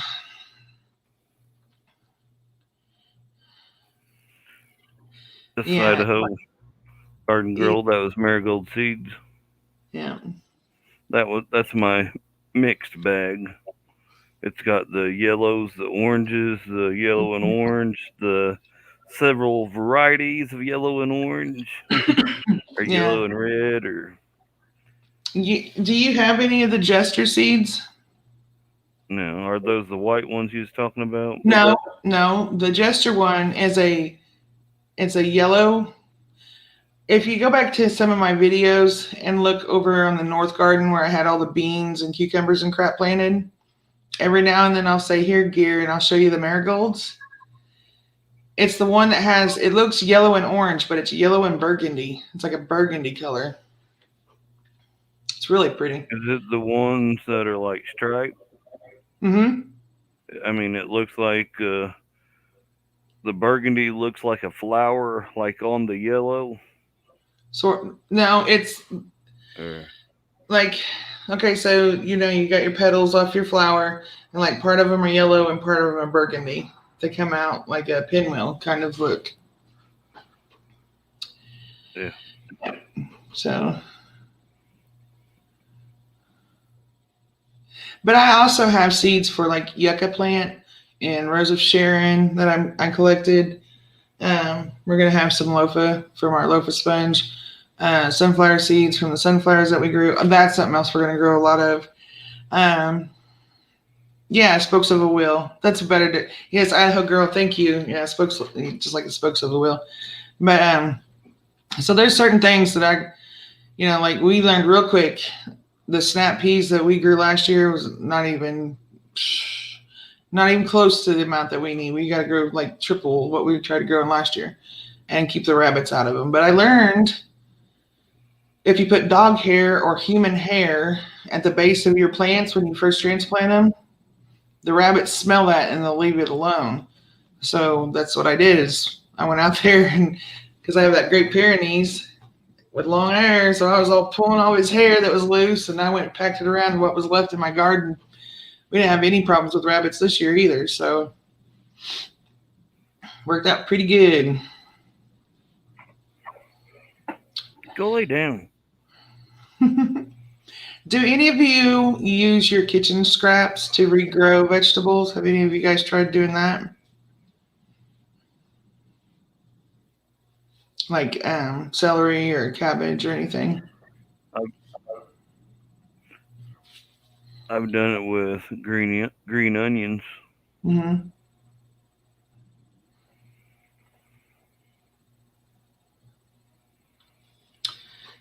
Yeah, we have our little cottontails bouncing around. So I was shocked too, Garden Girl. I was like, because we've got a lot of dogs, but I did it and it worked. So if you guys get the chance, try regrowing your veggie scraps. I've got, I homeschool the grandkids. So for one of our little science projects, we've got romaine lettuce and celery growing right now. They're like this tall, they're little baby plants. Here, I'll go get them real quick. Hold on.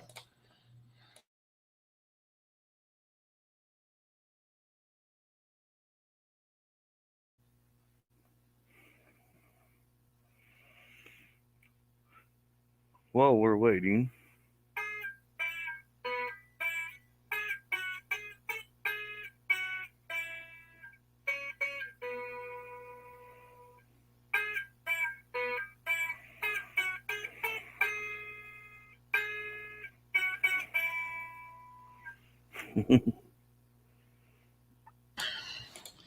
Gear, that sounds good. You're doing good. All right, guys. Here's my little bitty celery. Whoop, wrong way. And then the little bitty romaine. That's pretty cool. The kids love seeing it growing. And then I've got a bigger celery piece here, and it's just barely, you can't see it, but it's just barely. And then my ginger, whoop, it's coming up. So I was like, oh my God. So I'm not a complete failure when it comes to gardening. I feel that way most of the time. I'm like, oh my God, my green thumb turned brown.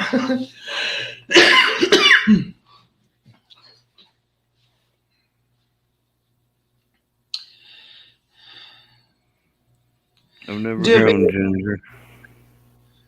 And this is my first time, so I just honestly, I bought a bunch of ginger because I did the Haymaker's Punch, and it's like Gatorade basically. It's a homemade Gatorade, and I forgot it was on my shelf in my kitchen, and I looked over one day and I seen this little green nub, and I was like, oh crap. So I ran and I barely covered it with dirt. I don't know if you guys can see the ginger right there. I just barely covered it with dirt, and I just keep it moist, and it just, now it's shut off a second one. I was like, awesome. So that's all I did. I mean, it was kind of a oops. It was an accident, but it worked. So I'm like, okay, I'll take it. And with the celery and the romaine, this is just a, your like lunch meat that you buy from the store container. I cut the ends off, cut the brown off to where it was white, and just water. I didn't put roots, crap on it or nothing. That's all I did, was just cut the brown off. And I keep it, they're all in a west window, so the only sun I get is in the evening. And I just leave them alone. They just do their own thing. So I'm Ginger, thank you. I don't want them to be lost in the world if I can help it. A lot of parents are still just kind of just letting their kids sit in front of a TV and, not teaching them anything. And so I want these guys to live. So I try to make things fun and educational at the same time. So, but Lydia can tell you every step there is to canning now, because she's been doing it for the past 2 years. And Bentley's learning. Boo wants to do it, but he's 2. 2-year-olds in a kitchen are not a great mix. So, but they peel the carrots and potatoes, and I won't let them cut anything. We're not to that stage yet. So once I'm more confident in their abilities, then they'll learn to start chopping up stuff. But Lydia loves to garden. She absolutely loves putting the seeds in the soil and watering it and everything, and they love to pick it. But I don't know if you caught the last video we did, Gear, about our final garden tour. Did you watch it?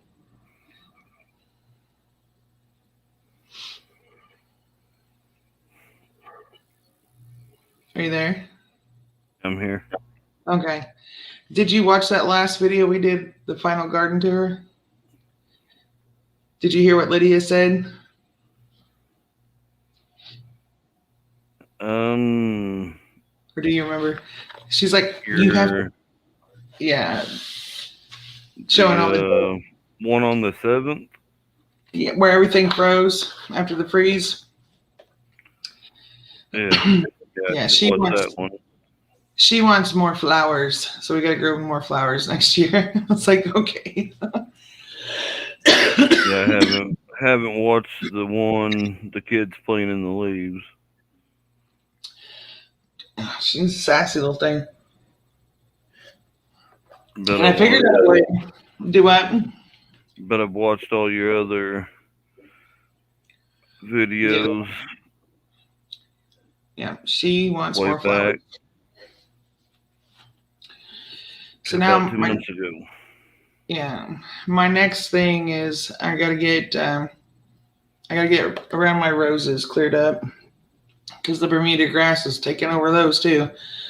But I found a way. I think I found a way to get because I've mulched the crap out of those things so many times, but the Bermuda grass just crawls all over it. And Yeah. So I'm going to try again, but this time I'm gonna try with rock. Hopefully, I'm praying they don't take over that, but I want to get them in better shape. Good night, Suburban. Thank you for hanging out. I want to get them in better shape because I'd like to collect the petals and stuff from them to use in different things. Teach Lydia new things there. I'm also been teaching her wild edibles, so she knows what's good to eat and what's not good to eat. So, but do you like her face when she ate the wild garlic on that last video with them playing in the leaves? I haven't watched that one yet. Oh my goodness. Yeah, I'm like, is that the wild onion or the garlic? And she's eating it and she's like, garlic. she didn't care for that one very much at all. But I mean, we go outside to play and you look over and they're all over there eating like dandelion petals off the flowers, or she's picked henbit and she's sucking all the nectar out of little purple flowers, or she's over there eating wood sorrel, or and my mom's like, what is she eating? I'm like, food? My mom hates me. She hates me when I say that. She's like, don't let them eat grass. I'm like, it's good for her. It's not going to hurt her. And we have lamb's quarter growing, so she'll go pick some lamb's quarter, or she'll go pick some spearmint, or, my mom's like, why do you let her eat that? And I'm like, it's good for her. It's better. That is actually better for her than the crap in the grocery store. That's why she eats that. So I don't want my grandkids to, not know. There's too many people out there that don't know. So, I mean, I didn't know. Yeah. I learned some things from my dad. But a lot of stuff I've learned from YouTube, and I have a book on Missouri wild edibles. So that's how I'm learning. And my neighbor across the street, she's just beside herself because I have this giant mullein plant growing up next side of my house. She's like, why you got that weed growing there? And I looked at her and I said, Kim, that's toilet paper. And she just like to die, I was like, she's like, no. And I said, come over here and feel this leaf. She goes, oh, that's really soft. I said, yeah. I said, if we have another toilet paper issue, I'm going to have toilet paper. And she started giggling. And then I was like, no, really, it's good for your lung health and stuff. And she's like, oh, that's cool. So, and I've used it. I've gone out there and plucked off some flowers and leaves and made myself tea with it. So, but yeah, good for cough, bronchitis, pneumonia. But she just couldn't get over that I was growing weed in my yard. And I'm like, well, my neighbors hate me because I let the one weed that I don't want is polk. I just don't want it. I don't like the taste of it, and the berries are poisonous, and my grandsons don't quite get that not everything's edible yet. So Right. yeah. So, but in polk, the one you gotta boil the sin out of it till the water's gone and boil it again.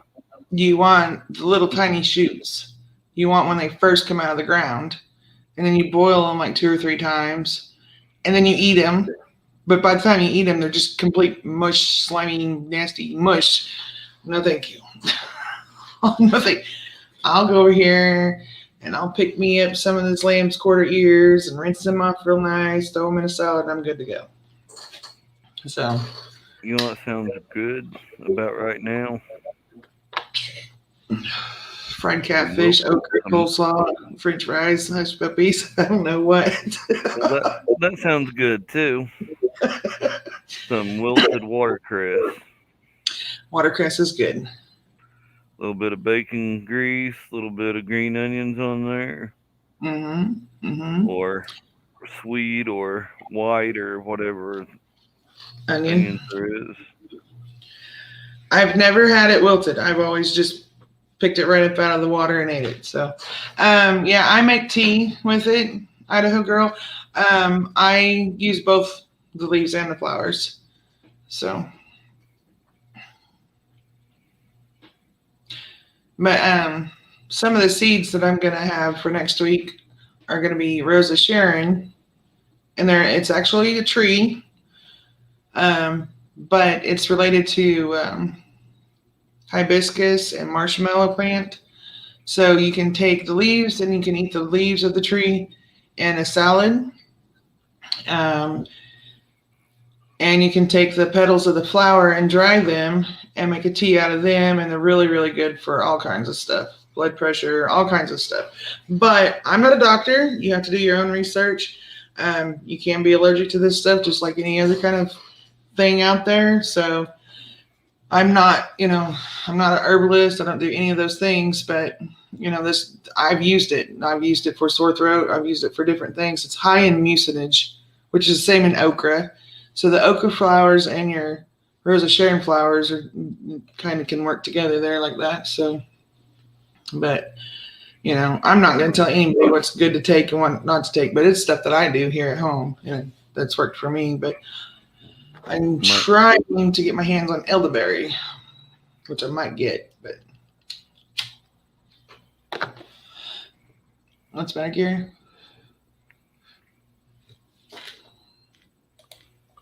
Hold on a second.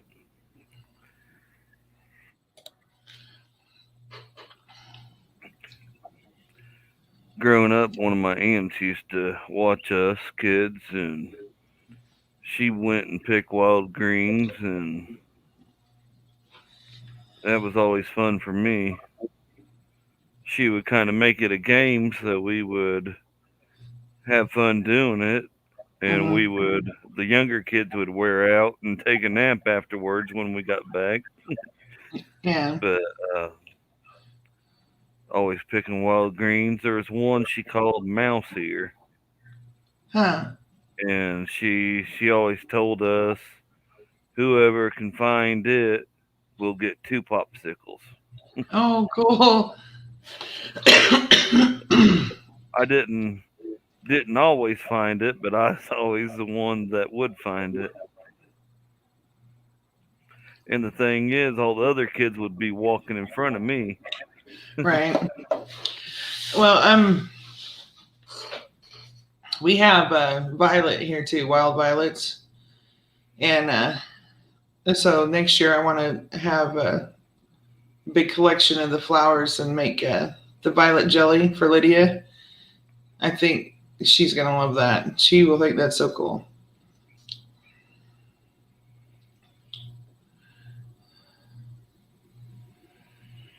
Well, see, I have actual Rose of Sharon trees that are like little babies that are coming up, but I don't know how to mell them without them getting killed in the process.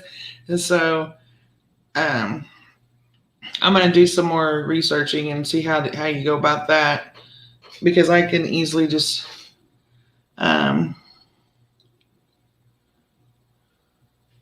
yeah, I don't know, Idaho Girl. I don't know if that's the same as that or not. But the trees I have 3 different colors. I have a lavender color, and I have it's kind of a mauve color, and then I have a white. And all the seeds are going to be mixed, so it's just going to be like a hodgepodge. You're going to have white and this mauve, pink, whatever color, and a lavender color. And so, so whoever wants seeds for that, they can let me know, and I can send those. And once I figure out how to send trees, then I will actually dig up the trees and melt them off. But I'm going to have to dig them up and get them somewhere, because I'll have they'll take over. Well, what you do, you get a box big enough for the tree sapling, and you get a paper towel and get it wet, and then put it in like something plastic, Okay. and then kind of tie the bag around the tree to try to keep that moisture in there. I guess that's how I would do it. I don't do anything I say. The little trees are only like 3 inches tall right now. They're just like this year. They just popped this year, so they're pretty young. I just don't want to. I just don't want to send dead trees to people, you know. I'm not going to guarantee that these seeds are going to grow, but if somebody wants them and wants to try, I'll send them to them and let them, you know. So I did discover this. We've had 2 of our loofahs come full, you know, drying, right? They're completely dry. Seeds are rattling inside of them. So we peeled them. Dudley peeled his, and all the seeds are dark. They're like almost black, brown looking color. I don't know if you can see that glare. I'm sorry, guys. And then we peeled another one today, and they're all white. I don't know what that's about. So I'm like, oh, I don't know if these are going to grow. So I'll probably hold these white ones back and just send out the dark ones. So see how that goes. Yeah. I send a little bit of each and tell them to double plant, then come back and tell me which ones grew.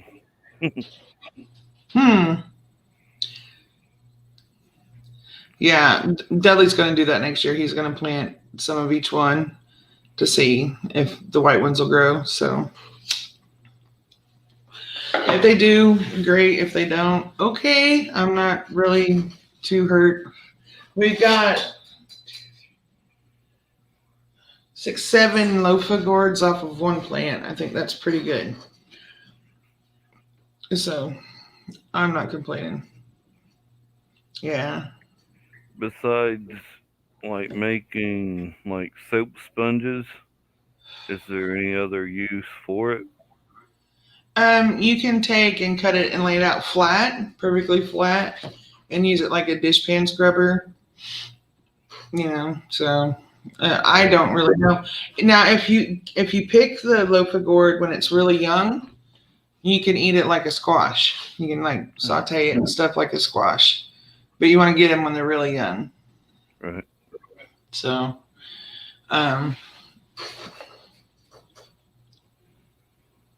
did you, Ginger? Yeah, this is the first time I've ever grew the loofah sponge, so I don't know. I'm like, yeah, try and learn. That's pretty much all this year was a basic learning experience, and I learned a lot of what I'm not ever going to do again. And then I learned, I got to redo. So I'm going to do several things differently. And I am not going to trust all the farmers markets that these people know what the hell they're selling, because these people, I bought like 5 or 6 plants that were supposed to be the Cherokee purple. And one of them's growing bright orange tomatoes. And I had 2 of them that were growing yellow pear tomatoes. And I'm like, well, I'm glad I'm not the only one that screwed up the garden this year. So yeah, it was a learning experience. But I only bought my plants from the farmer's market because all mine froze. So I was like, yeah, shit. And the ones I didn't have. Go ahead, Kieran. Every year I like to try growing one thing new, Mm-hmm. which this year was the cucamelons or Mexican sour gherkin, whatever you want to call it, Mm-hmm. and the Armenian cucumber. Yeah. I'm thinking next year I might try growing lima beans. Dudley's wanting to grow lima beans. I cannot stand lima beans. I've tried. I just can't do lima beans to save my own butt. So, but he wants to grow some. I don't know if we will or not, but we'll see. We'll see. But I'm getting ready. I just bought a bag of potting soil tonight, and or today earlier, and we're going to do a sprouting thing with the clear cups for the kids to watch the beans and the peas sprout on their own. And I've got a window over here that gets lots of the east sun, and then I got a window over here where there's lots of south sun. So we're going to try to grow like lettuce or something, little indoor stuff over winter and see how well that does. So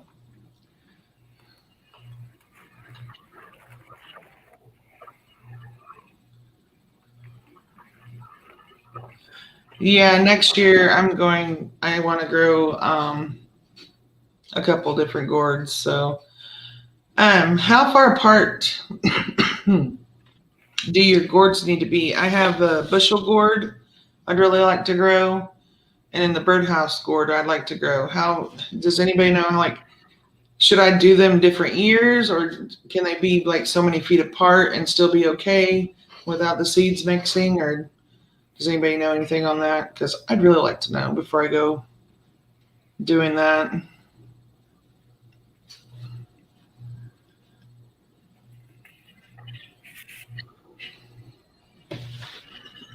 Microgreens, yeah, I've got some of those. Yep. I need to do those sometime. Yeah, I need to too, but the kids don't like spicy, and I noticed some of those microgreens have like arugula and stuff in them, and it's a little bit spicy, and so I got to be careful on that stuff. I can't do spicy because of my guts, but First time with the loofah gourds.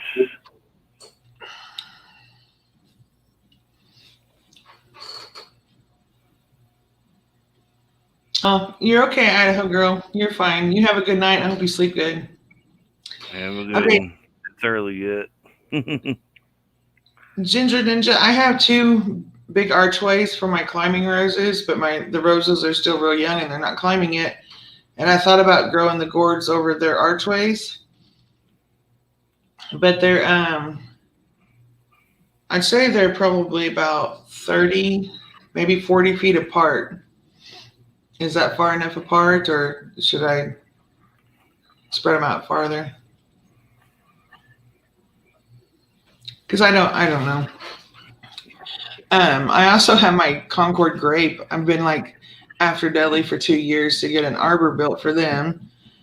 And it's about 12 foot long now, growing crazily over a tomato cage. So I'm like, do you think maybe we can get that done soon?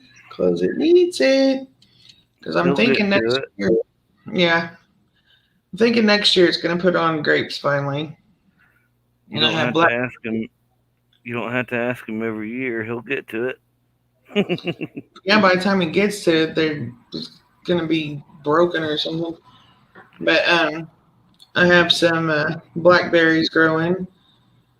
I was informed that I have to start growing blueberries somewhere on this property because Lydia loves frozen blueberries. She don't care for them if they're thawed out, but she loves them froze. So, and she don't like them in pancakes. She don't like them in muffins. But if they're frozen, that girl will put them away. So I need to grow blueberries, and I got a Bradford tree I got to cut down. So they should just grow on the ground. Is that what you're saying, Ginger? Because I'm okay with that too. I mean, whatever works. It would make good ground cover, I think. But I got to cut down this Bradford tree, pear tree, so I can grow real pear trees, I like to get some apples and stuff growing too. But I don't know. Brad pear trees or whatever you want to call them. They're pretty, but I hate them. My asthma hates them. Yeah, they kick my allergies in the ass every year. So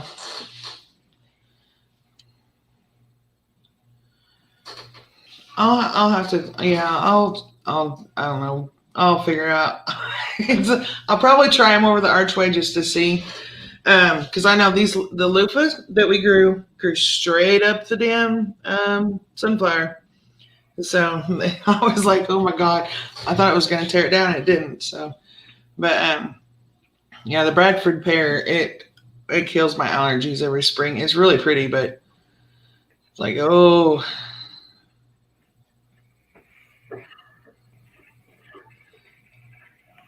Oh, another thing I thought about growing.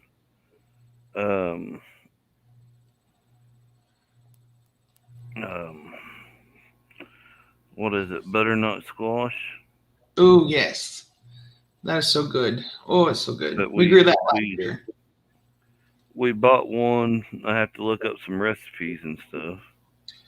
You know but what we bought one from Walmart, and I thought about cutting it in half. And one side I want to use, I think it's sugar and cinnamon. Brown sugar. Brown sugar, okay. Mm-hmm. And then the other side, cook it somewhere, some other way to just eat it. Yeah. I take it and I cube it all up, and then I melt butter, and I mix brown sugar and just a hint of cinnamon and mix that all up, and then I throw all the cubes in that bowl and toss it all around, and I roast it in the oven, and it is damn good. Damn good. My grandkids thinks it's dessert, so they're all the time, why are we eating dessert with dinner? Because they know they don't get it unless they eat dinner. So, but they loved it. They thought that was really, really good. So far that's the only way we've had it. So, but we grew that last year. Man almighty.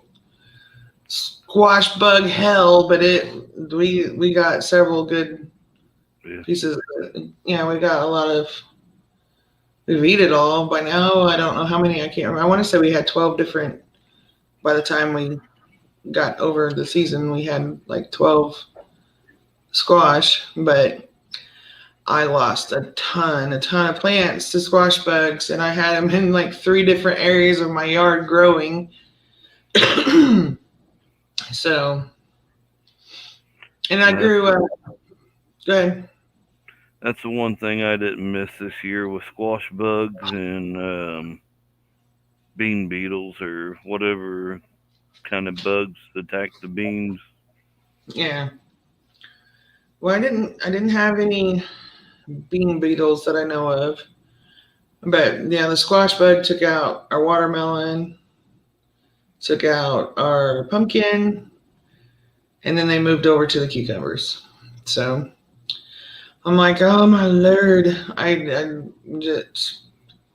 it's just one of those things. I haven't seen a channel yet that's been able to fend them damn things off. So like, okay, once they're there. So, I mean, that's why my yellow squash is growing so late. It was because I seen a channel that said grow it towards the end of the season. That way the bugs are going dormant or whatever, and you won't have the problem. Well, it took so damn long to grow that all my squash froze. So, oh well, I'll figure it out. I'll get it all worked out eventually. But I was reading, and I can't remember where I was reading it, but they said during like the Great Depression and stuff, they did crop rotation to like, let's say year 1, they grew all their tomatoes and all their corn and all their potatoes or whatever, enough for 2 years. And then the next year they switched it out and grew enough of whatever those crops were for 2 years. And that's how they were able to grow more, to keep them going. So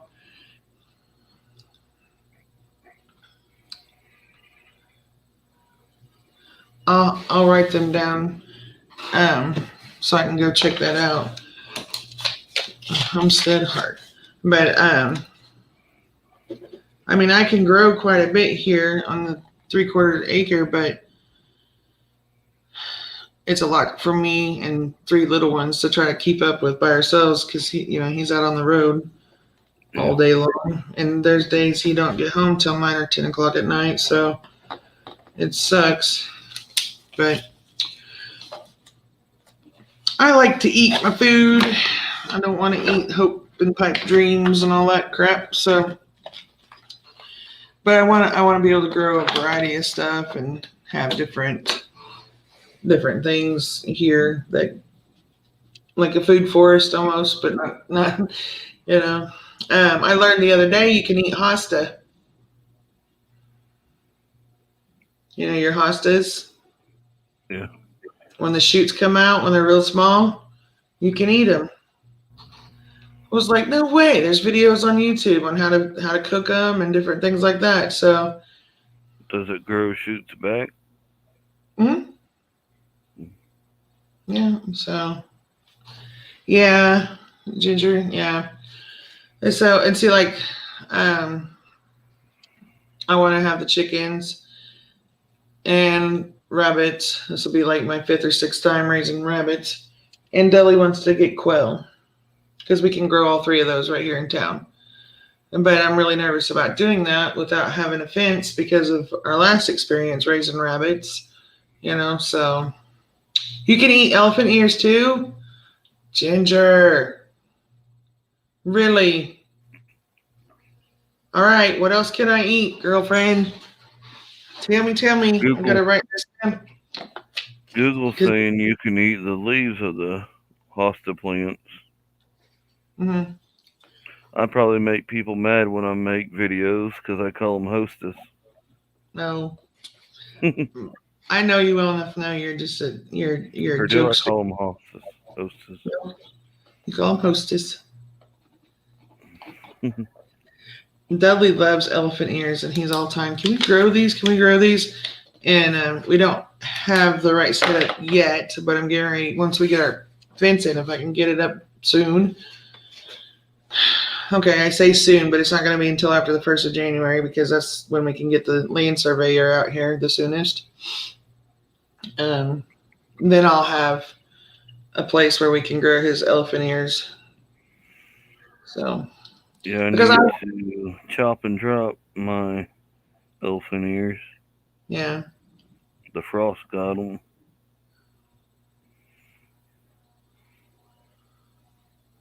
That is so cool, Ginger. Thank you for sharing that. I appreciate that. Yeah, they're really cool. They're really, really cool. This is the front yard. There's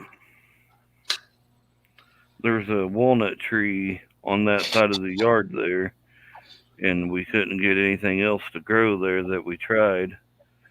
So I'm looking up on Google, what can we grow there by the walnut trees. Mm-hmm. Yeah, walnut trees are a bummer for gardens. We tried some hostas, whatever you want to call them. And one of them took, but it don't get very big. Yeah.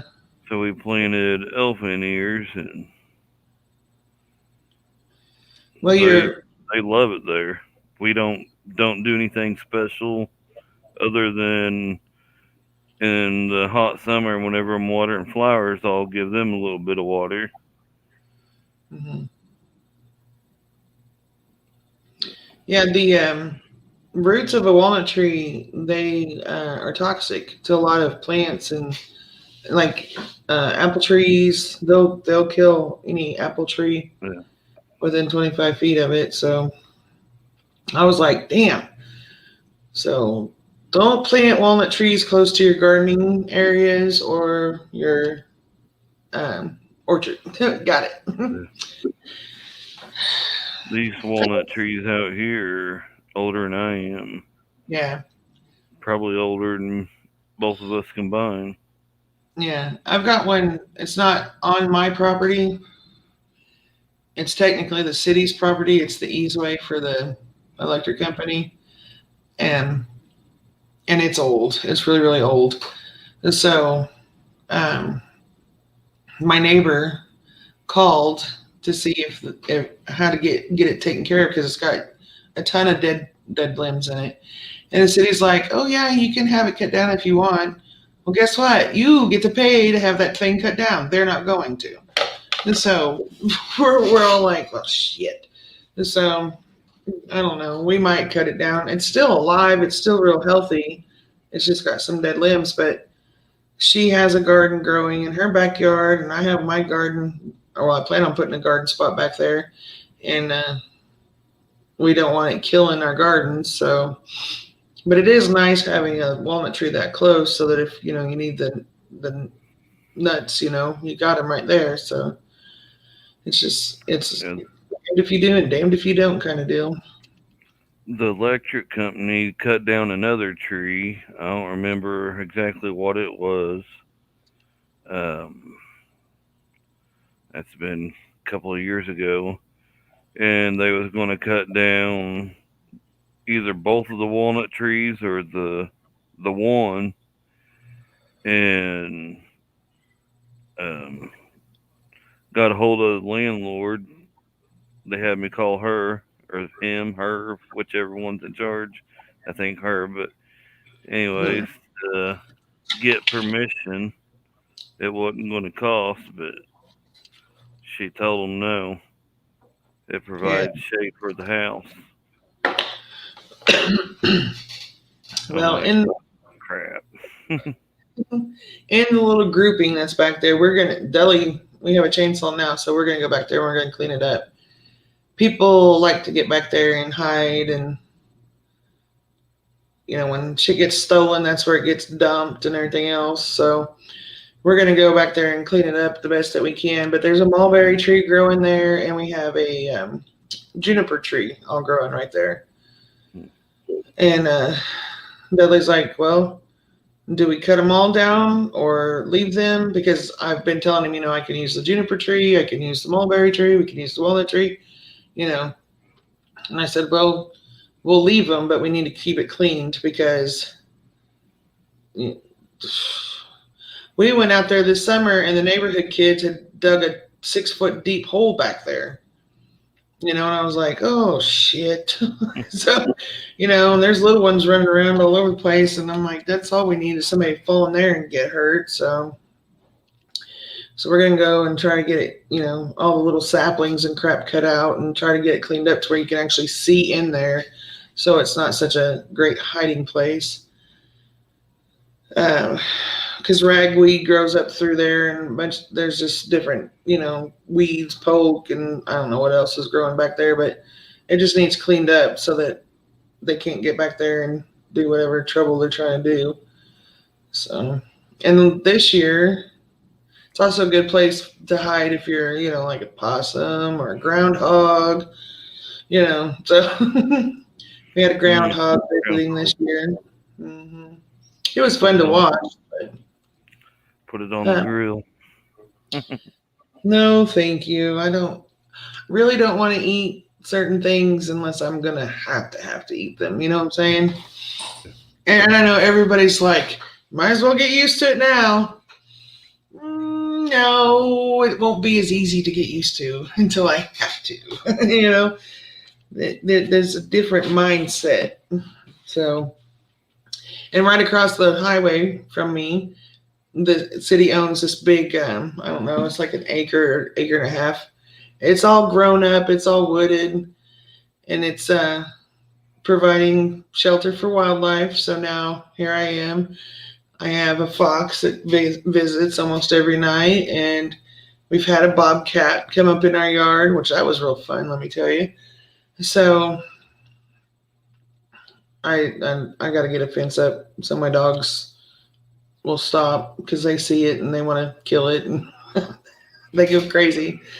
So it's going to be an interesting. And Dudley wants to actually get bamboo. He wants to grow some bamboo. So he's been researching that. And I'm like, oh, yeah, no. I'm told if you want bamboo, you'll have bamboo for the rest of your life.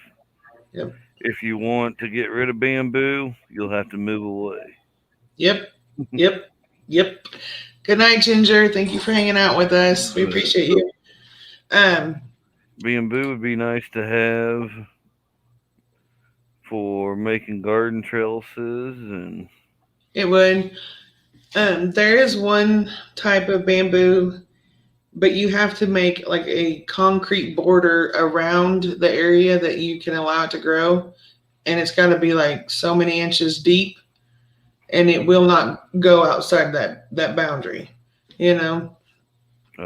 So, but yeah, no, once you start growing it, it's there forever.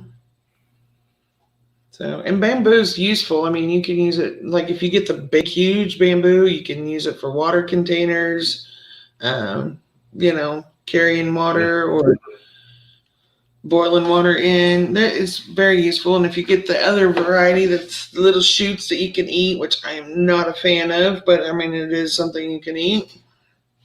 It serves its purposes, but yeah, it's there for life once you get going. It's like, if for some people it's like crabgrass is, for me it's like, oh, this is the spawn of Satan. So it's always but Deli wants to grow that, and I said we're not growing that here in town just because I don't need it taking over my gardening areas, and I don't need to deal with the neighbors any more than I have to. I don't care to be something good to grow along the fence row. Yeah. So and then we have all these different vines that are coming up all over the yard because the city won't clean up their areas. So now I'm having to fight. Oh my God. It's like, seriously. We've got trumpet vine growing, Virginia creeper, Boston ivy, some other vine. I don't even know what it is. I found poison ivy, and there's another one. I can't remember what it is. Oh, the wild grapevines are growing everywhere. It's like, oh shit. I have literally, since we've moved into this house, have spent summers on my butt digging out vines in different areas of this yard, trying to get rid of it just so it can come back somewhere else. So I'm sick of vines. Sick and tired of vines. Yeah, we got some kind of something taking over the walnut trees. Some kind of invasive Japanese something vine. Does it have really dark green oval shaped leaves?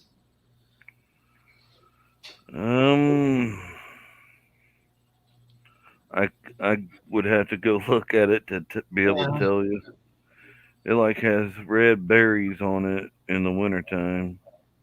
But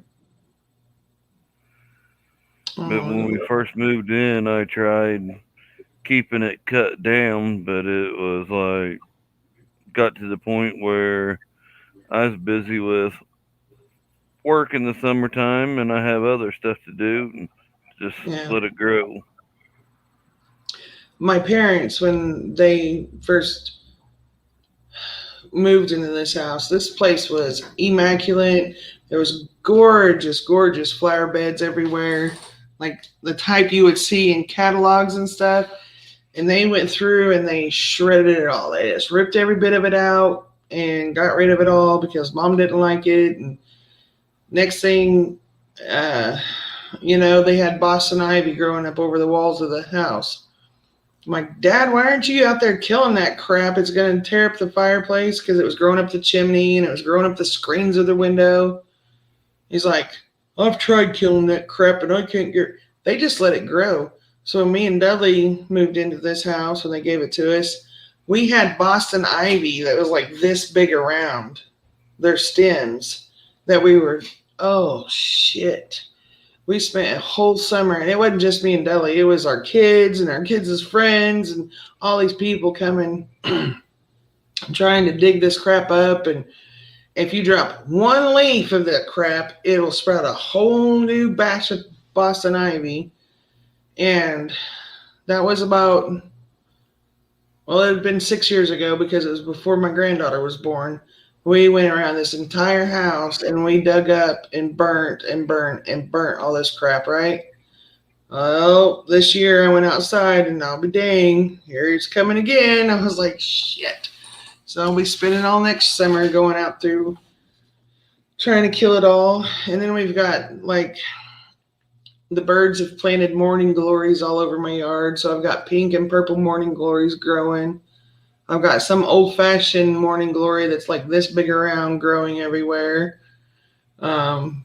Some other vine flower thing growing. It's white and it has like 5 little petals on it, and they grow in clusters. I don't know what it is.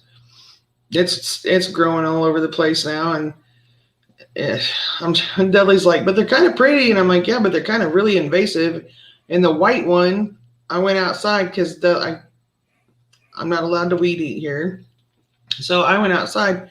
It's growing up the roof of my house now. I'm like, Dudley, don't you think that should be weed eated? Really don't want that tearing up the shingles. So I'm gonna spend the rest of my life fighting vines. I don't know how to get rid of them because I don't want to spray poison all over my yard and kill my edibles, you know. So I don't know what to do with it other than dig. You okay? Yeah. Need to get some water, but I'm too lazy to get up.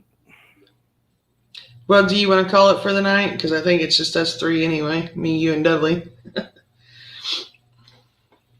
Because I don't think anybody else is actually watching. Yeah, it's probably just me and you that's out there. Yeah. We've been doing this almost 5 hours. So. Y'all have a good one. All right, you too. Thank you, Gear. Bye for now. Bye-bye.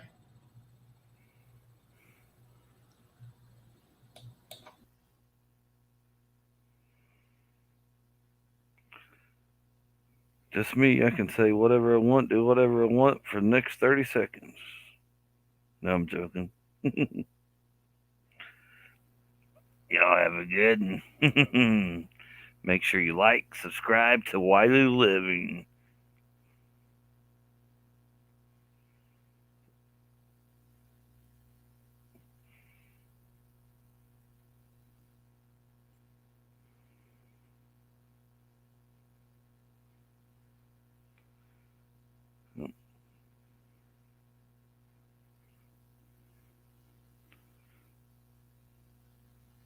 Hopefully she remembers to close it out on Wiley's computer.